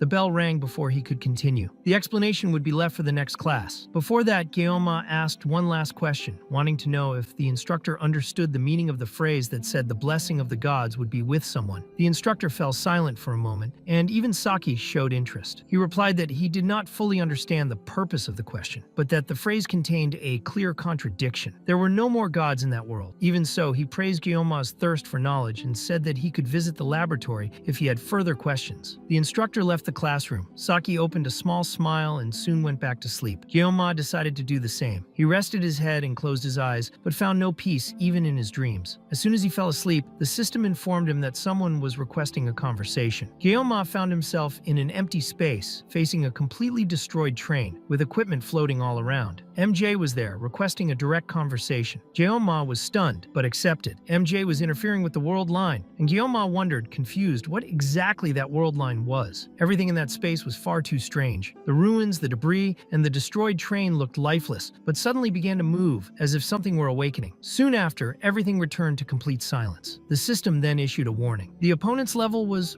far too high. Guillaume's level was too low, and he did not meet the minimum requirements. Even so, the question appeared, asking whether he wished to proceed. Guillaume realized that this did not feel like just a dream. Maybe this was the reason he had ended up in that world. Maybe the answers about who had thrown him there and about the true nature of the sword god's blessing were there. Without hesitation, Guillaume accepted. MJ was applying a suppressive force to make that contact possible. In the same instant, the system vanished completely. That entire reality shattered, as if space itself had been torn apart. Guillaume felt that it was very similar to the day he awakened the sword god's blessing during the entrance exam. Back then, he had seen that thing as well. He needed to discover what it truly was. The feeling of something drawing closer grew stronger and stronger. Something was about to happen. But suddenly an order echoed, telling Guillaume to wake up. There was external interference. MJ was rapidly losing memory. Guillaume thought he had come so close to the answer, but there was no time. Before disappearing, MJ left only a single message. She told him to cut and slice whatever stood in his way. Then she wished that the blessing of the gods would be with him. The one who woke him was Saki. She commented that she had been scolded for sleeping too much, but pointed out that he had been asleep as well. If she had not woken him, he would have missed the class. That was when Saki noticed that Guillaume was crying. Later, Guillaume reflected on everything that had happened. Saki asked if he had had a sad dream. He thought that he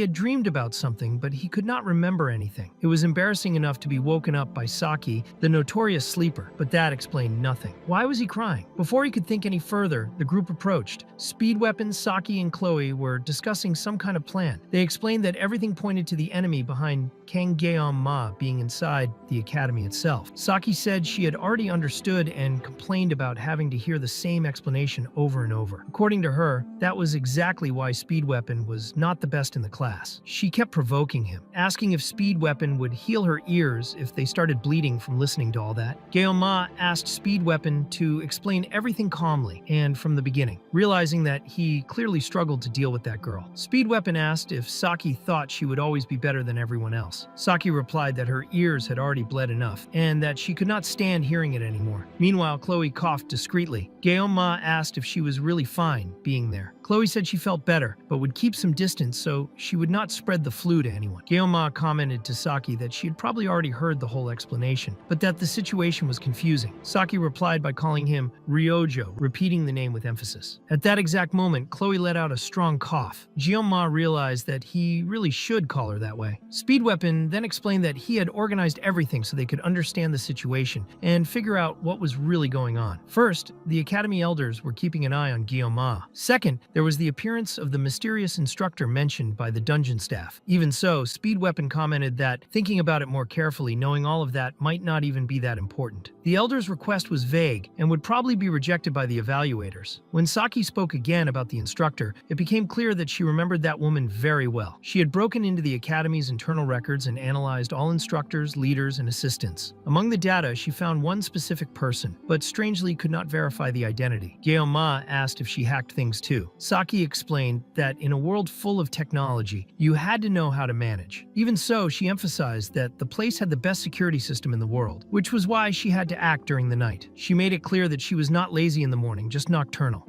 Ma thought that not even his phone number, which he had never given her, was safe, since Saki still managed to find it. Speed Weapon concluded that up to that point, nothing truly concrete had been revealed. Even so, they could not just break into the Elder's dormitory and start making threats. Speed Weapon even had the ability to do that, but he knew it would only make things worse. Everyone agreed. Still, he was thinking about another solution, creating their own club. Ma found the idea strange and asked what he meant by a club. Saki explained that clubs were free movements within the academy and even received funding. The academy emphasized cooperation among cadets, whether genuine or not, and because of that, it offered benefits. One of those benefits was recognition as an organization officially affiliated with the academy. Speed Weapon added that simply existing as a club already worked as a form of institutional protection, something that being just a cadet did not guarantee. Saki added that considering they had enemies both inside and outside the academy, a club would serve as a double barrier. Ma remembered that one of the divine protection systems in the game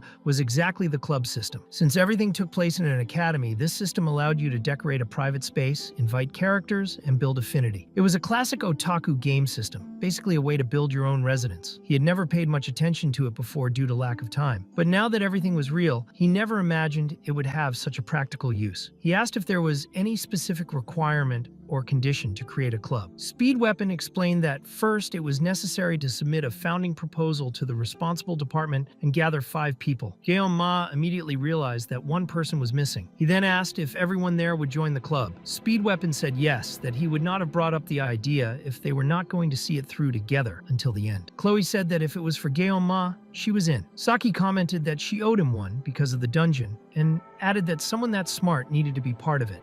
Ma thought that in his past life, when he got older, he realized relationships usually turned into calculated exchanges. Still, those people barely knew him and were already saying they would trust him. He thanked all of them sincerely. Speed Weapon suggested using the moment to choose the club's name. Chloe proposed Memories of Assassination, saying they would assassinate corrupt people. Speed Weapon immediately rejected the idea, saying it did not sound like a good name. Saki said they could call it anything, maybe Neighborhood Patrol, claiming the name did not matter. Speed Weapon asked her to please shut up. They fell silent for a moment, thinking. Then Ma suggested Travel Club. The idea was to clear dungeons and explore what lay beyond them. He asked if that was a bad idea. The group replied that it was not, that it was actually a great idea. Speed Weapon concluded that they would then need to find a faculty advisor. The written test was scheduled for the following week, so they still had to prepare regardless of the club. Without an advisor, they could not create a club. Saki commented that, honestly, that was the biggest problem. Advisors had to be professors or someone above that rank. Chloe suggested trying the Blessing Studies professor, since he was kind and popular. Speed Weapon asked about Professor Damien. Chloe said no, because he was very busy and would hardly accept. Saki explained that out of more than 500 Academy staff members, only about 30 were professors, and only 10 taught first-year classes. They claimed to encourage club activities, but the system was full of contradictions. She then asked if Ma had someone in mind. He said yes and asked if it was enough for the person to be a professor or above. Saki said yes, although almost no one was above professors. Then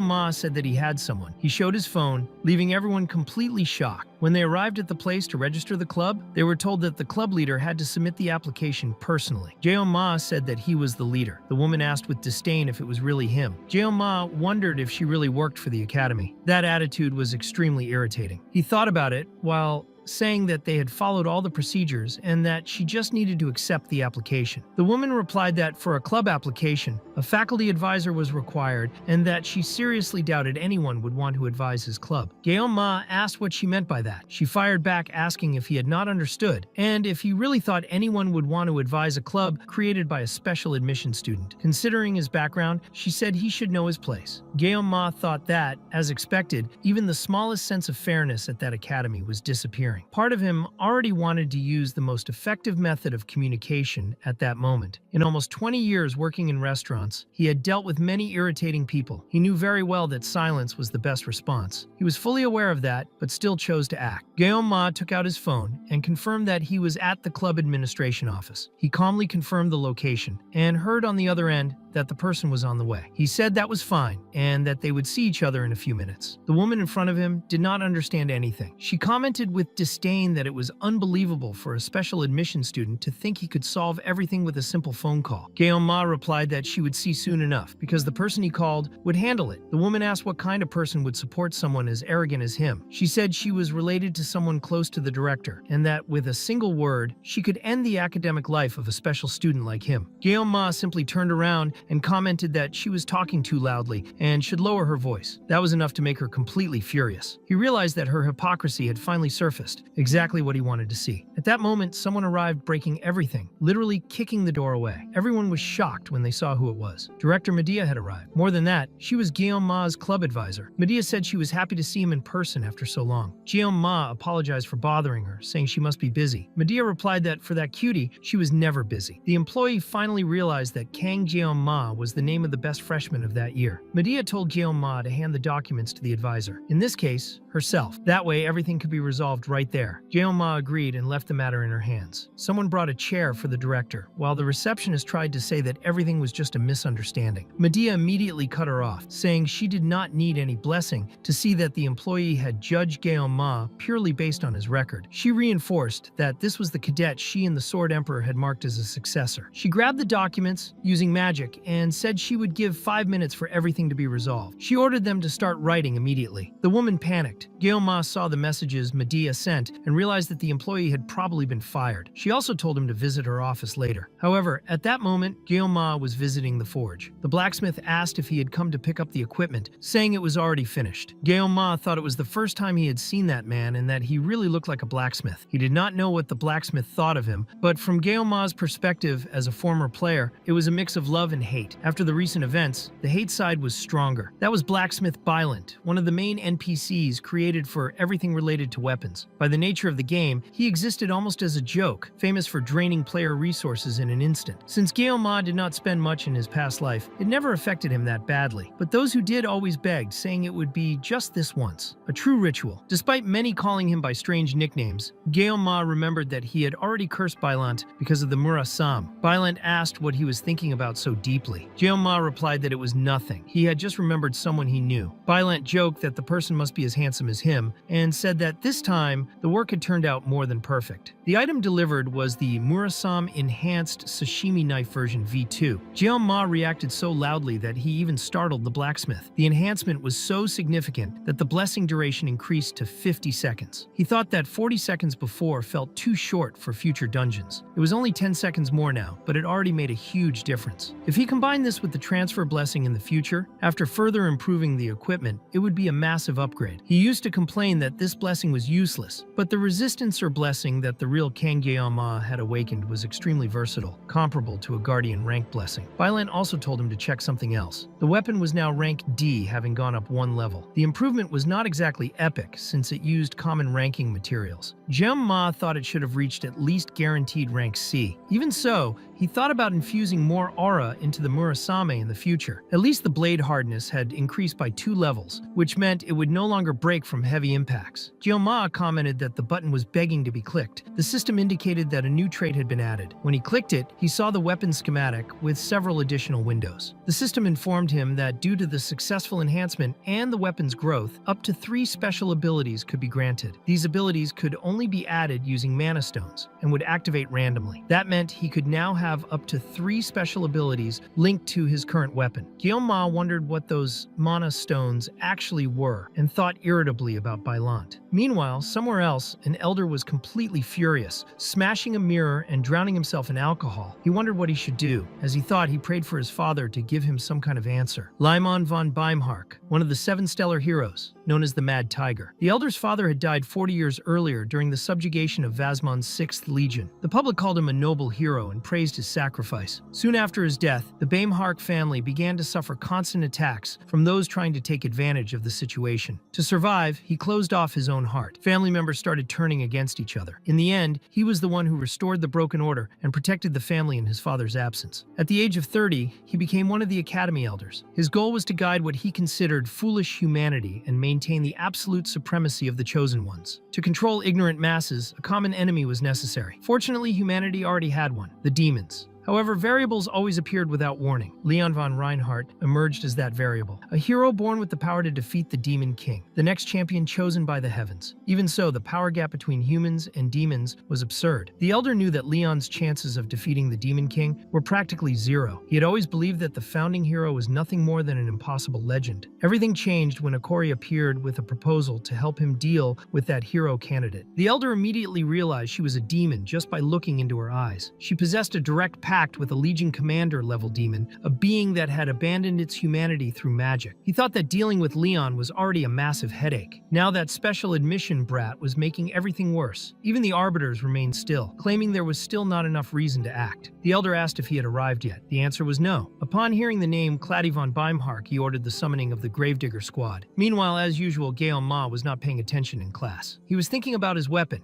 and about mana stones. Having a mana stone changed everything drastically. The simple fact that he now had 3 open slots to imbue mana stones was an absurd gain. If this were still just a game, mana stones would only appear after defeating dungeon bosses. They usually came from rank A or higher magical beasts. Gaon Ma thought fate was cruel. He also wondered if Saki had stayed up all night again. It had already been a week since they cleared the Buffalo dungeon with the club members. Mana stones were the key to unlocking the stone gate where the Bull King appeared. That stone came from a Colossus, the giant. Somehow, someone had managed to defeat the giant and obtain its mana stone to cause all of that. In the game, a single step from the giant was enough to shake the entire inner area. Even so, the giant was nothing compared to the monsters introduced in later updates. The Immaculate Knight Basilisk, the malicious beast Manticore, and the elite King Draugr, creatures comparable to natural disasters. Gaon Ma thought that risking one's life to strengthen equipment was truly worth it. That should have been Leon's job, not his. At that moment, Chloe approached and asked if the seat was taken. It was, reserved for Saki. She looked visibly pleased by that. Gaon Ma commented that it seemed she had fully recovered. Chloe confirmed it, but said that the one who had really been hurt was him. That time, his weapon had even glowed blue. Gaon Ma asked to avoid that topic. He went back to thinking that hunting mana stones was definitely worth it. Ironically, now he wanted power. The idea of living a peaceful life had already been discarded. Stability and safety were still important, but the main goal had not changed: survive. Unpredictable variables that did not exist when he was just a player kept appearing. The story he knew had completely changed, as if the world itself were conspiring against him. Somehow, a full month had already passed since he entered the academy, and all of this had already happened. Gaon Ma thought that soon the truth about the Second Demonic War, which would erupt in 3 years, would be revealed. In preparation for that, strengthening his body and his equipment was not a choice. It was a necessity. If things continued at that pace, he did not know what the outcome of the war would be, and he also did not trust Leon. At that moment, Speed Weapon tried to wake Saki and ended up taking a direct punch to the throat. Gaon Ma thought that even though that mermaid was a demon and the supposed hero was the target, she had died with a single blow. He wondered how that had even been possible. It deeply irritated him. Meanwhile, Speed Weapon was complaining to the captain, saying that he had been hit. Gaon Ma asked when Speed Weapon had arrived there. He said he came to check on the club's progress. Gaon Ma replied that the director had already approved everything, and that now they only needed to recruit 1 more member. With that, he also made it clear that Speed Weapon did not need to call him captain anymore. Speed Weapon commented that Leon had been doing very well recently and had cleared a high-ranked dungeon. Gaon Ma thought that Leon was finally acting like a real protagonist. Saki joined the conversation and said that he had cleared a rank A dungeon the day before. That made the difference painfully obvious, since they had barely managed to deal with a rank C dungeon. Speed Weapon found it strange how much Saki knew about Leon and blurted out that she seemed to be following him. He even asked if she liked him. Saki replied with a very direct look and made it clear that she was not interested. Gaon Ma realized that Leon really was getting stronger. At that rate, he would soon obtain Baomeng during the survival training on the deserted island. And to think that his own little sashimi knife, which did not even have a special trait, had survived for so long. Gaon Ma felt that too many things were going wrong in his life. Things that should have been happening to Leon were falling into his lap instead. Even so, he was not going to accept that as normal. He thought that if his life was a game, he would not hesitate to use the blade. He had no reason or desire to be the perfect protagonist. He was not the main character. He was just surviving. He was Kang Gaon Ma, the sword demon. In his mind,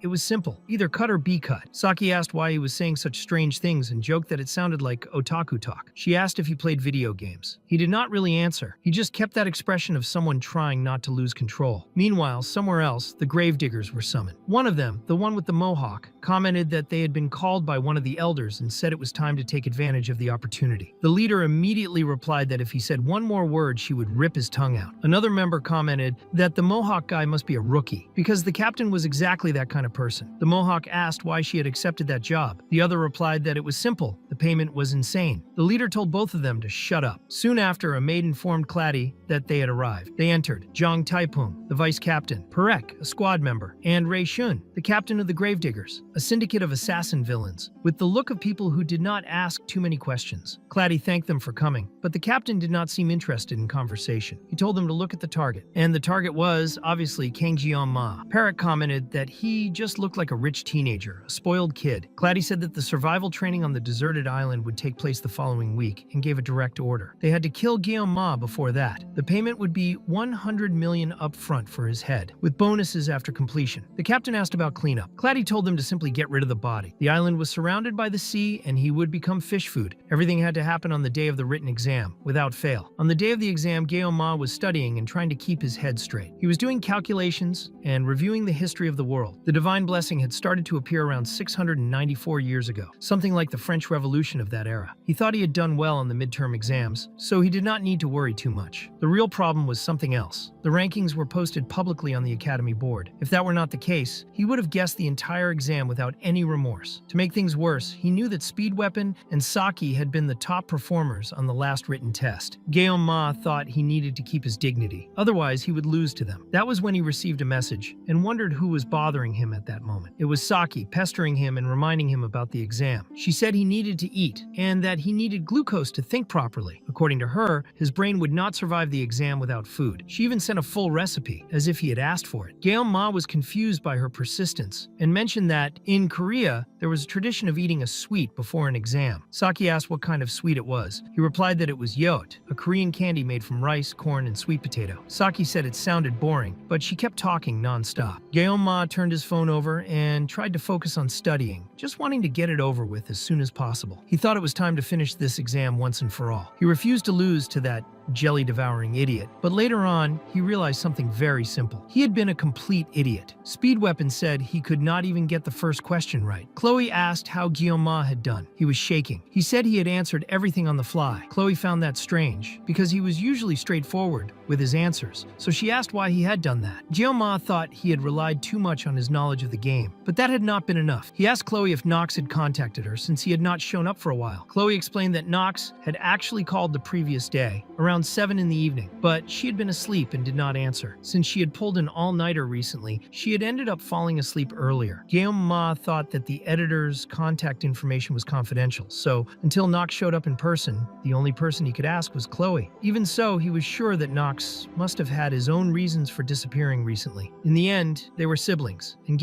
Ma just hoped the two of them could get along. At that moment, Speed Weapon commented that he had also gone to bed late, and that was why he did poorly on the exam. Saki immediately disagreed, saying it was not lack of sleep but lack of intelligence, something he simply refused to admit. While Speed Weapon freaked out over the comment, Saki stood up and sat right next to Ma, which clearly irritated Chloe. Saki then asked what they were whispering about and teased them, suggesting the two of them were dating. Chloe got excited just at the idea of dating Ma, while he wondered if that was really all young people thought about these days. Even so, he made it very clear that it was not happening. Saki then asked why Ma had been ignoring her messages until now. He explained that he had only done that once. That was when Chloe reacted immediately upon hearing the word messages and asked if they were exchanging messages right now. Ma found it strange because Chloe did not seem that bothered when Saki sat next to him, but she became extremely upset when she learned about the messages. Speed Weapon, on the other hand, had no idea what was going on. Ma told Saki to back off, saying that this could end up causing trouble. Saki replied that they had known each other for a long time and that he should know exactly why she was acting that way. To Ma,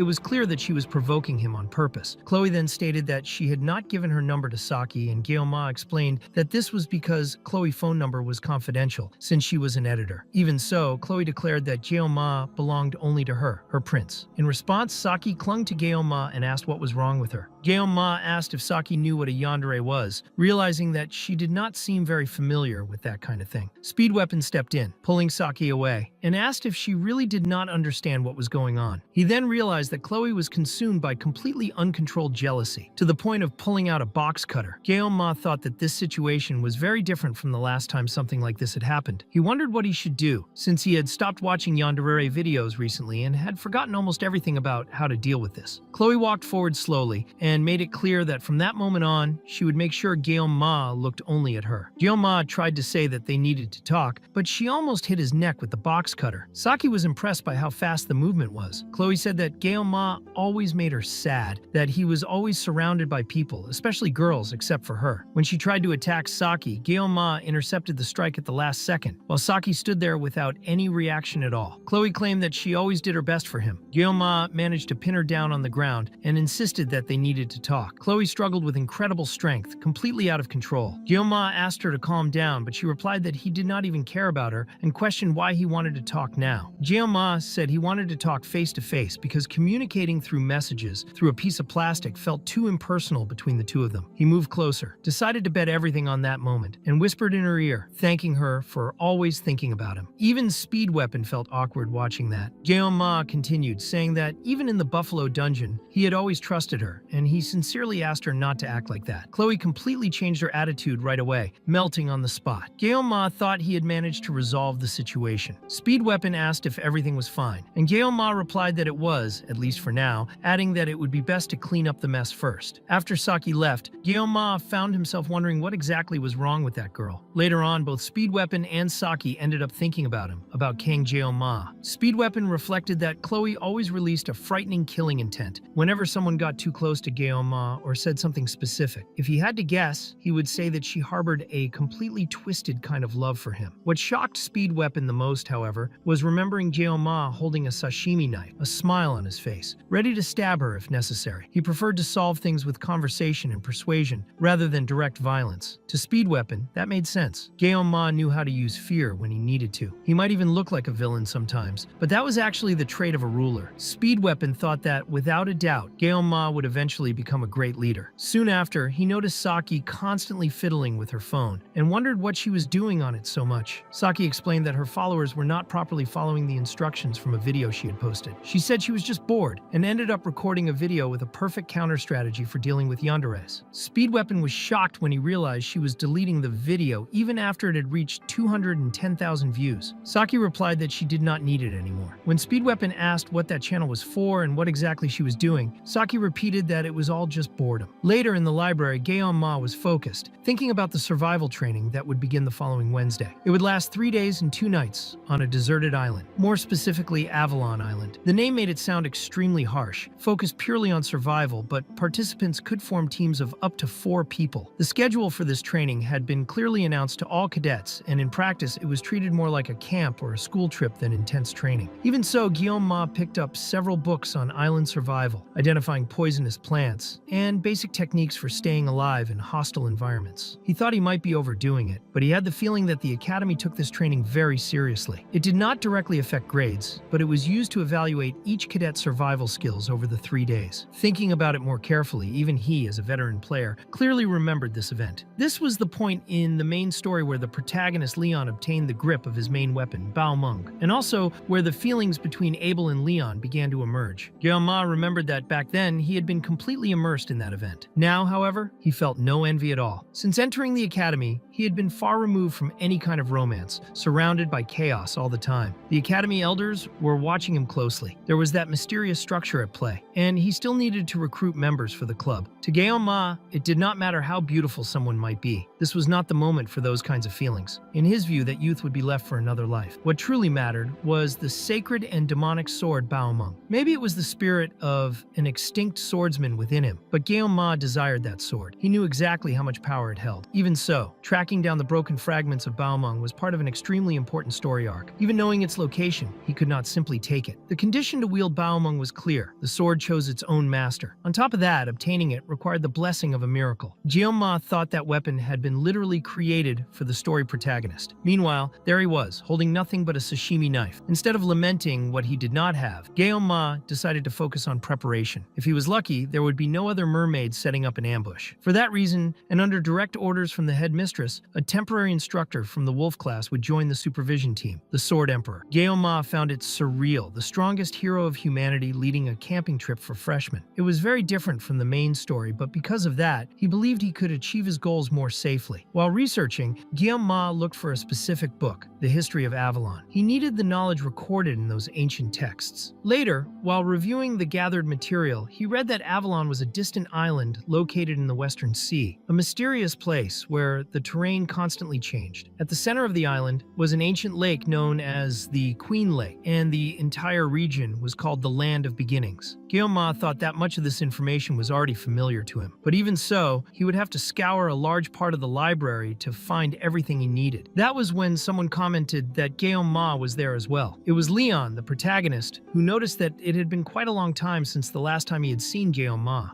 Jeonma noticed that Leon was holding an introductory magic book. Even if he was trying to learn something from what happened during the tests, it did not really make much sense. Leon was not the kind of person who would normally spend time in the library studying magic at that moment. Jeonma was not sure he fully believed it, but he decided to let it go. Leon showed curiosity about the book Jeonma was reading. Jeonma explained that the group would be going to Avalon Island the following week for training, and that he was researching everything he could about the place. Leon looked surprised and commented that Jeonma was extremely diligent. Jeonma admitted to himself that he could not deny it. He was constantly training, exploring dungeons, and studying monsters. Since he knew what would happen 3 years from now, he felt he needed to prepare as best as possible. To him, it was not an exaggeration, it was a necessity. He made it clear that he was there to take care of the future. Leon commented that even though they were very different, both of them wanted to reach the same goal. Jeonma realized that Leon was still following a path very close to the one from the original game, but something felt different. There was a visible sadness on Leon's face, along with a posture filled with inner conflict. Even so, Leon decided to end the conversation, saying that the library was about to close and that he did not want to disturb him any longer. Jeonma agreed and wished him good studies. Even just passing by Leon, Jeonma felt the weight he was carrying. It was as if the fate of all humanity rested on his shoulders. Light and darkness seemed to press down on him at the same time like invisible lead. That only strengthened Jeonma's desire to finish his own preparations as soon as possible. Then the day of survival training on the deserted island arrived. When Saki and Chloe showed up, Rachel commented that it had been a long time since she had last seen Saki. Chloe reacted coldly, only drawing attention to her blonde hair. Saki confirmed that it really had been a while. Abel appeared right after and asked if everyone was ready for the training. Saki said she would do what she always did. Rachel, watching the mood, commented, on the obvious rivalry between them. She hinted that Saki had slipped in to gain an advantage behind everyone's backs. To Rachel, that only made school life even more fun. Saki replied that everything had been done within the procedures and that she did not think it was necessary to inform anyone. Rachel then provoked her, saying she really needed to watch Jeonma being taken like that. Abel tried to interrupt and asked her to stop, but Rachel insisted. She reminded them that Saki had gone to the Buffalo Dungeon with Jeonma, done club activities with him, and now would spend 3 more days with him during training. Saki asked if Jeonma had not said he wanted to do the training alone. Chloe confirmed that he really had said that, and that he intended to act solo. Rachel then raised an interesting point. If he was not officially teaming up with anyone, that changed everything. At that moment, Saki and Abel became curious about what Rachel was planning. Rachel explained that Jeonma had not asked anyone to follow him. All of them reached the same conclusion without needing to say it out loud. That was when Rachel proposed a fair and clean game, which she called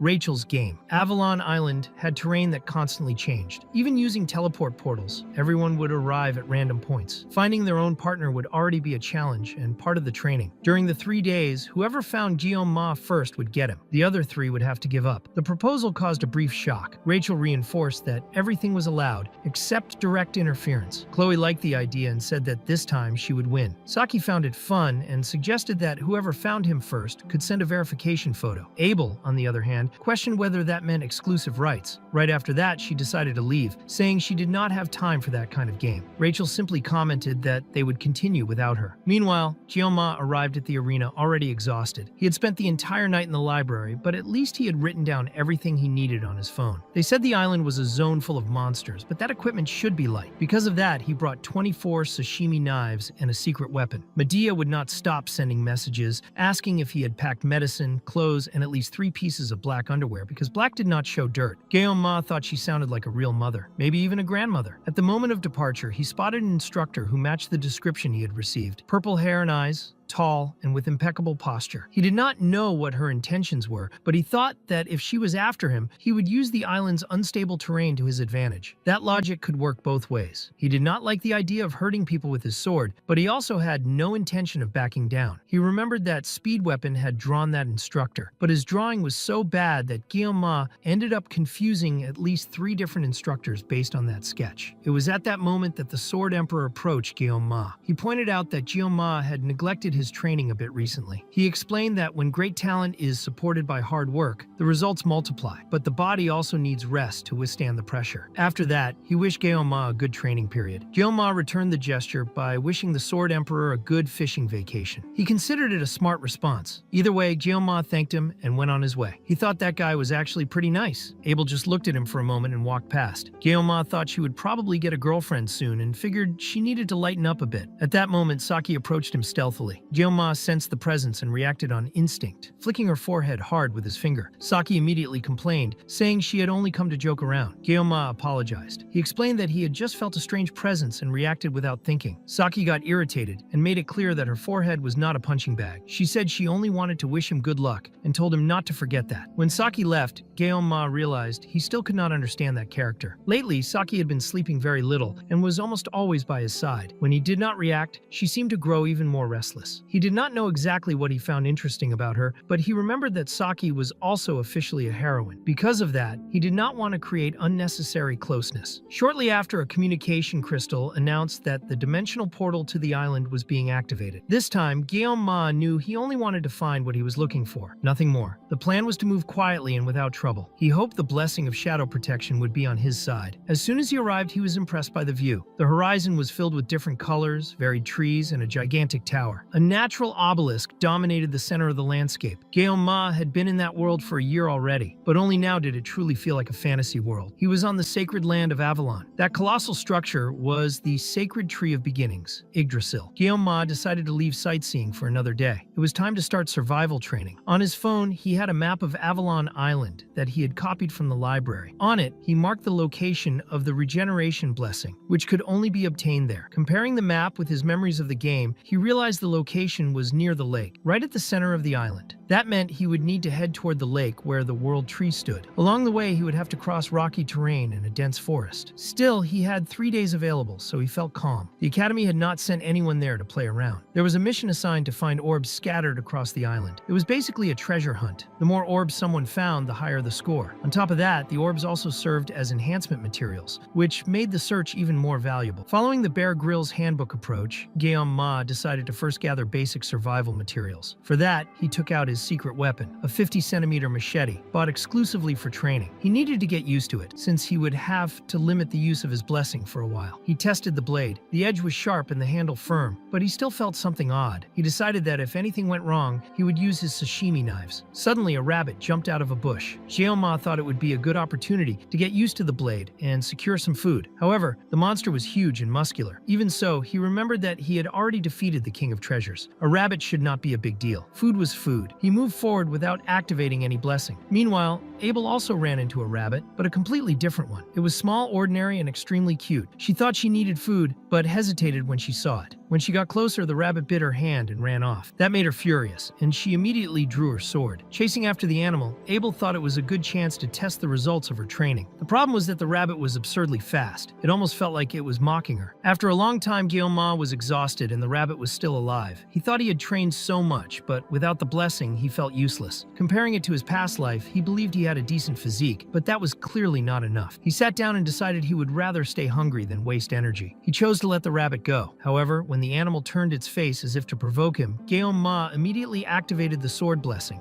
Meanwhile, Rachel was moving quickly using her abilities. She was looking for someone, but had the feeling she was walking in circles. That was terrible. Even though she had named it Rachel's Game, she had no idea how to find Jeon-ma. She decided to follow the birds, but soon concluded that overthinking was a waste of time. She chose to just move. She activated her lightning power again and shot across the island. In the distance, Saki thought she heard Rachel's voice screaming. Either way, she was well prepared. She carried snacks, a blanket, a jacket, and a weapon. Jeon-ma still had not shown up, but they had agreed to the rules of that game, and Saki had no intention of losing. Saki ended up appearing at some point along the island's coast. She needed to decide where to go by observing the terrain around her. The problem was that almost all of Avalon Island changed constantly. The only place where the terrain remained stable was near the World Tree. Knowing Jeon-ma, she was certain he would choose a more secluded spot, like deep inside a forest. There were not many options. She decided to head in that direction. She did not intend to lose to anyone, and when she found him, she would pay him back for that flick. Meanwhile, in an extremely dark environment that resembled a dense star-filled night, Chloe advanced while cutting down several monstrous wolves along the way. She moved with precision, eliminating everything that appeared in front of her. Her goal was clear: to find Jeon-ma before anyone else. At least on that island, she wanted him to look only at her. Along the way, Chloe felt a presence. She believed it was Jeon-ma. Meanwhile, later at night, Jeon-ma was preparing the meat from the rabbit he had killed. He decided he would eat what he could there and turn the rest into jerky. However, he felt a presence approaching. It did not seem like a beast. It could be someone coming after him. He did not let his guard down. He grabbed his knife and stayed alert. The moment someone got too close, he drew the blade. That was when Chloe lunged toward him, but the one who actually appeared right after was Rachel. The two ended up staring at each other, surprised to run into one another again. At the same time, the person Jeon-ma almost struck in the neck was Abel. She dropped to her knees in front of him, completely soaked and trembling. Her body was reacting more to the cold than to the scare. As time passed, Abel ended up staying close to the campfire to warm herself. She noticed how well prepared Jeon-ma was. He had a jacket made from rabbit fur and ready dried meat. Even in that hostile environment, she had ended up losing to him. That made her feel embarrassed, and the cold only made it worse. Jeon-ma stepped closer and placed the fur coat over her, signaling for her to cover herself. Abel thought she had been very reckless. Maybe she should have turned back earlier, but she had ended up following the smell of food, even while dizzy and exhausted. Still, the warmth was comforting. When she complained about pain in her ankle, she realized she had barely noticed the injury. In the next moment, Jeon-ma was already checking the wound. He judged that if it was left like that, it could get infected. So he improvised a well-made tourniquet using his own tie. After some time in silence, he asked why she was walking alone across the island. Abel remembered what Rachel had said, that whoever found Jeon-ma first could stay with him. Even so, she replied that sometimes she liked to do things her own way, alone. Jeon-ma noticed that this suited him quite well too. Even though she had refused the game earlier, Abel ended up taking a selfie with Jeon-ma and sending it to the group where they all were. Soon, they questioned whether she had not said she would not participate. Rachel commented that the quiet little cat had managed it. At that moment, Jeon-ma offered a skewer of rabbit meat to Abel. As they ate in silence, he felt the mood was a bit awkward. Even so, Abel asked how he managed to be so strong. Jeon-ma thought that even if he was only strong for a short period, dealing with all the chaos at the academy had not been easy at all. He explained that it came from his master, someone who had taught him how to fight with a sword. Abel remembered that she had spent almost her entire life training with her grandfather. She had always believed she understood everything about swords, but she had never seen anything like Jeon-ma. She wanted to know what exactly he had learned from that master and what his family name was. Jeon-ma replied that over time he had learned something very simple. Being strong did not mean always winning. The one who truly wins is the one who does not give up until the end. Endure, resist, survive. That was what it meant to be strong. Abel commented that it sounded like an old uncle speech and immediately apologized. She said it was kind of cliche and very similar to what her grandfather used to say. That made her remember a conversation they once had while sitting on a bench. Since that day, they had never really talked properly again. Jeon-ma offered her another skewer. Abel admitted that it was really good. The next morning, Abel woke up alone. Jeon-ma had left some food for her. The campfire was out,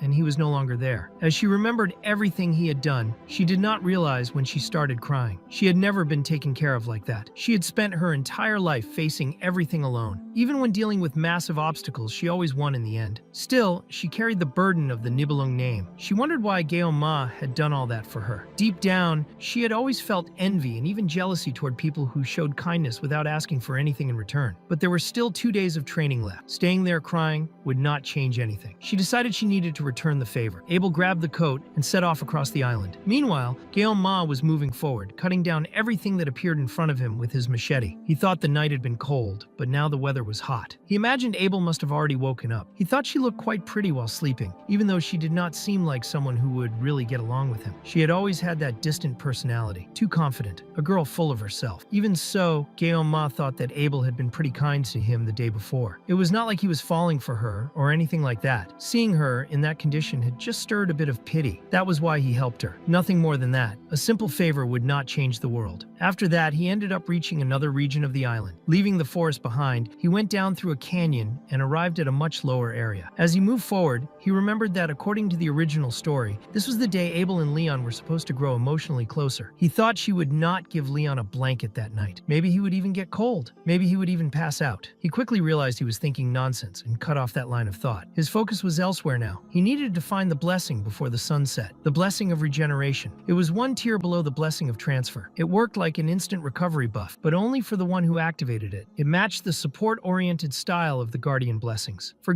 Ma, that blessing did not apply directly, since he already possessed the blessing of transfer. Even so, he could use it to heal other people. It sounded overpowered, but it had limits. It did not regenerate lost limbs and only healed near fatal injuries. In the game, it was a hidden item, so it did not affect Leon progression much. Besides that, Leon would become absurdly strong in the future anyway. Because of that, Ma concluded it was worth taking. As he climbed the next slope, he felt that something was different from the game. He was sure there should have been nothing but a single rock there. In the game, he had wandered around that area for quite some time, but now he finally found the ruins where the orb of regeneration was supposed to be. The problem was that the object was shining too brightly. The blessing was supposed to be hidden. It soon became clear that it was not just the blessing of regeneration. It was a massive orb, a true unexpected bonus. Ma thought that the day was going better than expected. The tide had turned. He decided he would take the orb first and then look for the blessing. But something cut through the vines wrapped around the orb. A presence approached. Someone remarked that they did not expect to find another person there and asked if he was also after that orb. From the shadows, Leon appeared beside the ruins. He asked whether Ma had come for another reason. Ma made it clear that he had not. He had seen the orb from afar and came to take it. Nothing more than that. Leon accepted that naturally and implied that, in that case, the only way to decide would be by contesting the orb. At that moment, Ma found himself face to face with Leon, the hero. It felt like an unexpected trial. He was not prepared for that situation to appear out of nowhere. In the original story, Leon was supposed to be with Abel that day. It was an important turning point in the narrative. Maybe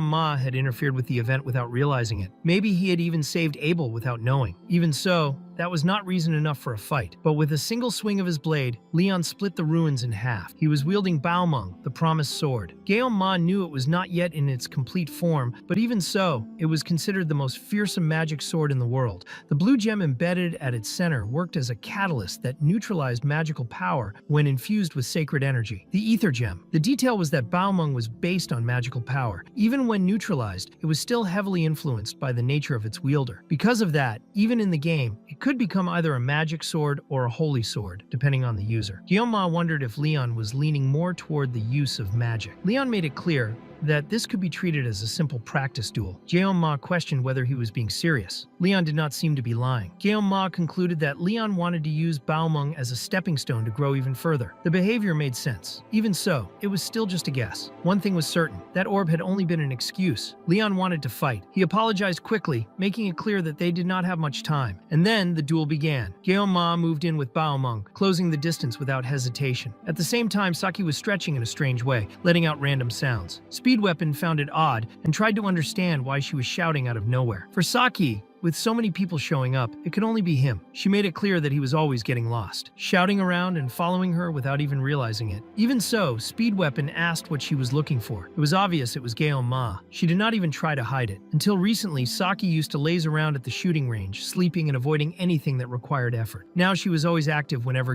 Ma appeared. She always said she hated complicated things and found everything annoying, but suddenly she was doing all kinds of stuff without anyone asking. That was way too strange. In the middle of the path, Saki suddenly stopped, and Speed Weapon ended up bumping his face into the back of her head. She asked if it was really that obvious. To him, it could only be some kind of possession. The answer came as an immediate punch. Right after that, Saki noticed a different sound in the surroundings. Speed Weapon thought it might be an earthquake or something like that, but she felt it was not. At that moment, Gaoma Machete was easily split in half by Bao Meng. Leon advanced without hesitation, showing no basic respect for a duel between swordsmen. Gaoma barely reacted at first. He could not throw himself into a fight like that without understanding the reason. He was also afraid of activating his blessing and ending up killing Leon without control. Still, if he made a mistake there, he would die. The clash was inevitable. Gaoma realized he was facing the bearer of the blessing of miracles.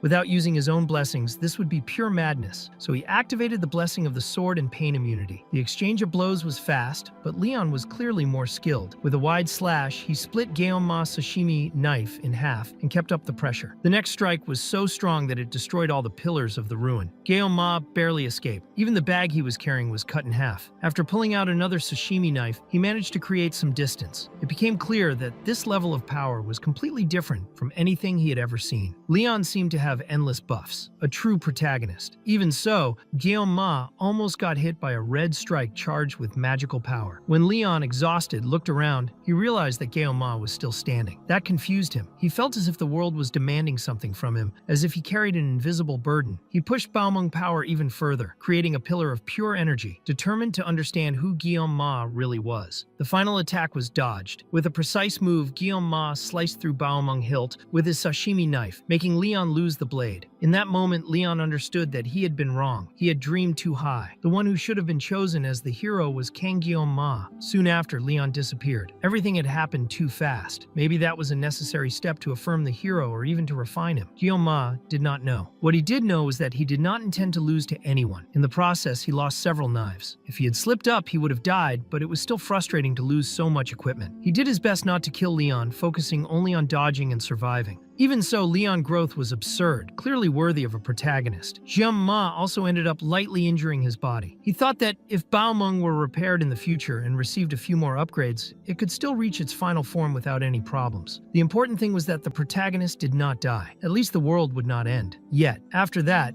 Gaoma picked up the orb and obtained the blessing of regeneration. To test it, he cut himself with the knife, and in the next second, the wound closed. It worked perfectly. Later, camped in front of a bonfire, Gaoma tried to make sense of everything. It did not make sense that all that chaos had been caused just by the encounter with Abel. He remembered Leon's words and wondered if that was something destined to happen. Maybe Leon was also an existence from outside that world, just like him. The questions only kept growing. He still did not know who had thrown him into that game world. For now, he decided to focus on what needed to be done. Since his past life, his personality had always been explosive. Even now, trying to control himself more, he had never been able to ignore injustice. That was how he had always been. He never ran from a fight. Maybe that was his way of delivering justice. The plan to stay out of the main story had turned into nothing more than a way to protect himself. The original intention was to obtain a blessing that would not cause much impact, but even so, the story had placed Gaoma in direct confrontation with the protagonist himself. To make things worse, there were now even more people interested in killing him. If they truly put his life at risk, he knew he would have to actually kill someone. Until that moment, he had never done that. He began to wonder if he was acting the right way. Moving forward was not always the best option. Sometimes, knowing when to stop mattered just as much. Lost in that thought, he almost felt Saki's presence, as if she were there telling him that he thought too much and should just act the way he always did. He soon realized it was nothing more than a hallucination. That bothered him. If Saki were nearby, he would have felt her presence for real. He thought about what the others might be doing at that moment. Saki was at the camp with Speed Weapon, but the two had gone separate ways after crossing a boundary line. Rachel was probably annoying Chloe as usual. Abel was likely bathing somewhere. Wondering whether he truly had friends in that world felt a bit awkward to him. Later, while Gaoma was sleeping, a group of assassins approached silently. Shurikens were thrown in his direction, but he woke up in time to dodge and avoid any fatal blows. Even so, he suffered a few scratches. One of the assassins remarked that he was skilled and suggested recruiting him, but the commander ordered him to stay quiet. Gaoma immediately recognized who she was. Rei Shun, the leader of the group of assassins known as the Reapers. In the future, she would be the first human demon Leon would face. She was a noble who had been betrayed by her own family and expelled from her home. She chose to live as an assassin, feeding on hatred until becoming a villain who would eventually be defeated by Leon. Even knowing her story, Gaoma felt no pity. She had abandoned her own humanity. One of the assassins mocked him, saying the kid dodged far too well to be normal. Rei Shun asked where he came from. To Gaoma,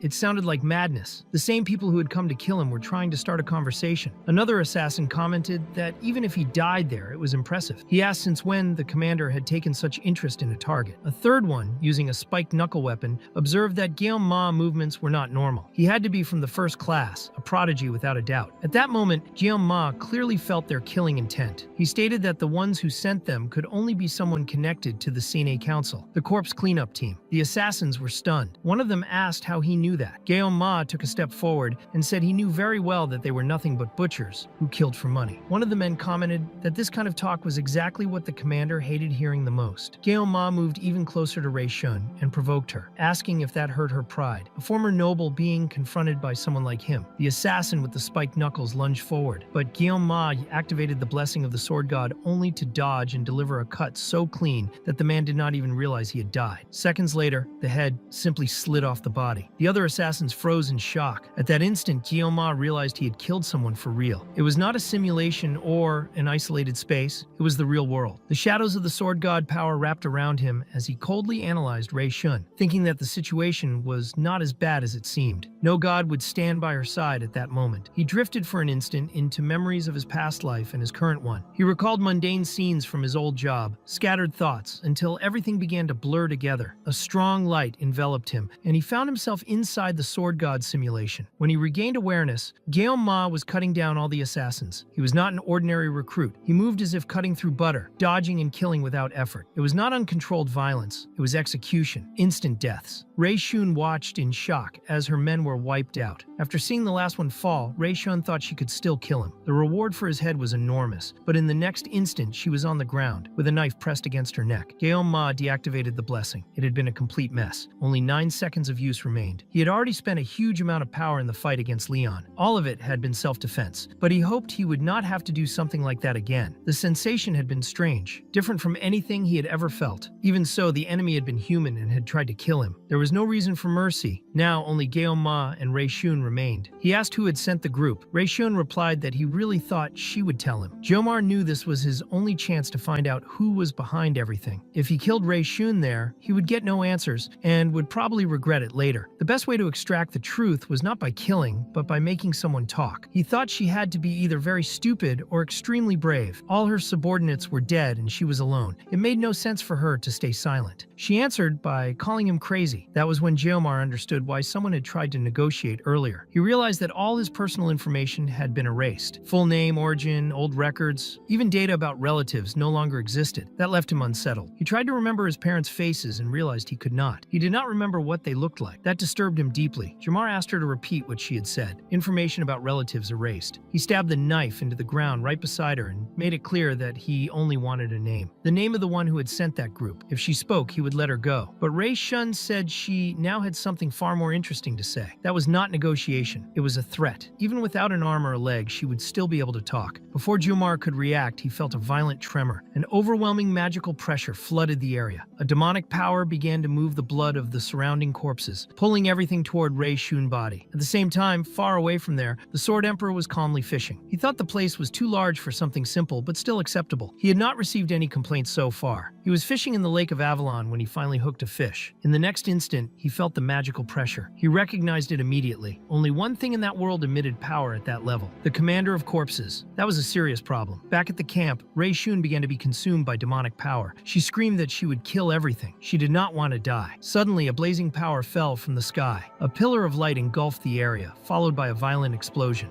When the smoke began to clear, something spoke through her body, saying that after 700 years, it had finally returned. Jomar found that strange. 700 years made no sense. The magical power of a mermaid was already enough to cause a transformation, but this was different. Dark flames wrapped around the body. The entity introduced itself. It was a commander of the demonic army, a succubus. All living creatures hit by the pillar of flames had died instantly. She asked if this was how humans welcomed someone after such a long time. She said it had been 700 years since she left the demon realm, and she did not know how human manners were these days. She introduced herself as Akori, commander of the 5th Army of the Demon King. Then she asked his name, calling him a child. Jomar did not answer. He thought carefully. He remembered his master words. Even what seemed useless could serve as a mirror for the future. His greatest asset in that world was the memories from his time as a player. He remembered Akori's stats perfectly, but he did not understand why she had appeared now, after 700 years, and on top of that, using Reishun body. Akori asked if he was the one who had caused all of this. She looked at the scattered corpses and praised him. She said he did not look like an ordinary human, even if he was out of shape. He could improve a lot in the future. Then she proposed a deal. She used a gaze that completely distorted Jomar's vision. She said he should feel honored. He would receive a special chance to become her slave. She claimed that humans pretended to be noble but were not. They killed, caused pain, and did anything for their own interests. Following her would not be like a fairy tale. Trapped in that illusion, Jomar began to think that Akori might be right. Humans judged each other according to their own interests. The strong always exploited the weak. Accepting Akori's offer could mean survival. Maybe that was it. She used her magic to wrap around him, saying he was handsome, that he had value. Guillaume almost thought he could live if he accepted staying by her side, but he cut that thought off in his own mind. She was a demon. That was enough. Akori noticed the rupture. She was surprised to realize that he had broken free from a high-level spell. She thought it must have happened because of the miserable body she was using. Guillaume started laughing. To him, that whole speech was getting way too funny. A demon trying to convince him to become a slave. He steadied the knife and made it clear there was no way in hell he would accept. Akori remarked that he was far too rude. The flames she launched were cut apart by Guillaume's blade, but at the same time, he could not even touch her. In a rare moment, she actually had to dodge. That amused her. She realized he was not joking, so she decided to test how far he would go. Hell answered her call. Geysers of lava burst from the ground like living tentacles. Akori told him to get excited. The fireballs were deflected by Guillaume's knife as he charged forward at high speed. As she evaded, she noticed something clearly. He was surpassing human limits. Even so, she was slow. It had been centuries since she last stepped into that world. Still, Guillaume managed to reach her. A massive explosion followed, and it became clear that Akori had to use her own palm, wrapped in flames, to stop his blade. She was impressed. He was far too fast. But she had time. He did not. Guillaume felt the weight of that. There was little time left on the blessing, so he decided to end it there. The strikes came relentlessly, but Akori blocked every one of them with flames, noticing that he had become even faster. They exchanged blows for quite a while, long enough for Guillaume to become completely exhausted. Akori's arm, the arm of Reishun body, was mutilated by the cuts. Without caring, she burned her own arm to ash and commented that she almost felt human again. With her arm overtaken by demonic power, she asked if that was really so bad. She said his fighting spirit was attractive. That fire was beautiful. So young and already wielding that level of power. He had a promising future. As she adjusted to the body, she promised to grant all his desires. It was his last chance. She gathered an overwhelming amount of flames. If he could withstand that blow, he would have passed the test. Guillaume was on the verge of losing consciousness when, at the last instant, the Sword Emperor appeared, blocking the fireball and telling him to wake up. Akori asked if that old man really intended to stand in her way. The Sword Emperor replied that he would not allow it. She then told him to give it everything he had to protect the boy. As she tried to incinerate the old man, Guillaume fell into a blank space, completely numb. In that state, he saw the Sword Emperor's left arm being burned away to save him. That pulled him back to consciousness. The moment he moved to shield the student, the Sword Emperor thought that a prodigy like Guillaume could not die. He was destined to face the demons and save humanity. He was the hope of that world. That was why he sacrificed his own arm to deflect the fireball. He asked if Guillaume had regained consciousness and told him to focus on his own wounds. Guillaume tried to speak about the arm, but the old man said it was fine. He only needed one hand to wield a sword. He told him to take care of himself now. Akori asked if that made sense to him, how that ridiculous human had survived her magic. The Sword Emperor knew exactly who she was. For her to be summoned that way, many sacrifices had been made. Something had served as an anchor between the worlds. A human body used to cross the veil. Even so, she could not use her full power. Still limited, she had managed to tear off his arm. Akori complained. Being unable to use her power properly was irritating. Compatibility with that body was minimal. And yet, she was facing a kid and an old man on the brink of death. She advanced, saying that next time he would not get away with just losing an arm. At that moment, the Sword Emperor truly focused. He returned the attack, slicing her arm off with his sword. He asked if she was scared now. Akori flew into a rage, called him an arrogant insect, and gathered even more flames. The Sword Emperor said he did not know exactly why she had crossed into that world, but he was certain of one thing. That had been a massive mistake. He deflected all the incoming firepower and said he could see fear in her eyes. Akori replied that he was far too arrogant. Maybe he had been lucky when he tore off her arm, but he barely noticed when the Sword Emperor almost sliced her face with his blade. That left her intrigued. She wondered how an old man like him could possess such a dense aura. Those eyes reminded her of the Aroni bloodline. To her misfortune, she had shown up in that exact place, standing in front of that damn man. Even so, she said it was a shame. A descendant of Aroni, who was no longer in his prime, then she summoned a storm of fire arrows and asked if he really thought he could dodge all that with such an old body. The arrows fell like a violent downpour. Siegfried dodged every single one after another. Guillaume watched with concern, but he could not help. He was barely able to stay conscious. If he relaxed, he would die. If he gave up the blessing, the result would be the same. The Sword Emperor kept moving forward, slicing arrows out of the air, but it was clear that Akori still had the upper hand. Even so, he kept advancing, saying that demons truly were stronger than humans. In his youth, he had cursed the world because of that absurd gap in power, something he could never overcome. Only now, at his age, had he finally understood the truth. Akori mocked him, saying it was nothing but empty talk. Still, she could not ignore the weight of that old man's experience. The real problem was the massive opening on the side where he had lost his arm. She aimed straight at that spot, but he rushed forward to close the distance, saying that humans keep growing, even when all hope seems lost. That was what demons feared the most. That was why they kept trying to invade the human world. He leaped in to slash her neck. Akori denied it, saying that was not the reason. At the last instant, fire arrows pierced his leg from below. She said she was honestly tired of hearing those words. Then she touched the Sword Emperor's stomach, piercing his body with a spear of fire. A massive hole opened up, burning him from the inside. She stepped on his head and mocked him, asking where that grand hero speech had gone. She said that in 700 years, nothing had changed. Humans were still trapped in the same cliches. To her, they were nothing more than insects. Guillaume could only scream for the director. Akori then turned to him and asked if his name was Guillaume.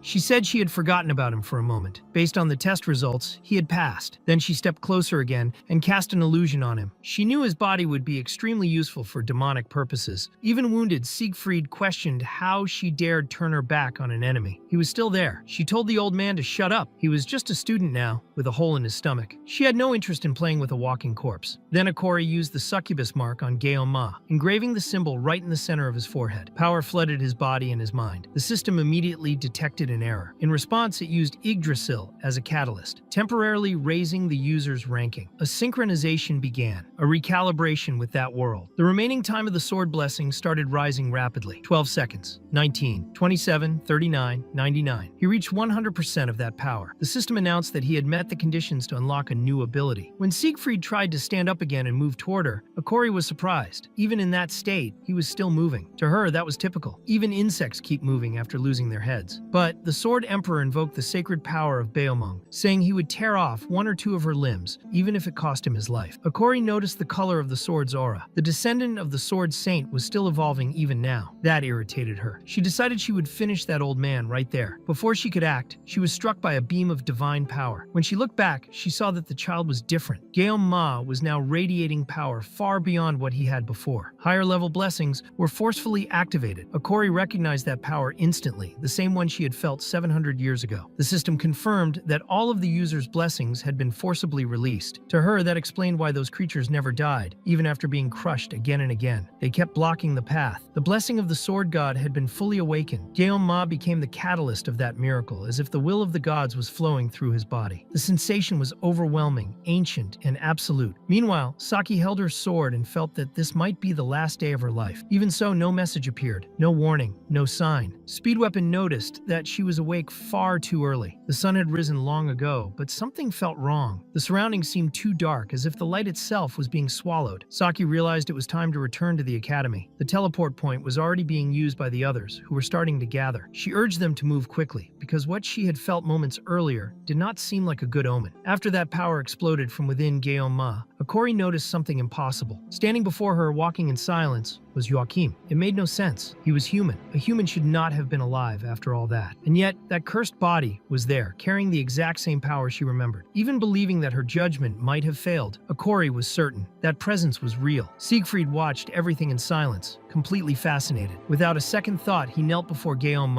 At that very moment, his wounds began to close. The lost arm did not return, but the scar sealed completely. He did not understand what was happening, but he knew it was not normal. Guillaume released even more power. His body moved with the speed of lightning, appearing behind the demoness before she could react. Akori could no longer even define the shape of that boy in her mind. Everything felt distorted, too fast, too intense. That was not human. It was dangerous. Even so, she apologized to him in her thoughts, but decided she had to kill him. She used a volcano volcanic eruption as her attack, unleashing an even greater surge of flames. She revealed that she had intended to obtain a vessel body, but now that no longer mattered. Ma represented a direct threat to the path of the demons. A storm of ash and fire consumed the island. A gigantic sphere of blazing energy was condensed, large enough to annihilate everything around it. It was pure destruction, a cruel amusement before the end. When the sphere advanced, burning everything in its path, Ma felt no pain, only the presence of the blessing. The spirit of pain, active without mercy. The spirit of the sword god fully awakened. Inside him, there was only one certainty. He would cut, nothing else, using only the blade. With the celestial sword, he split everything. The path of the sword cleaved the sphere in two. At that same instant, the succubus's body began to glow, as if it were being aligned with the sun itself. The sky, once covered by dense clouds, was completely divided. Something bright and divine had cut through the heavens. Akori realized that her body was no longer regenerating. The source of her magical power had been severed. Her body split in half, and she understood that she would die at that rate. Even so, when she saw Ma approaching, she noticed that he collapsed heavily onto the ground, unconscious. She refused to die like that. She crawled toward Ma,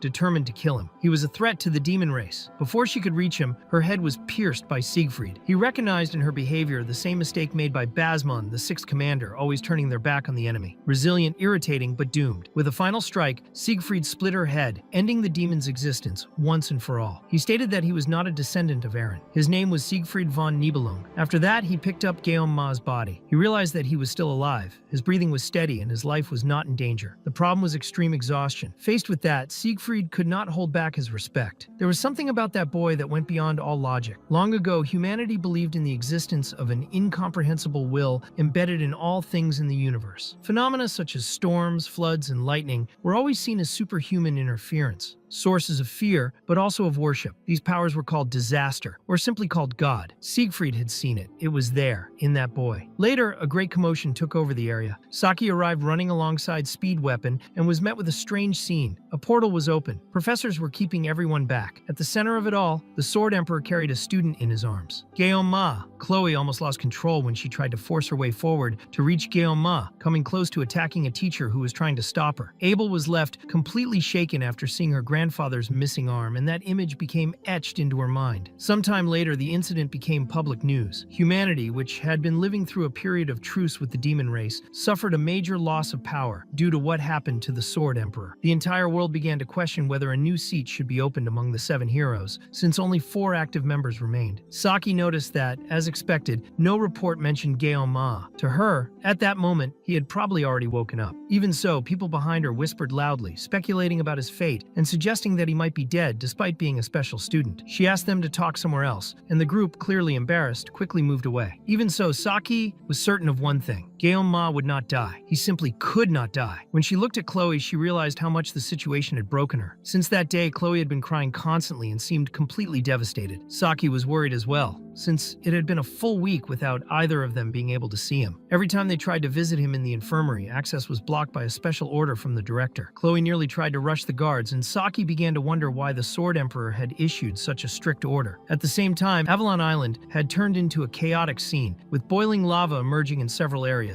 and magical explosions being felt from afar. All that was officially known was that an invading demon had appeared and that the Sword Emperor tried to stop it, but ended up losing an arm. No additional details were released. Saki even searched through servers and records multiple times looking for information, but found nothing. In addition, Medea was closely monitoring the entire situation, stating that any information would only be released through official channels. All communication with the outside world was blocked, including direct contact with Medea herself. Even so, Saki tried to send a message directly to Ma. In the middle of writing it, a doubt crossed her mind. Maybe that had been the last time she saw him. Still, she asked him to show up soon, because she was worried. Meanwhile, in Abel's room, the atmosphere was silent. Rachel noticed her strange behavior and asked if she was all right. Abel replied that she was fine, just distracted. Rachel then asked if the Sword Emperor was doing well. That made Abel remember what her grandfather had said. He had offered to personally take care of the student King Ma. She had no way to prove it, but she believed that Ma had tried to help her grandfather during that confrontation. Elsewhere, a disheveled-looking advisor complained that all of this would turn into a massive headache. The mission had failed. The assassin had not completed the objective, and that would bring consequences. Later, Medea Medea spoke with Siegfried. She explained that his muscle fibers had been completely torn and that his nerves were severely damaged. Even so, the Sword Emperor looked far healthier than before. Medea said she had gathered every medical specialist available, including the best healers, which was why his recovery had been so fast. She asked him to calm down, reminding him that excessive stress would only make him age faster. Then she asked if he really felt better. Siegfried commented that living with only one arm was just as inconvenient as he had imagined. When Medea visited Guillaume Ma, the attending doctor was visibly shaken. He said that he had been treating patients for more than 30 years, but had never seen anything like it. Guillaume Ma was completely healthy. Even minor illnesses had disappeared. It could only be described as a miracle. Medea was certain it was connected to the Sword Emperor. She did not leave Guillaume Ma's side at any point during his hospitalization, and even spent an absurd amount of money to isolate the entire hospital wing. She had never seen the old man act that way. Even using her own blessing, Medea could not understand what had happened. It went beyond the limits of logic. She asked if Guillaume Ma had already woken up and why he had not explained earlier what had happened. He explained that he needed time to organize his thoughts, because even he had not understood everything right away. Siegfried revealed that Corey, commander of the 5th Legion. Medea was shocked by that information. He explained that, as hard as it was to believe, she was the one who tore off his arm. Hearing that, Medea asked what had happened to the demoness. Siegfried said she had been destroyed. It was still too early to announce that to the world, but he had seen it with his own eyes. She then asked whether Siegfried had defeated the demoness on his own. He made it clear that he had not. That led Medea to conclude that the old man must have completely lost his mind, because no one, no matter how strong, could defeat a demon of that level alone. That was when a suspicion arose. Maybe it had been the boy. Siegfried simply said they would talk about it properly later, since Guillaume Ma had more important things to deal with at that moment. Medea only thought that he remained an irritating old man. Later on, Speedweapon was talking with his teammates and explained that he had made a poster to recruit new members. The idea was to promote the travel club, and the poster was extremely colorful, designed to grab attention. Even so, the strange drawing on it made everything look questionable, like something completely out of place. Speedweapon commented that they had never done anything without Guillaume Ma leading, and asked what they thought about the idea. That ended up surprising the group, since he rarely took that kind of initiative on his own. To him, what mattered most was not the colors of the poster, but the intention behind it. Chloe, however, had no patience. Without hesitation, she tore the poster in half with her cutter. To her, there was no way she could allow Guillaume Ma to see something like that when he came back. Speedweapon was outraged, since he had spent the entire night working on the poster. Chloe only thought that it was a good thing that trash could be destroyed. Saki, watching everything, felt that the louder the noise, the greater the emptiness everyone was trying to ignore. The only question that truly mattered remained unanswered. When would Guillaume Ma return? Shortly after, the group heard Chloe approaching Guillaume Ma. He was already back and had been discharged. When Saki came closer, she gave him a light flick on the forehead as a way of greeting him and welcoming him back. Guillaume Ma confirmed that he had returned. Speedweapon excitedly mentioned the poster he had made for the club. Chloe, without changing her tone, made it clear that it was still a terrible idea. That night, Guillaume Ma once again had strange dreams. He saw himself in a simulated space, very similar to the system that had accepted him into that world. In that place, he was attacked by his own sashimi knife, which pressured him to accept power, to accept true power, the savagery that existed within him. The dream kept repeating, always with the same uncomfortable feeling. When he woke up still drowsy, Guillaume Ma complained to himself for having that dream again. Soon he noticed that he had received messages early in the morning. They were from Speedweapon, saying that he had put up posters around the academy to recruit new members for the club. Guillaume Ma replied directly, saying that, honestly, he was already tired of this recruitment business. His physical condition had improved a lot, and he felt much better than before. He had also heard that after the battle, the Sword Emperor managed to get a room in the hospital and paid for all the treatment with his own money. That was an enormous debt that Guillaume Ma knew he would have to repay someday. While getting ready, he noticed that he was without his tie. He then remembered that he had used it on the island of Avalon, where many things had happened in a short time. He was not sure what would come next. For a moment, he wondered if he was really making the right decisions. He had asked himself that question before, but now he saw no point in continuing to complain. He remembered what Saki had said, that he should just be himself, and decided to move forward. Back to his routine, the first person to appear was Saki, who approached him offering a small chocolate. She showed up suddenly and asked if she had startled him. Guillaume Ma reacted on impulse, saying that he had actually been startled. Soon after, Saki grew curious and began pressing him to find out what had happened in Avalon and why he had stayed so long in the hospital. Guillaume Ma tried to downplay it, saying it was nothing serious, but Saki insisted, asking him repeatedly to tell her. He asked her to stop, but Saki reminded him that she was the leader of the travel club and therefore had the right to know. Even so, Ma simply walked past her and ignored the conversation. Before leaving, he only forwarded Speed Weapon's message about the posters. That clearly irritated Saki. She reacted angrily, asking if he had really hung up that piece of trash. Ma replied that he needed to deal with that situation first, and without saying anything else, left, leaving the club leader behind. Later, Medea was still talking with Siegfried when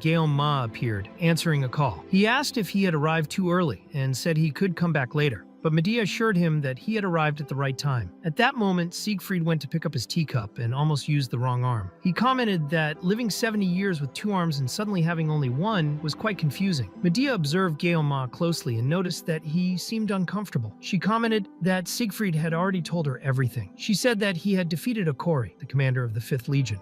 Ma could clearly remember what had happened. Considering everything that had occurred, it even made sense, but the feeling did not seem right to him. Sensing the mood, Medea apologized for moving too fast and said that he had just left the hospital and did not need to push himself. Even so, she admitted that she still had difficulty fully believing it. She knew they would not lie about something like that, but the situation was far too heavy. The Sword Emperor stated that there was no way to deny the facts. He himself had been present when Ma defeated Akori. It was an achievement accomplished without anyone's help. He also said that he was sorry for taking so long to reveal what happened in Avalon, but he had no choice. The demonic race had probably already realized that something out of the ordinary had occurred. The problem was that there were no heroes among current humanity capable of stopping a demon at the level of an army commander. No one knew for sure how Akori managed to invade the human world, but it was clear that she had an objective, as if she were trying to prevent something greater. If everyone remained still, the situation would only get worse. The demonic race was impulsive, but also extremely cunning. The Sword Emperor was certain that conflicts would arise soon, and that the current scenario was far worse than 50 years ago.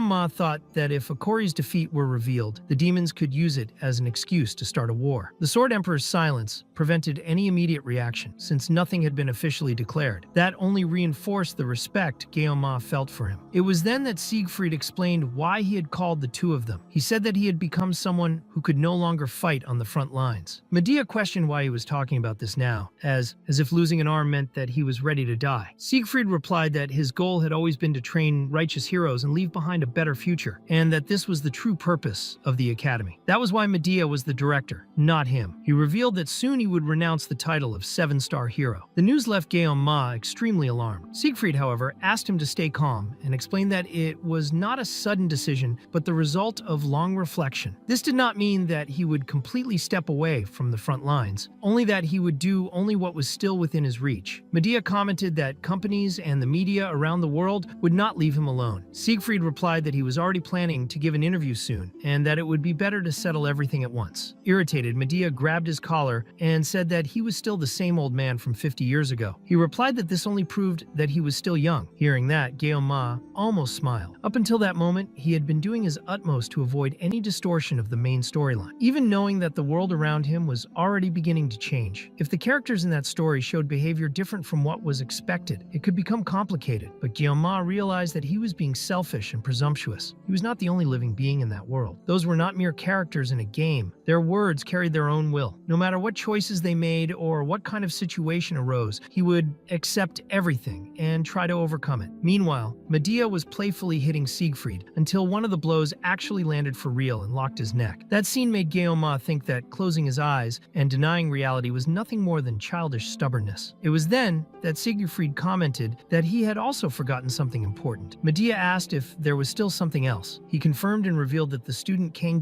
Ma would inherit his position as a 7-star hero. The reaction was immediate. Both of them were shocked, trying to understand what they had just heard. Later, Medea complained angrily, calling Siegfried a senile old man. She said she had a huge list of things to deal with. First, observe the reaction of the demonic race. Then handle the flood of media interviews. Siegfried explained that none of that would happen now. It would take at least a year to prepare everything. While Ma was still at the academy, he should simply enjoy student life. Medea said that this was madness. Inheriting the position of 7-star hero was far too much responsibility for a 17-year-old boy. Even so, she acknowledged that few people suited that title as much as Ma. If his actions were revealed, the world would be turned upside down, even if it was not possible to make everything public. He was a prodigy who seemed to have fallen from the sky. The comparison that came to her mind was so absurd that she even covered her mouth in the middle of the thought. In the end, Medea admitted that she would never be able to fully understand what went on in that old man's head. The vacancy left by a 7-star hero would not only cause problems within human society, but could also generate diplomatic friction with the demons. There could be opposing opinions, but if the successor had been personally appointed by Siegfried, no one would dare to contest it, even without formal consent from the association or the other 7-star heroes. Everything indicated that a meeting of former students would happen soon. Jeon-ma, still trying to process all of this, went to speak directly with the Sword Emperor. Siegfried noticed the reason for the visit and said that he wanted to talk about the succession. He apologized for not informing him earlier and asked a question. He wanted to know if Jeon-ma knew why the 7-star heroes had only 4 members so far. Jeon-ma replied that he thought it was to honor the Emperor's companions who had already died. Siegfried said that this was part of the truth. Thanks to their sacrifice, humanity could still walk on that land. But that was not the only reason. Keeping that seat empty was impossible. He was direct and explained that the true reason was the absence of a hero stronger than all the others. The demonic race was far more powerful than humanity. Jeon-ma knew this very well. In the game, that difference in strength was always evident. Perhaps it was a choice based on realism, but the main reason the difficulty of the Amulet of Miracles had become almost impossible was the absurd attributes of the demons. In the original story, even with a larger population, humanity would be exterminated in less than 6 months if the demonic army gathered in full. Siegfried stated that any negotiation was only possible through power. Jeon-ma then asked what that had to do with the 3 open seats. The Emperor replied that pathetic power was worse than having no power at all. Jeon-ma understood immediately. If a 7-star hero were defeated by a demonic beast, humanity would lose all credibility. The Emperor explained that the position of 7-star hero was not just a title. It was a role of enormous responsibility, as it represented all of humanity. However, that meaning had been worn down. There were people who used that reputation only to accumulate power. Jeon-ma clearly remembered a world leader who exploited that image and remained prime minister for 40 years, practically as a dictator. He also remembered the divine archer Kojima Saki, who barely appeared in the game and was mentioned only a few times. Even for him, that had always been a mystery. Even in that world, Ryoja rarely spoke about his own family. Even Chloe, who was extremely reserved, would occasionally comment about her clan. She had also openly admitted that she did not like the 7-star heroes. Jeon-ma said that he understood what the Sword Emperor meant, but that was not his real doubt. What he truly wanted to know was why he had been chosen. Siegfried asked if he was pretending to be naive. The reason was simple. Jeon-ma was stronger than him, much stronger. Jeon-ma thought that it was true that he had defeated Akori, but that had not been the result of brute force alone. The Emperor then said that he was curious and wanted to ask a question. Jeon-ma's power seemed to have a time limit. Jeon-ma was startled when he heard that. He had never told anyone about it. Siegfried asked him not to panic and explained that it was only a guess. Even he could not use such great power without any restrictions. At least that was how it seemed. During the allocation test on the island of Avalon, it had been clear that he collapsed in less than a minute after releasing everything. Jeon-ma realized this at that moment. He clenched his fists and, determined, decided that he needed to talk about his own power. After explaining the situation, the Sword Emperor made an important observation. Manifesting a blessing caused terrible pain, and that pain was only suppressed by another blessing. Jeon-ma explained about the blessing of the sword and about his tolerance to pain, but left out many details. Even trusting the Emperor, revealing all of his weaknesses was still far too risky. He was not there seeking empathy or understanding, only guidance. The Emperor replied that he could rest assured. He had no intention of telling anyone about it. Using one blessing to suppress the restriction of another was a revolutionary idea. Even so, Jeon-ma was accepting that risk and using his power in his own way. That showed talent, but it also brought a problem. He could not fight forever while being pressed by time. Managing one's own strength was just as important as possessing it. For that, he would need an experienced master. By coincidence, the Sword Emperor commented that he was precisely in need of a disciple like him. Since he had chosen a successor, it would make no sense to simply retire and remain idle. He also did not want to leave everything on others' shoulders. Before ending the conversation, the Emperor picked up Jeon-ma's tie and explained that Abel had asked him to deliver it to him. He said that while he dealt with these greater matters, Jeon-ma should simply enjoy his life as a student. When the Emperor turned to leave, Jeon-ma called out to him once more. The old man did not turn around, but he heard the question. He wanted to know if he would become the Sword Emperor's disciple. Later, already asleep, Jeon-ma was struck once again by the same dream. The knife and the sword appeared before him, demanding that he accept the power. This time, he did not resist. He let himself be carried away. The blade pierced his chest, passing through his body. At the moment he was torn apart, he saw himself in his final form. That was the power of the sword god. Something then emerged from within his body, as if that transformation were only borrowed power. That presence was the administrator, the entity that controlled the system. To make the conversation easier, it materialized a place that Jeon-ma recognized, avoiding making everything even stranger. It commented that the first person to encounter it in that place was usually confused. It explained that it was not not exactly the administrator, but it was also not something very different. Its position was a little lower. Perhaps it was him, perhaps it was not. Depending on the point of view, it could even be the opposite. Confused, Gyoma asked who the hell that entity really was. The figure made of energy merely laughed without answering immediately and apologized, saying that it had remembered something from the past. It was natural for Gyoma to be curious, but time was short. The entity materialized an hourglass and explained that if it were to tell the whole story, it would take far too long. So it would give a brief explanation. Throughout history, people had given it many names. To some, it was disaster, nature, or the universe itself. To others, it was a god, not just any god, but the sword god. It was probably not the kind of god Gyoma imagined, but he could call it that, or anything else. That was enough for now. The entity seemed to want to explain more, but the hourglass began to crack, breaking space and time around them. Before disappearing, the sword god explained why it had appeared at that very moment. Gyoma's restriction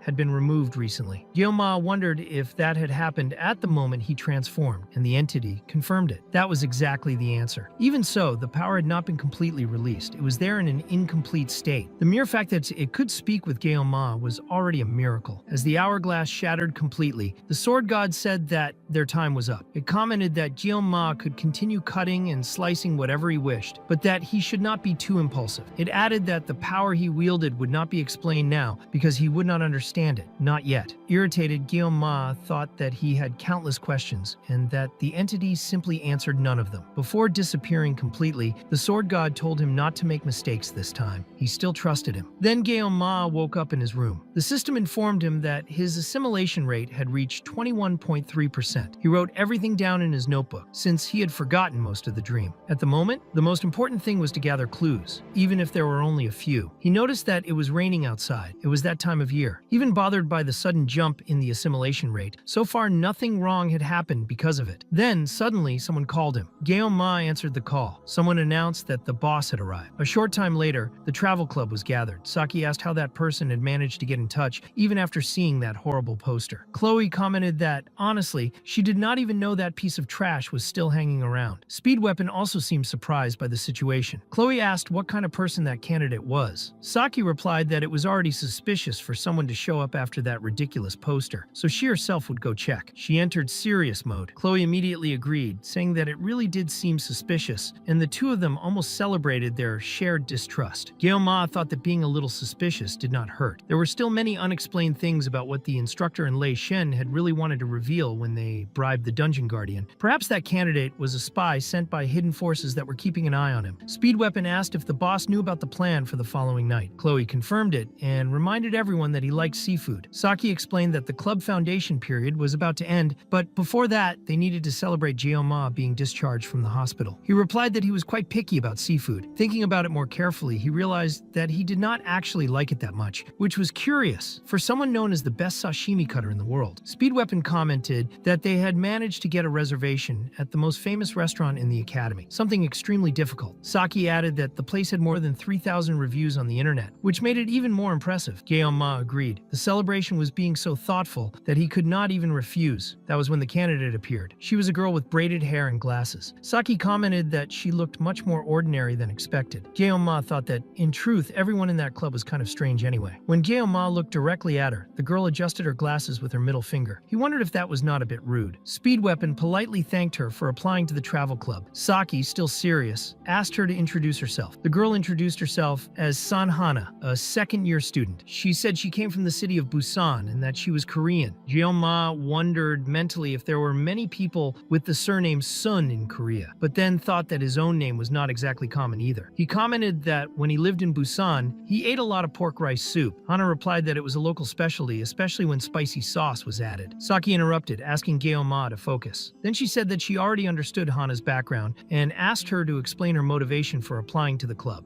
Hana replied that she had seen the poster and noticed that the club involved travel and also the collection of dungeon achievements. Her practical grades that year were hanging by a thread, so she wanted to clear some dungeons to improve her situation. Saki made it clear that the club was strictly about travel and that completing dungeons was only a secondary activity. She commented that there were several clubs focused solely on that and asked why Hana had chosen that one specifically. Hana explained that because she was a second-year student, few clubs accepted students like her. Many people considered her useless. Saki looked a little taken aback and said that there was no need to be so dramatic. Then she asked what Hana's equipment equipment was. Hana replied that maybe her own fists. Saki then asked if she performed well in dungeons. Hana shot back, reminding her that Saki herself had said that it was a secondary activity. Saki was left speechless. Speed Weapon commented that it was the first time he had seen Saki like that. The two stared at each other for a few seconds. In the end, Saki sighed and accepted her. Hana said that she really wanted to join the club, not only because of the dungeons, but because she wanted to make memories before graduating from the academy. Gyeoma thought that after dealing with so many kinds of people, he had developed a certain instinct for understanding someone through the atmosphere they gave off. Moreover, when observing her with the detection ability of the blessing of the sword god, he noticed something interesting. Saki whispered to Gyeoma that it was hard to find someone different like that. He agreed and said it was fine. Son Hana was officially accepted into the travel club. He added that since everyone there was 1 year younger, she could feel at ease. Hana asked if that was really true. The group grew a little tense, since it seemed like she had been waiting exactly for that permission. Gyeoma commented that since she was older, it would be better to speak in a more relaxed way. Formalities could be left to Chloe, since she was naturally too polite. Hana replied that even though she was the oldest, she did not want to be treated differently. Gyeoma said that then he would start calling her by her name, to make things more comfortable. Speed Weapon explained that he needed to submit that by the end of the week, and that she could fill out the registration form to make everything official. When Hana took the paper, she asked whether the advisor would be the academy director herself. Speed Weapon confirmed that yes, exactly that. Hana opened a clearly suspicious little smile and said she would have fun there, making it clear that she would return the following week. When she closed the door as she left, Gyeoma grew thoughtful and asked who exactly that girl was. He commented that she looked very much like someone and wondered if he was the only one who had felt that. To him, there was something strange about her, as if she were in disguise. Speed Weapon replied that it must have been just an impression, since they had only just met her. Even so, everyone agreed that she seemed a little strange. At one point, Hana adjusted her glasses using her middle finger, and Gyeoma quickly asked her not to imitate that. Suddenly, Gyeoma received a message from Medea. Speed Weapon asked if she had already found out that someone had joined the club, but Gyeoma replied that that was impossible, and that the message was about something he had asked her to do. Right after that, he received his own file. It was his student record. When he saw it, he was completely shocked. Gyeoma stood up, saying that he needed to leave immediately. Everyone asked what had happened and whether he had gotten himself into some kind of trouble. At that moment, he remembered what Hyson had mentioned earlier, about his relatives having been erased. Until then, he had not known that it was real, but now it was clear. His records had been completely erased, without leaving any trace. There was no information about family relations, parents, or anything of the sort. Gyeoma realized that everything listed in his file consisted only of data from after his entry into the academy. Even when forcing his memory, he could not recall the faces of his own parents. Before the semester exams, he had avoided contacting them for fear of causing worry. However, when he tried to call at that moment, the phone informed him that the number did not exist. Gyeoma fell silent. When he checked the photos, he realized that all of them had also been erased. He was not delirious or confusing memories. The resonance of the blessing of the sword spirit refuted any doubt. This was not an error or a coincidence. Everything had been done on purpose. Someone had erased his past to help him or force him to adapt to that world. To Gyeoma,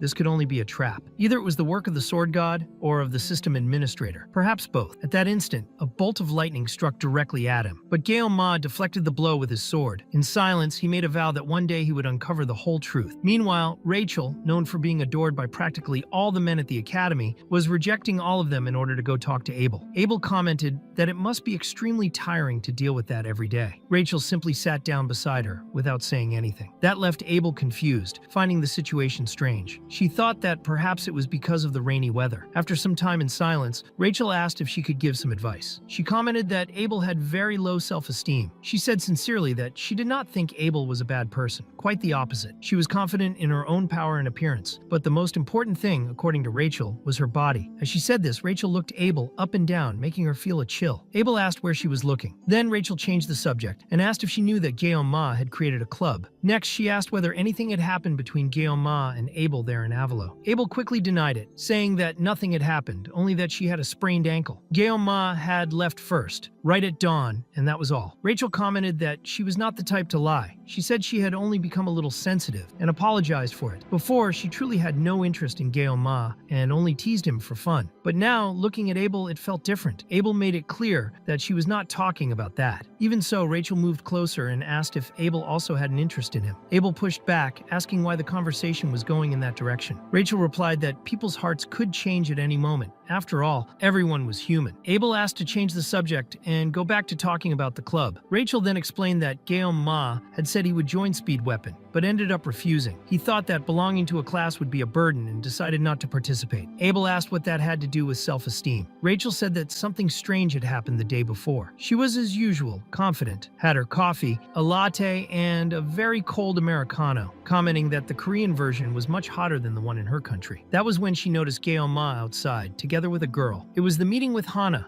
a kind of recruitment interview. Rachel said that the expression on his face at that moment would not leave her mind. He was smiling from ear to ear, and she did not know what he had seen in that girl with glasses. Noticing Abel's reaction, Rachel realized that she had clearly become irritated. Later, Guillaume Ma went to a restaurant called Korea Sushi. He himself found the name strange, commenting that the naming sense of that world was bizarre. If the owner were Western, he would probably run away from the place. Even so, considering where they were, he decided not to be critical. When he arrived at the restaurant, everyone was already there, with the exception of Hana, who said she did not like raw fish. That seemed strange to Guillaume Ma, since she was from Busan, where eating raw fish was common. Even so, when he entered the restaurant, Guillaume Ma felt as if he were at home. At that moment, Chloe suddenly stopped, visibly nervous. Upon realizing that Knox was there, Guillaume Ma immediately found it strange and wondered why he would be in that place. Knox explained that he was working, which left Guillaume Ma even more confused. To him, that made little sense, since Knox came from a rich family. If he was working there in disguise, it could only mean that he had received some kind of mission. Before they could think further about it, the restaurant owner began shouting at Knox, calling him a rookie and telling him to stop wasting time and get on with the work. Knox quickly apologized to the boss. Saki asked them to stop causing trouble and move on. Later, she commented that she had loved the menu, while Chloe remained a little tense. Guillaume Ma told Chloe that Knox must have his own reasons and that, since they were there, it was better to try to enjoy the moment. He commented that relationships between siblings were truly complicated. Next, Saki approached and said that people claimed the house special of that Korean sushi place was very good. She also said that the price seemed reasonable. Guillaume Ma was puzzled when he learned that the set cost 400,000 won and asked whether that could really be considered reasonable. Saki replied that it was a celebration and that they did not need to think so much about the price. Guillaume Ma even suggested going somewhere else, but ended up giving up and let everyone order whatever they wanted, since it would not be them paying. When Saki called the waiter, Guillaume Ma realized that she was on another level. He still could not fully get used to that difference in social class. When the set arrived at the table, it was clear that the presentation was beautiful. As expected, Saki took a photo right away. Guillaume Ma commented that it felt a bit strange to make that kind of criticism while being in the position of someone who was being treated. As he analyzed the dish, Guillaume Ma realized that the ingredients were good, but the knife skill left something to be desired. The fish was too moist. Knox immediately realized that Guillaume Ma had said exactly the kind of thing the boss hated hearing the most. Shortly after, the boss approached the table and asked what he had just said. Guillaume Ma repeated himself, explaining that the technique was not bad, but it was not enough to justify that price. The boss replied that if Guillaume Ma spoke with such certainty, then he must understand a great deal about the subject. He provoked him, saying that Guillaume Ma would not be challenging the greatest swordsman of all time, and drew the attention of everyone in the dining hall. Guillaume Ma realized that despite the boss's poor Korean, his hearing was excellent. Faced with that, he stood up. The boss asked whether that academy student truly trusted his own skills. He claimed to have 12 years of experience and said that if Guillaume Ma were better than him, he would make the meal free. Guillaume Ma accepted the challenge, but made it clear that the boss could not take back his word. To the boss, it seemed like nothing more than a boy trying to act tough in front of his friends, someone who needed to be taught a good lesson. The boss said that the fish being used would be sole, but Guillaume Ma asked for the red snapper that was on the cutting board. The boss found it strange, and Knox told him to just observe for a moment. The boss complained that letting a stranger into the kitchen would be a big problem and also emphasized the value of that snapper. Even so, Knox insisted that it was worth trusting that boy. Guillaume Ma stepped forward, took off the uniform, and realized that it had been a long time since the last time he had done that. He picked up the sashimi knife, and his blessing from the sword god was activated automatically. In a short time, he prepared a perfect set with flawless cuts. The boss was completely defeated. Unable to believe what he had seen, the boss apologized and begged to be accepted as a disciple. Guillaume Ma told him to stand up and said that it was an exaggeration. The boss insisted, saying that he had been rude and that he wanted, at the very least, for Guillaume Ma to be his master. Guillaume Ma refused the idea of taking disciples, but said that he could give some advice. The boss immediately took out a small notebook to write things down. Guillaume Ma explained that his skill was not bad, but that his use of the knife was disappointing. He suggested using a sashimi knife made for left-handed use. The boss was surprised, but Guillaume Ma explained that, from the cross-section of the cut, it was possible to see that there was excessive force in the right arm, which ended up crushing the flesh. Simply changing the knife would already improve things a great deal. The boss wrote everything down attentively. Gyeoma commented that the rest would come with a few more years of experience in cooking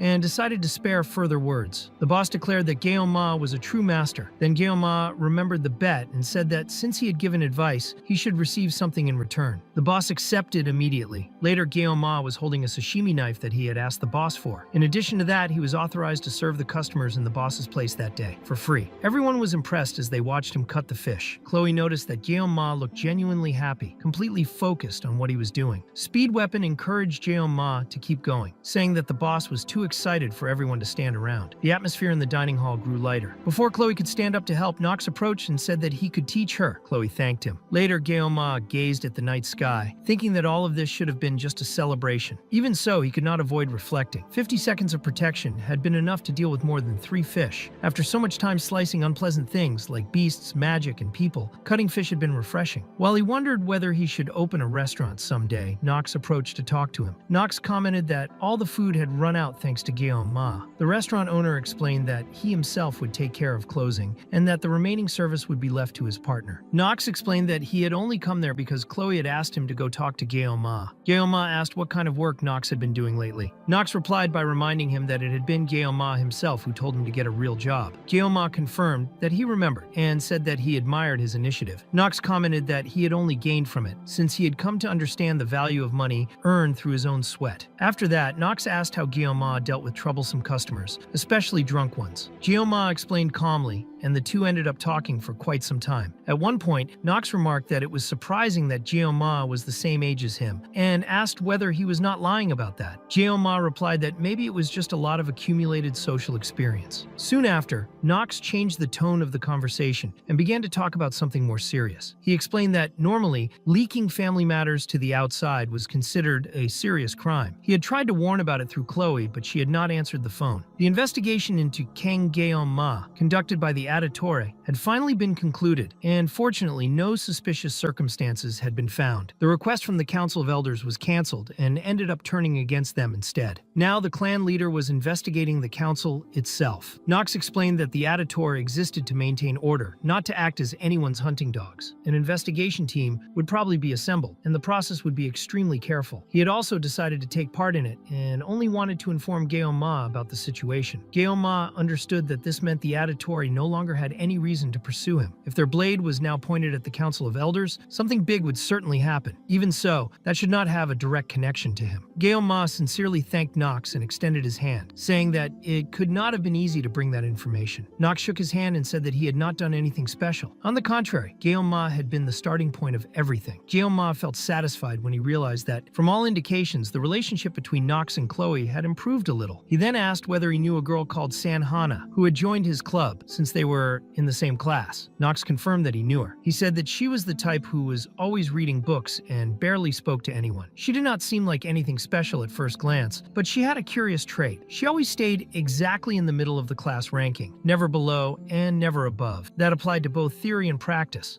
Always exactly in the middle, something that almost seemed difficult to do on purpose. Nox commented that he found it strange that Gyeoma cared about someone else like that, and asked the reason. Gyeoma replied by asking what kind of image Nox had of him. Before the conversation could go further, the boss appeared, saying that Nox had not finished his work yet and asked whether the master was there. The boss explained that Gyeoma had taught him a lot that day and asked him to accept a gift. He handed over an extremely beautiful knife. Gyeoma commented that, for a swordsman who used a knife, the blade was the same as his own life, and questioned whether the boss was really giving it away so easily. The boss explained that the knife was no longer useful to him. Before, he trusted only the tool, but now he understood that, for a true expert, skill came before the blade. Faced with that, Gyeoma accepted the gift and thanked him. When he looked more closely, he realized that the knife was very rare and of extremely high quality. It did not look like just a sashimi knife, but almost like a combat weapon. That made Gyeoma remember his first master, who was obsessed with knives and always said that a true expert did not blame the equipment. To him, a good knife was like family, something that could even be given a name and carry a determination engraved into it. Gyeoma always named his own knives. When the boss asked whether he had not liked the gift, Gyeoma replied that it was not that. He was simply thinking about what name to give the blade. Remembering his own family, he chose a strong name. He called it Frost of 10,000 Years. Meanwhile, extremely suspicious people were gathering near the academy. A hooded man responsible for summoning everyone there thanked them for coming, saying that he knew how busy they all were. One of the instructors asked whether he was really the professor who had called them. The man confirmed it, but gave no explanation, which began to irritate the group. One of them questioned whether this was just a waste of time. The professor merely laughed, which made the others even more uncomfortable. He commented that they all seemed full of energy, perhaps because they had just signed a contract, and found it almost adorable. One instructor advanced toward him, already completely irritated. When the power was released, the professor revealed that he was a subordinate of Lord Permersh, commander of the 4th Legion. Earth attribute magic truly was not common. The instructor transformed into a giant covered in earth armor, declaring that he would finish off that hooded man. The others grew worried, fearing a major disturbance in that place. Hana, however, showed no concern at all. To her, none of that mattered. The professor asked why anyone would worry about that. Then, with a simple slap, he destroyed the poor fool who had advanced against him. That demonstration made clear to everyone the value of what he had created. After that, he suggested that they end the introductions right there and move straight to the main subject. Everyone agreed immediately. No one dared to question it. Then he called Hana, commenting that after so long, he had gotten used to calling her cadet. He said that she would explain the details. Hana was direct and stated that she would get straight to the point. Contrary to the rumors, her professor had not been killed by the Sword Emperor. The rune had died at the hands of one of the Academy's own cadets, Leon von Reinhardt, the one considered to be the next hero. As the Legion took notes about the Sword God, the Administrator, and many other things they still did not know, it became clear that whatever came next would be extremely important. At the time, the Council of Elders decided that the Auditory would handle the investigation on their own. Among the nobles, the peak of elitist ideology had always been the Council of Elders of the Academy. They probably saw the clan of the Order, the Auditory, as mere servants. Sending that group on a mission that involved assassinating cadets without justification was basically treating them like strays. However, thanks to the Council's massive blunder, the Auditory ended up becoming allies. Guillaume Ma remembered that this was exactly why the faction that controlled Leon in the game disappeared after the midpoint of the progress. The Council had been plotting something in secret, but ended up becoming the target of the investigation. In practice, Guillaume Ma was going through something similar. The Auditory spilling human blood was the kind of care the game company had shown toward Leon. That made Guillaume Ma wonder who, in the end, was taking care of him. Had he not already suffered enough in that world? In any case,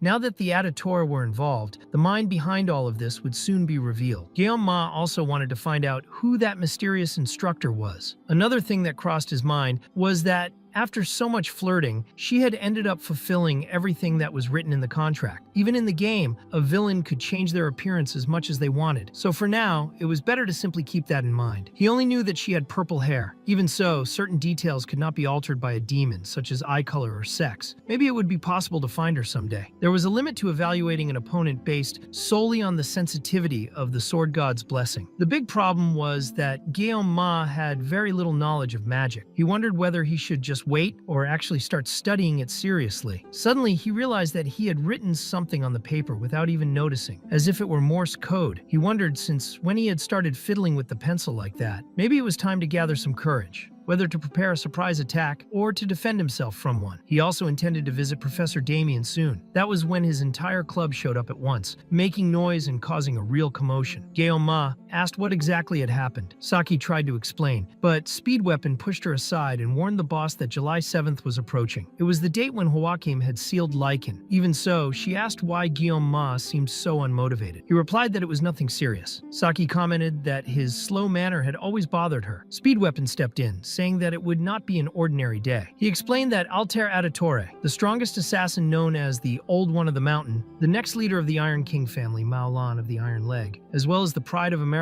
and a strong candidate for the next 7-star hero, All Mute, would be gathered at Joachim Academy. Speed Weapon said that they should take the opportunity to build the club's history and, of course, honor the Academy director. Saki replied that he did not need to make excuses, since he just wanted to have fun. To Guillaume Ma, all of that sounded like a big mess. Chloe asked whether he already had plans for the festival. He replied that actually he had none. Then Chloe suggested that maybe they could go together. Before the conversation could move on, Speed Weapon announced that it was already decided and that they would set up a stall. Chloe stood up with clearly murderous intent. Guillaume Ma found that worrying and commented that he preferred to keep Speed Weapon alive. Then he said that, thinking about it, it was actually a great idea. He even felt emotional that his small boss had saved his own life. Saki asked whether Ma was also interested in that kind of nonsense. According to her, he just wanted to enjoy the festival to spread his name among the extras. Ma, however, thought that Ryojo was the one who fit that role best within the academy. Ma said no, that it had nothing to do with that. During the holidays, they would only meet in dungeons since they would not have free time to enjoy things together. Precisely because of that, he thought it made sense to enjoy the festival while they still could. Time was short, and it was a rare opportunity. Saki found the way he spoke strange and asked what he meant by there was not much time left. Realizing what he had said,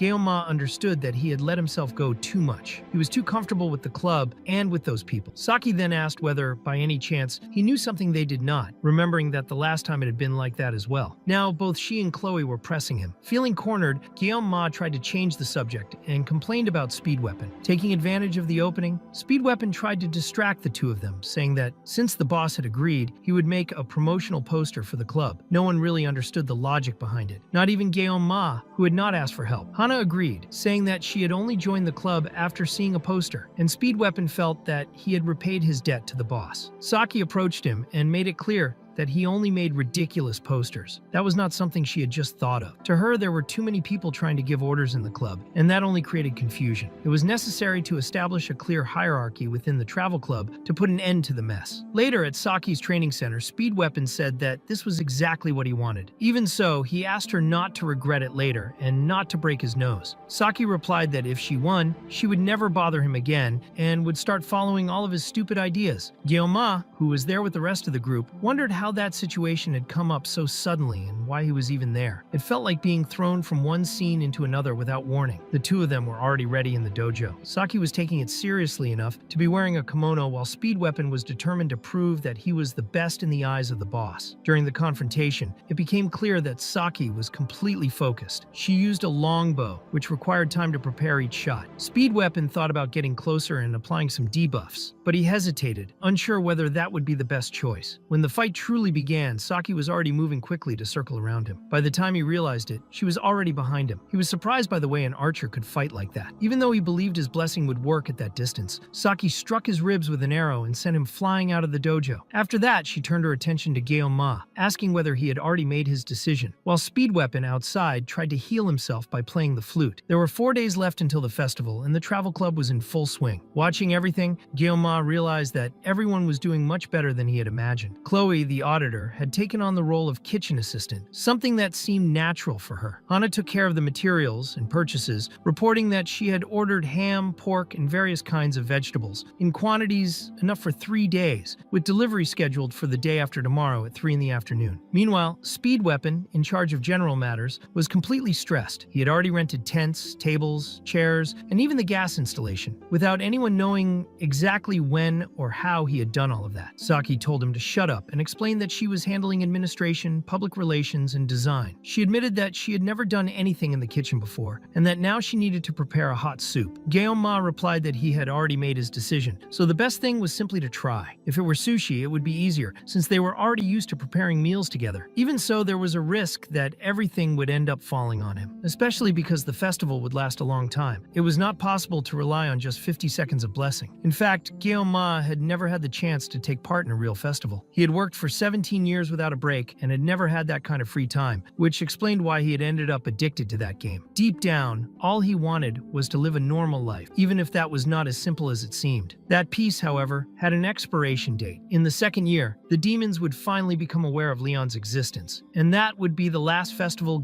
Ma could enjoy within the academy. Because of that, he decided he would enjoy it while he could. At that moment, Hana approached and asked why he had that sad expression. She commented that he looked like he was thinking about the fact that this would be the last festival. Ma asked if she had read his mind. Hana then mentioned the day she had joined the club and asked if he remembered it. When she saw that he did not, she said it was better to leave it at that. Ma agreed to drop the subject. He said he would step out for a bit and left Saki in charge, which made her find his attitude a little suspicious. Without wasting time, Ma went straight to Professor Damien's research room. The professor offered him a cup of tea since he was preparing one at that moment, a tea that came directly from Russia, with a strong and pleasant aroma. Ma refused refused, explaining that he was allergic to black tea, and then asked what the object on the table was. Professor Damien explained that it was a sample he had obtained by chance recently. On the outside, the stone looked ordinary, but inside it ran a very subtle magical energy. He said that if Guillaume Ma was interested, he could give him a small piece. Guillaume Ma replied that it was fine and refused. Damien said he was pleased with the visit and made it clear that Guillaume Ma could ask anything he wanted, as he would answer everything that was possible. Guillaume Ma said that he only wanted to return to the previous topic, about the phrase, "May the divine blessing be with you," and similar expressions. Damien commented that this also bothered him and that he had done his own research. In fact, he had gone to Russia and returned because of that book. Guillaume Ma asked if that had been his fault. The professor admitted that at first, yes, but that he had also been motivated by curiosity, since that was how scholars worked. Then Damien explained that the Academy divided blessings into 4 categories: Command Spirit,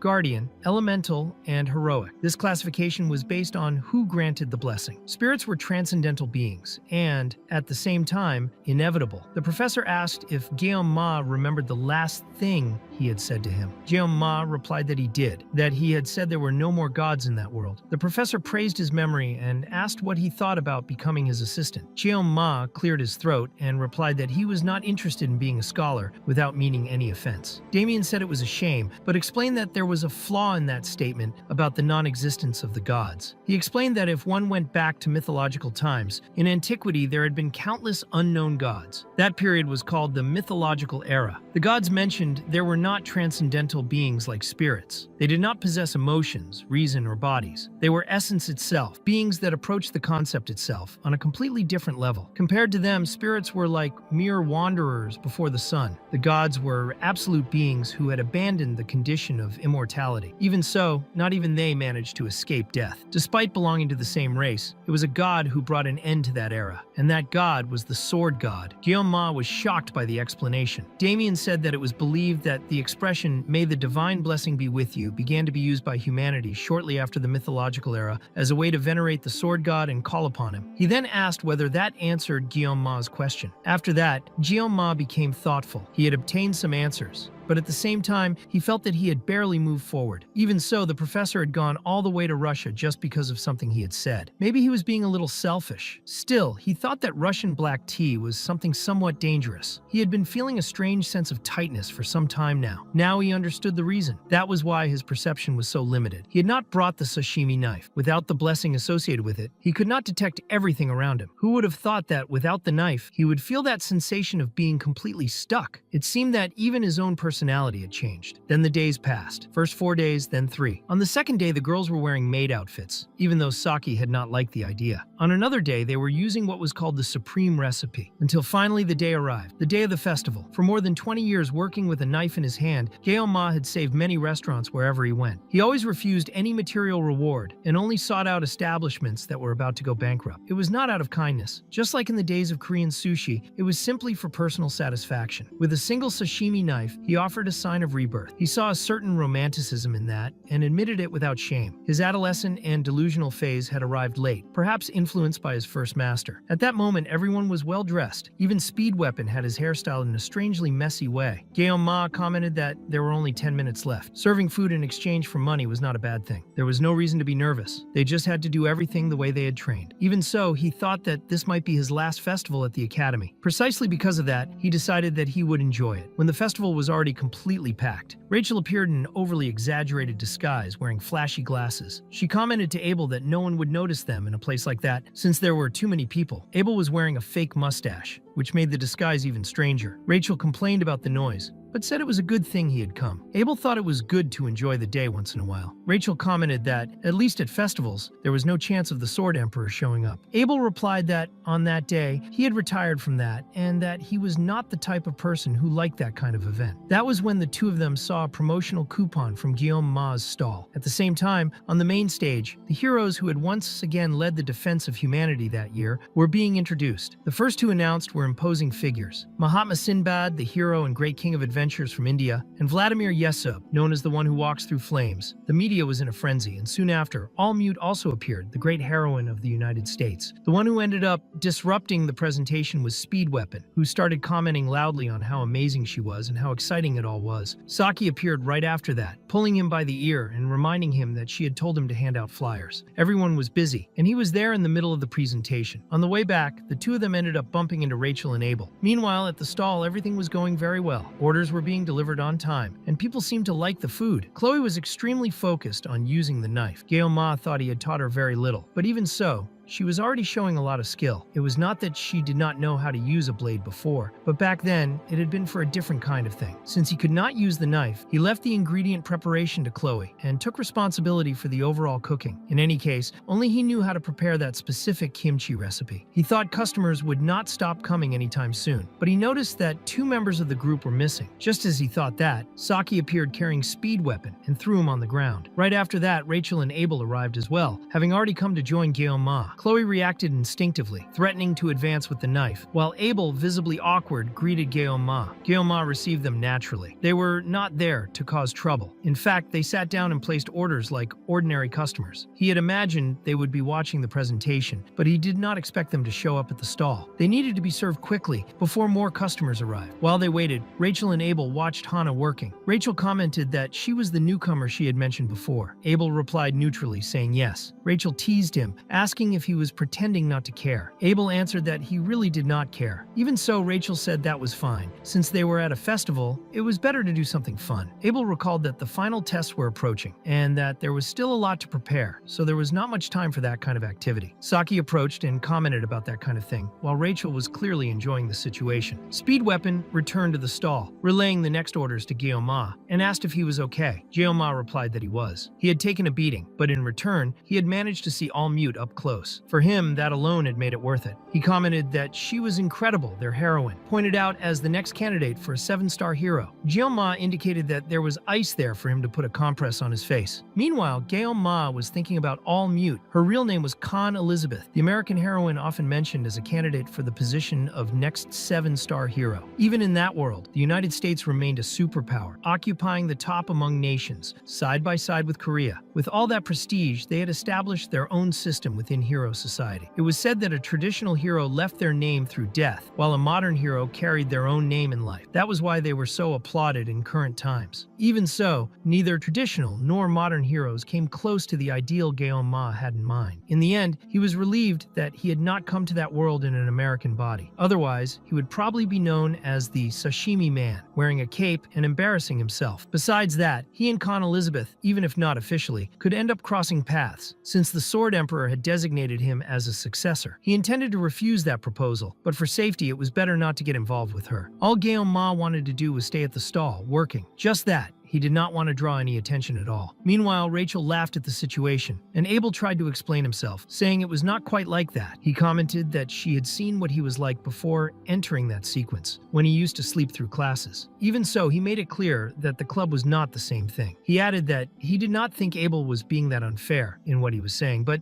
Abel replied that the problem was not the club activities, and even asked what kind of clothes she was wearing. Rachel just laughed in her face. At that moment, someone arrived at the stall, a presence that made everyone tremble. A woman approached Guillaume and asked if he was the one who had left her brothers in that state. She was the older sister of the evil twins, Maolan, known as the Iron Kick. Maolan commented that she had imagined he would be some kind of beast, but that in reality he was actually kind of cute. That was strange, since she had never seen those twins speak well of anyone. She sat down on the bench and said she would borrow that seat for a little while. Attached to her leg was Storm Strike, a level S weapon. The fact that she was equipped made it clear that this was not a good sign. Chloe immediately drew her knife, asking what she wanted there. Guillaume made a gesture for no one to get involved. Malan explained that it was not what they were thinking. There was no reason to stir up something that had happened a month ago. Guillaume then asked why she had come. With the status she had, she should not have free time to wander around like a background character. Malan only asked that he not compare her to other heroines and ended the matter there. She explained that she had come purely purely out of curiosity. Her brothers were a disaster in terms of personality. They did have skill, but seeing someone panic and become traumatized just from hearing their names had been impressive. That was why she wanted to meet King Guillaume Ma, the man who had left her brothers like that. Guillaume Ma thought that maybe that entire family was unbearable. Even so, Mao Lan said she was somewhat grateful to him. Because of Shun and Jun, the family's reputation had sunk to the bottom. She had tried to fix them, but there had been no solution. After Guillaume Ma dealt with them, the two stopped causing trouble. So, in the name of the family, she thanked him. He thought that she should be focused on the competition for the position of 7-star heroine. Mao Lan's popularity was comparable to Con Elizabeth's, but among the candidates, she ranked near the bottom. Her ability did not reach the required level, and she still carried the stigma of being the sister of those problematic twins. In any case, that had nothing to do with him, and there was no reason to continue the conversation. Guillaume Ma said that if she was already finished, she could leave because he needed to work. Mao Lan, however, added one last thing. She said she was also grateful for another reason. She commented that she felt proud seeing that they had opened a stall with the name Pao Chai. After that, she said goodbye. That was when Guillaume Ma told her not to call his food that. Mao Lan asked what he meant by that. Pao Chai. He thought that this time he had tried to stay unnoticed, but there were things that could not be ignored. That needed to be cut off at the root. For those who did not understand the reason for his irritation, Mao Lan was calling the dish kimchi Pao Chai. There was an old dispute between China and Korea, in which China tried to claim the origin of the recipe, saying that Korea had copied the idea of fermented vegetables with chili pepper. That was why Guillaume Ma had become so irritated. Later, everyone was talking about what had happened. Apparently, Mao Lan was going to duel with one of the cadets in a sub-dimensional space. Questions began to arise. How had she accepted a duel? Against whom? Then someone commented that they had heard it was that crazy guy who had fought the Adatora. Leon immediately became alert at those words. In the arena, most people were cheering for Mao Lan. Nox was also present to watch. Rachel commented that it brought back intense memories. Abel said that he always ended up getting involved in trouble. Allmute was also watching everything, completely focused. Mao Lan commented that she felt as if she had returned to her academy days. Even so, she asked whether Guillaume Ma would be fine. Being brave was admirable, but he had faced her younger brothers. To her, he looked far too cute, and there was a risk that she might end up cracking his head. She commented that, at that rate, she would not be able to get married. She said he could marry her if he wanted, or accept her as his cucumber. Guillaume Ma asked if that had been her plan from the beginning, to provoke him, defeat him, and then force him to stay by her side, since he was the last stain on the House of the Iron King. That did not seem like something that would work. Mao Lan said that he was quite sharp. Even so, despite having noticed everything, he had still fallen for her provocation. At that moment, the subdimensional barrier expanded and was activated. Guillaume Ma drew his sashimi knife and made it clear that she would not become a 7-star heroine. Mao Lan replied by asking if anyone had ever told Guillaume Ma that he had absolutely no sense at all. Guillaume Ma admitted that yes, sometimes they had. Hearing that, Mao Lan commented that she would rethink the cucumber matter. Right after that, the first clash between the two created a huge cloud of smoke, and she immediately realized that the boy was not just a loudmouth show-off. Guillaume Ma hid himself within the smoke. When it dissipated, Mao Lan had the sensation that her head had already been cut off. At the same time, at the festival stall, Chloe remained completely focused on her work, without diverting her attention. Hana asked if anyone was worried about Guillaume Ma. Speed Weapon replied that, at that moment, the focus needed to be on the customers, since there were many of them. He commented that there was no way to know if Guillaume Ma would return anytime soon, so the best thing was for everyone to take care of their own role. Hana agreed, and the audience began to wonder why Mao Lan was still standing in the arena. She was not hesitating, nor had she been defeated. Mao Lan was holding her own neck because she had been captured by Guillaume Ma's mental domain. That surprised her deeply. She believed that such a technique could only be mastered by someone at the 7-star level, like Alter Auditorio, a true master of martial arts. Still, every rule had its exception, and even someone young and seemingly humble could approach that level. Mao Lan understood that this was a wall she would not be able to surpass. Even so, she wondered why Guillaume Ma had expanded the domain. The duel was taking place in a subdimensional space that did not affect reality. Perhaps he was trying to preserve his own dignity, showing who was more talented without causing destruction. That proved that he was far more intelligent than she had imagined. She had also heard rumors that he would join the elite. Because of that, she concluded that he was the official successor chosen by the Sword Emperor. However, instead of arrogance, Mao Lan saw only humility in Guillaume Ma. She told him not to be presumptuous, stated that she had not come there for nothing, and thanked him. That fight had opened her eyes. Next, Mao Lan charged forward with all the strength of her legs and executed the hurricane kick. After the storm of strikes, Gao Ma managed to dodge them all. The audience began to realize just how strong she truly was. Mao Lan then asked where he was looking and used the crushing hammer strike, a low-rising kick that destroyed part of the arena. She commented that it was not strange that her brothers had become afraid. She was not a future 7 star for nothing. Then she kicked the fragments of the arena toward Gao Ma. He cut them all with his sashimi knife, but Mao Lan was already upon him and landed a direct kick to his chest. Gao Ma blocked the blow with the knife, and even so, the impact was so strong that her own body suffered from the force. Mao Lan was surprised that he had managed to block it with such a small blade. That should have been his limit, or so she thought. Suddenly, Gao Ma sheathed his sword and once again assumed a combat stance. He was ready for another round. His speed increased so much that, before her eyes, he simply disappeared. Mao Lan tried to attack him from above, from below, and from the sides, but ended up losing an arm. The instant she realized that, she understood that she was losing her 7-star position to him. Even so, Gao Ma commented that,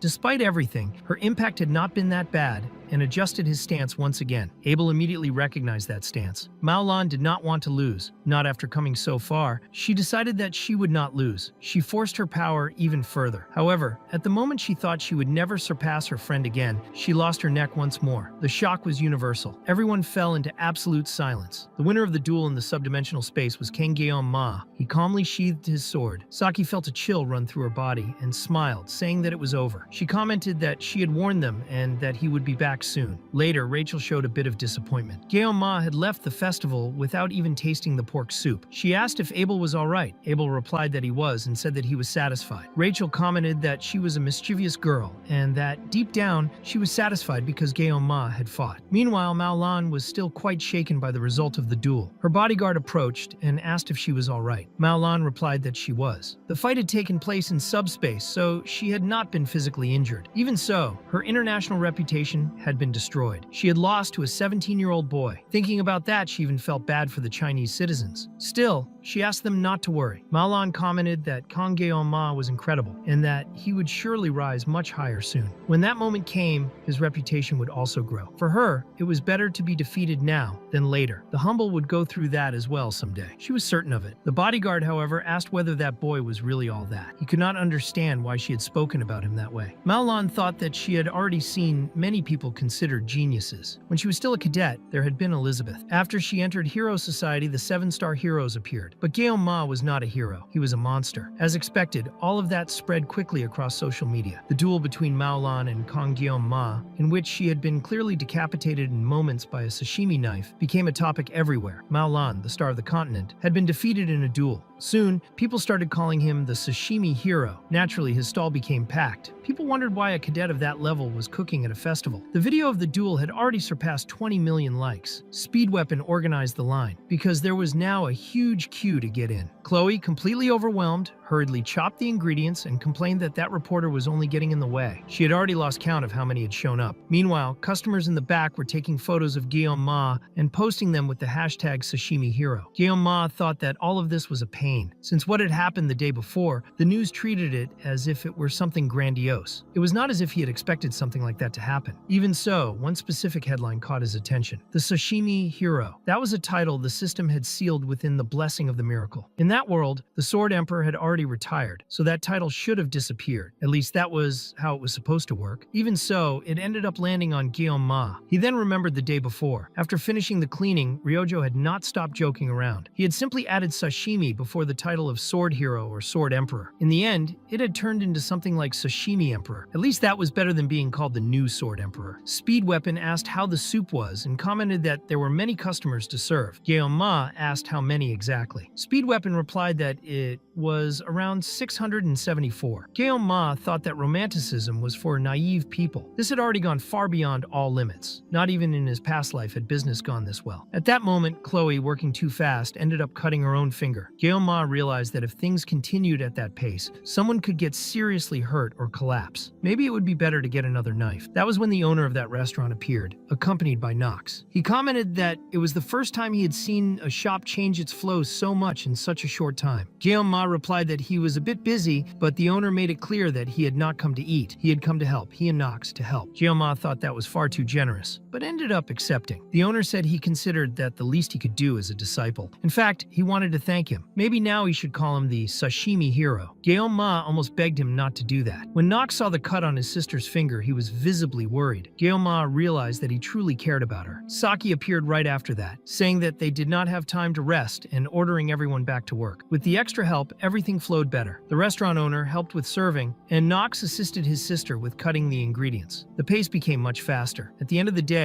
Gyeoma finally managed to rest. He was not dead, just exhausted. They could even repeat it the next day, but it had been fun. When Nox approached, he asked how the cleaning was going. Gyeoma replied that the basics had already been taken care of. The ingredients for the next day were a bit scarce, but the owner guaranteed that he would bring more. Gyeoma thanked him. They felt relieved by that unexpected help. Even so, Nox asked if Gyeoma was free at that moment. The boss wanted to talk to him. Gyeoma knew exactly who Nox was talking about. It was the head of the Shadow family, the man known as the greatest assassin of all time, the figure who operated in the darkness and upheld the order of Hero Society. Altair Aditor, the old man of the mountain. He thought that it was certainly related to the Academy Council of Elders, which had ordered his death in the past. In addition, Altair had probably watched the duel. The mere fact that Gyeoma had manipulated a mental image domain was already enough to draw his attention. Nox commented that, as far as he remembered, this was the first time the head of the family had shown direct interest in a stranger. Appearing in person was something that did not even happen for someone at the 7-star level. In practice, asking whether Gyeoma would go was only ritual formality. He had to go. Gyeoma reflected and concluded that it made sense. Besides that, on that day, he had benefited from Nox's help, so he also needed to repay his debt. Even so, he remained silent. Nox asked why he was not answering. Gyeoma then said that he would not go. Surprised, Nox asked the reason. Gyeoma replied that he was very tired that day. Extremely tired. Even so, he made a point of thanking him for the help. Later, Elizabeth, known as the Humble, met with director Medea for a private conversation. Medea commented that it was the first time they had seen each other since high school. 5 years had passed. Even so, she said it was good to see her and asked whether she had enjoyed the festival. Elizabeth replied that she had. Then Medea asked whether she had come out of curiosity because of Gyeoma and questioned who exactly he was. According to her, Gyeoma should not be capable of manifesting a mental domain. However, Medea recalled that Elizabeth herself had been able to do that in the past, which made Gyeoma's case even more absurd. Elizabeth made it clear that she had not come there for fun. Medea replied that it had been a long time since they last met, but commented that Elizabeth seemed to have become less polite. When the director released her aura, Elizabeth felt a monstrous presence. It was the absolute power of the Academy director, something that neither the Sacred Spear nor the Absolute Bow would dare to confront. After intimidating her, Medea asked whether Elizabeth intended to stay there forever. Elizabeth sat down and apologized, saying that she was a bit sensitive because of what had happened to Siegfried. In any case, Medea said that she did not know what kind of rumors Elizabeth had heard to make her so curious. Even so, because of her position, Medea made it clear that she could not provide information about cadets. As the Academy director, she needed to treat everyone equally, and there was something she had always told Elizabeth when she was still a student. If she was curious, she should find out on her own. Elizabeth stood up, thanking the director for her time.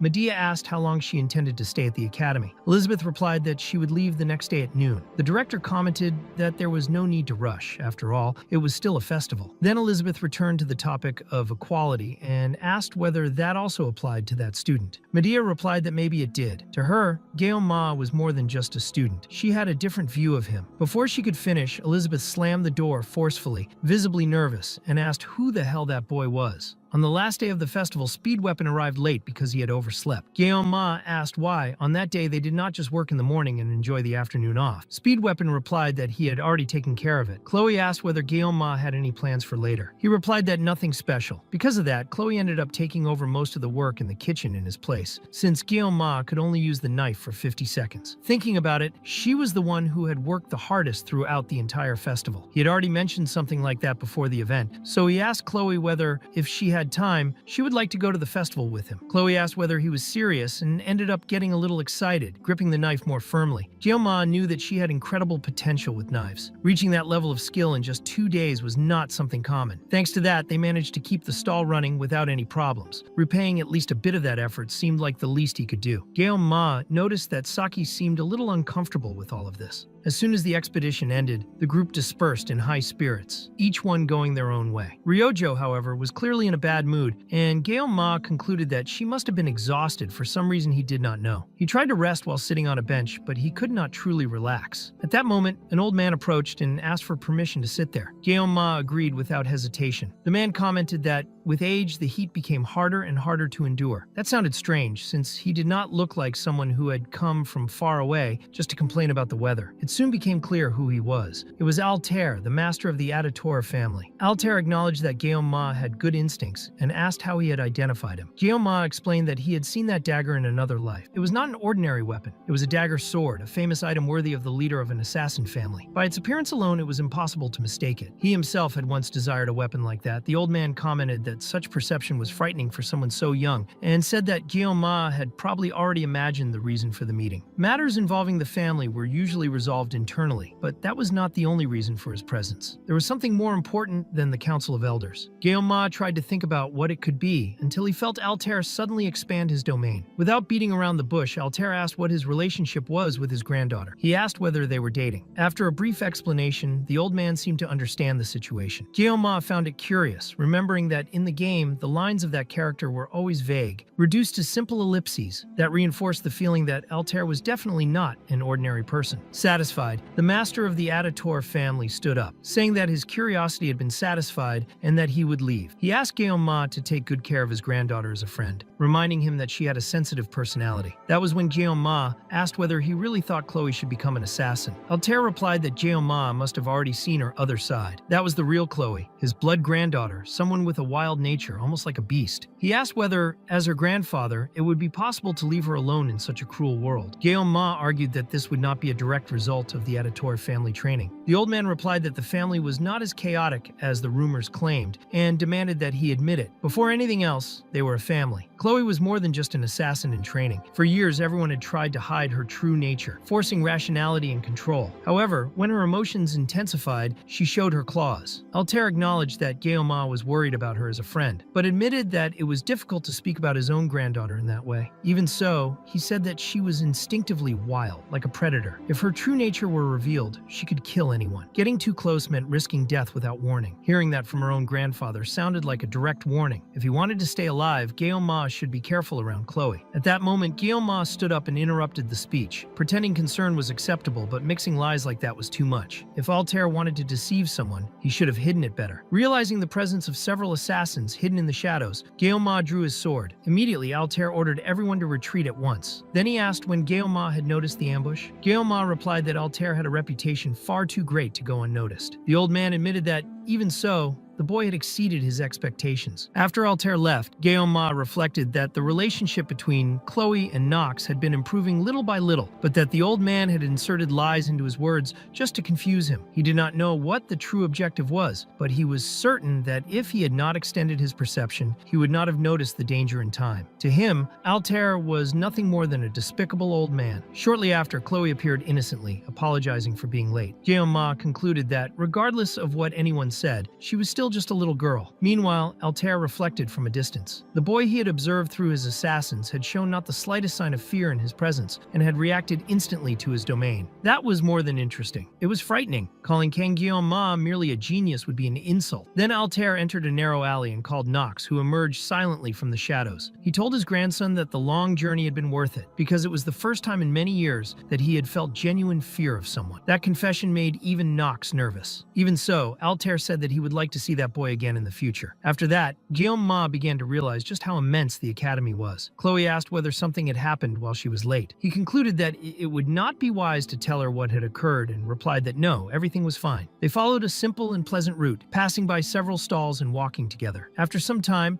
Ma ended up sitting down to rest. Even though he was in a young body, he still carried the soul of a tired old man. Chloe asked whether he was exhausted because of her and commented that she should have helped more, since she was still clumsy with the knife. Ma reflected that, in truth, he had barely used the knife at all. Chloe was the one who had taken on most of the work in the kitchen, while he had even gone out to the training field during working hours. Without her, the stall would not have functioned properly. Thinking about that, he ruffled her hair and said that she had done a great job. Chloe turned completely red and looked as if she were about to say something important. The atmosphere became strange, as if there were a silent exchange between the two, until suddenly Speed Weapon appeared accompanied by the rest of the club. Naturally, Chloe did not like the interruption at all. Guillaume asked whether everyone was not supposed to enjoy their time on their own. Speed Weapon replied that it had not been him who sent a message calling everyone to meet. Guillaume was confused. He had not done that. The only person capable of something like that was Saki, who had clearly hacked his phone. Later, everyone gathered to watch the main attraction of the night, which impressed practically everyone. Guillaume, however, decided to sit on a more distant bench, since he did not like crowds. He thought that next time, he would prefer to enjoy a festival in a calmer way. Even with everyone together, he felt that there was a certain distance between them. He had the impression that Chloe wanted to say something, but at that moment she seemed too distracted and excited. Her childhood had not been easy, and she had never been able to have fun like a real child. Because of that, he thought she deserved to enjoy that moment without worries. That was when Guillaume realized that he was surrounded by couples and concluded that he had chosen the wrong place. That game had always had romance as one of its focuses. In his past life, he had never had time to think about that kind of thing, experiencing everything only through the character. At first, he used to get nervous around girls, but now he no longer really understood the meaning of all that. In just 3 months at the academy, too many things had happened, many of them capable of costing him his life. Once again, there was no room for feelings, and lately that pressure only seemed to be increasing, as if everything were at its limit. At that moment, the exhausted Saki sat down beside him, commenting that she hated crowds. Guillaume knew that Saki was one of the main heroines and had even used her character in the game, but even so, he could not understand what was really going on in her mind. Even so, he trusted her intelligence and believed that there must have been a reason for her hacking his phone and sending those messages. Noticing his gaze, Saki asked why he was staring at her like that. Guillaume also realized that she seemed nervous. Saki commented that he was very slow, and then Guillaume moved closer, grabbed her by the shoulders, and tried to understand whether something serious was going on. For her to have done all that, something must have happened. At that instant, Saki turned extremely red, too red to be ignored. Saki pushed him away and said that he was squeezing her shoulder too hard. That was a lie. Then she said that he was still completely clueless and that it was nothing like what he was thinking. Guillaume then asked why she had pushed him like that. Saki asked whether he had gotten angry. When she turned red again, Guillaume commented that if that were the case, then why she had asked why he thought she was so strange. Thinking it over, the two of them were completely alone there. Saki had not even eaten the chocolate she was holding. Because of that, Guillaume asked a question. He himself was surprised to say it out loud, but he asked whether she liked someone. Hearing that, Saki was completely taken aback, not knowing how to react. Guillaume begins to recall Saki in the game, along with some of the phrases she used as standard relationship lines, and soon returns to his previous train of thought, with her completely red and embarrassed. Then Guillaume asks whether she liked Leon, leaving her very confused. She quickly gets angry and says no, definitely not. She comments that she had even had a bit of hope in him, and Guillaume thinks that when he played, their relationship had progressed shortly before the final exams, and perhaps his memory is wrong. He then tells her that maybe Leon was just a weapon, and she smiles, despite being disappointed. A few hours later, Guillaume was observing his system screen and wondering how Saki could hit so hard while being an archer. Looking closely at his system screen, he notices that his equipment ranking had risen to 6, and that this might be the effect he received when he acquired that knife. Even the synchronization rate, which had increased after that dream, had risen even more after the battle with Meringue. He questioned it, since he didn't know whether this synchronization was some kind of holy grail or something like that, but one thing was certain: it was associated with the god of the sword. He also noticed that the festival was coming to an end. Despite being a world of monsters and magic, it wasn't all that different from Earth. He didn't miss his past life either, since the person he had been closest to emotionally was his master. When his master realized that Guillaume had talent with the sword, he expelled him. At the time, Guillaume was young and angry without knowing why, but only after traveling across the country and becoming the best did he understand his master's intention. More important than technique was mastering the variables. He compares the academy and the old man, saying that both were obsessed with combat. Soon after, he senses a presence and wonders if there is someone there. He clearly feels demonic energy. Combining the blessing of the god of the sword with turning the earth into his medium through the blessing of transference, he transforms the space into his own and realizes that the effect is much greater than expected. In any case, he notices someone there and quickly runs toward the person. He violently strikes her in the stomach with his sashimi knife, making her spit purple blood, and he thinks he has found her. The woman screams that she's going to die and tries to explain herself, saying that she only came to talk and make a deal, and that he attacked her out of nowhere. But Jeoma thinks that this instructor seems to be the one they had mentioned in the Buffalo Dungeon. Shortly after, Jeoma asks if her name is Choi Sol Ah, and asks why she was pretending to be an instructor. She explains that it was to infiltrate the academy. He then asks how many others like her were hiding in the academy, and she explains that they constantly change identities and faces, and that even if statuses are recorded, she wouldn't be able to say. Jeoma finds it strange that she is revealing information he didn't even ask for just to survive. He is shocked when she tells him that some of them even know that he defeated Ager, even though the Sword Emperor sealed that information. Jeoma asks why they then blamed Ager's death on Leon. She says she knows nothing about that, but Jeoma doesn't believe her and draws his weapon. She insists she doesn't know, saying there is a guy among them called Professor, and that almost everything comes from that man's head, and that low-ranked people like her, don't know anything. She thinks Jeoma is crazier than she imagined, but still a gamble for her, though for the others, he would mean certain death. Jeoma decides to believe her, since it seems to be the truth. He then approaches her and asks if she wants to live. She begs him to spare her, and Jeoma says there are two conditions. The first is to know who this professor is, and to know everything about him. She hesitates, but Jeoma brings the sashimi knife close to her neck. She says he is Kwarn's subordinate, and besides that, she really doesn't know anything else. Jeoma thinks that Kwarn was the commander of the 2nd Legion, an unexpected name, and with Lai concealed, Kwarn is now the overall leader of the Demon King's army, and his subordinate was inside the academy. She says that not even the others know who the professor is, which is why his reputation is terrible. She tries to get up to attack, but Jeoma turns around, and she immediately changes her posture. He thinks that she, who once served Ager, seems to have lost her position among them after Ager's death. He can only feel faint remnants of mana, and it seems she relies almost exclusively on mana, with her physical abilities also appearing weak. He reflects that maybe she really did come to make a deal. Jeoma says that it was a gamble for her, but that she had already tried to take his life several times. She tries to explain, saying it was the demon's temptation, but now that he was dead, before she could finish, he says it's time for the second condition. He orders her to hand over what she was keeping, and he will let her live. She doesn't understand anything. Quickly, he cuts what was around her neck. It is explained that 2 stones are created when a contract is formed with a Legion-class demon, the mark of a familiar. The commander holds the transmitter and the villain the receiver. The one he had in his hand was non-functional since Agor died, but as a former player, he knew that this receiver contains the villain's life force and is the most efficient caller to control them. He says that this is enough for now. Jeoma then tells her that from now on, she is his servant, and she doesn't understand anything he means. As he leaves, he reflects that Choi Seol-ah is the type of person who would do anything to survive, and that he could make good use of that information. Then his phone rings, and Saki asks where he is. He says he just went to the bathroom. Saki says they haven't finished talking yet, and asks if he can wait a little longer. He wonders if she's going to hit him again. She is about to send a message, but hesitates until fireworks begin to rise, coloring the sky. Everyone is impressed by them, and even Jeoma is surprised. She asks if he saw the fireworks, and in any case, tells him to come back quickly. That is all for today. I hope you enjoyed it. Leave a like because it is very important. Even more important, subscribe to the channel and activate the notification bell. There are people who watch the channel and are not subscribed, and others who are subscribed but do not activate the bell. Activate the bell and check the channel from time to time to see if a new video has been released.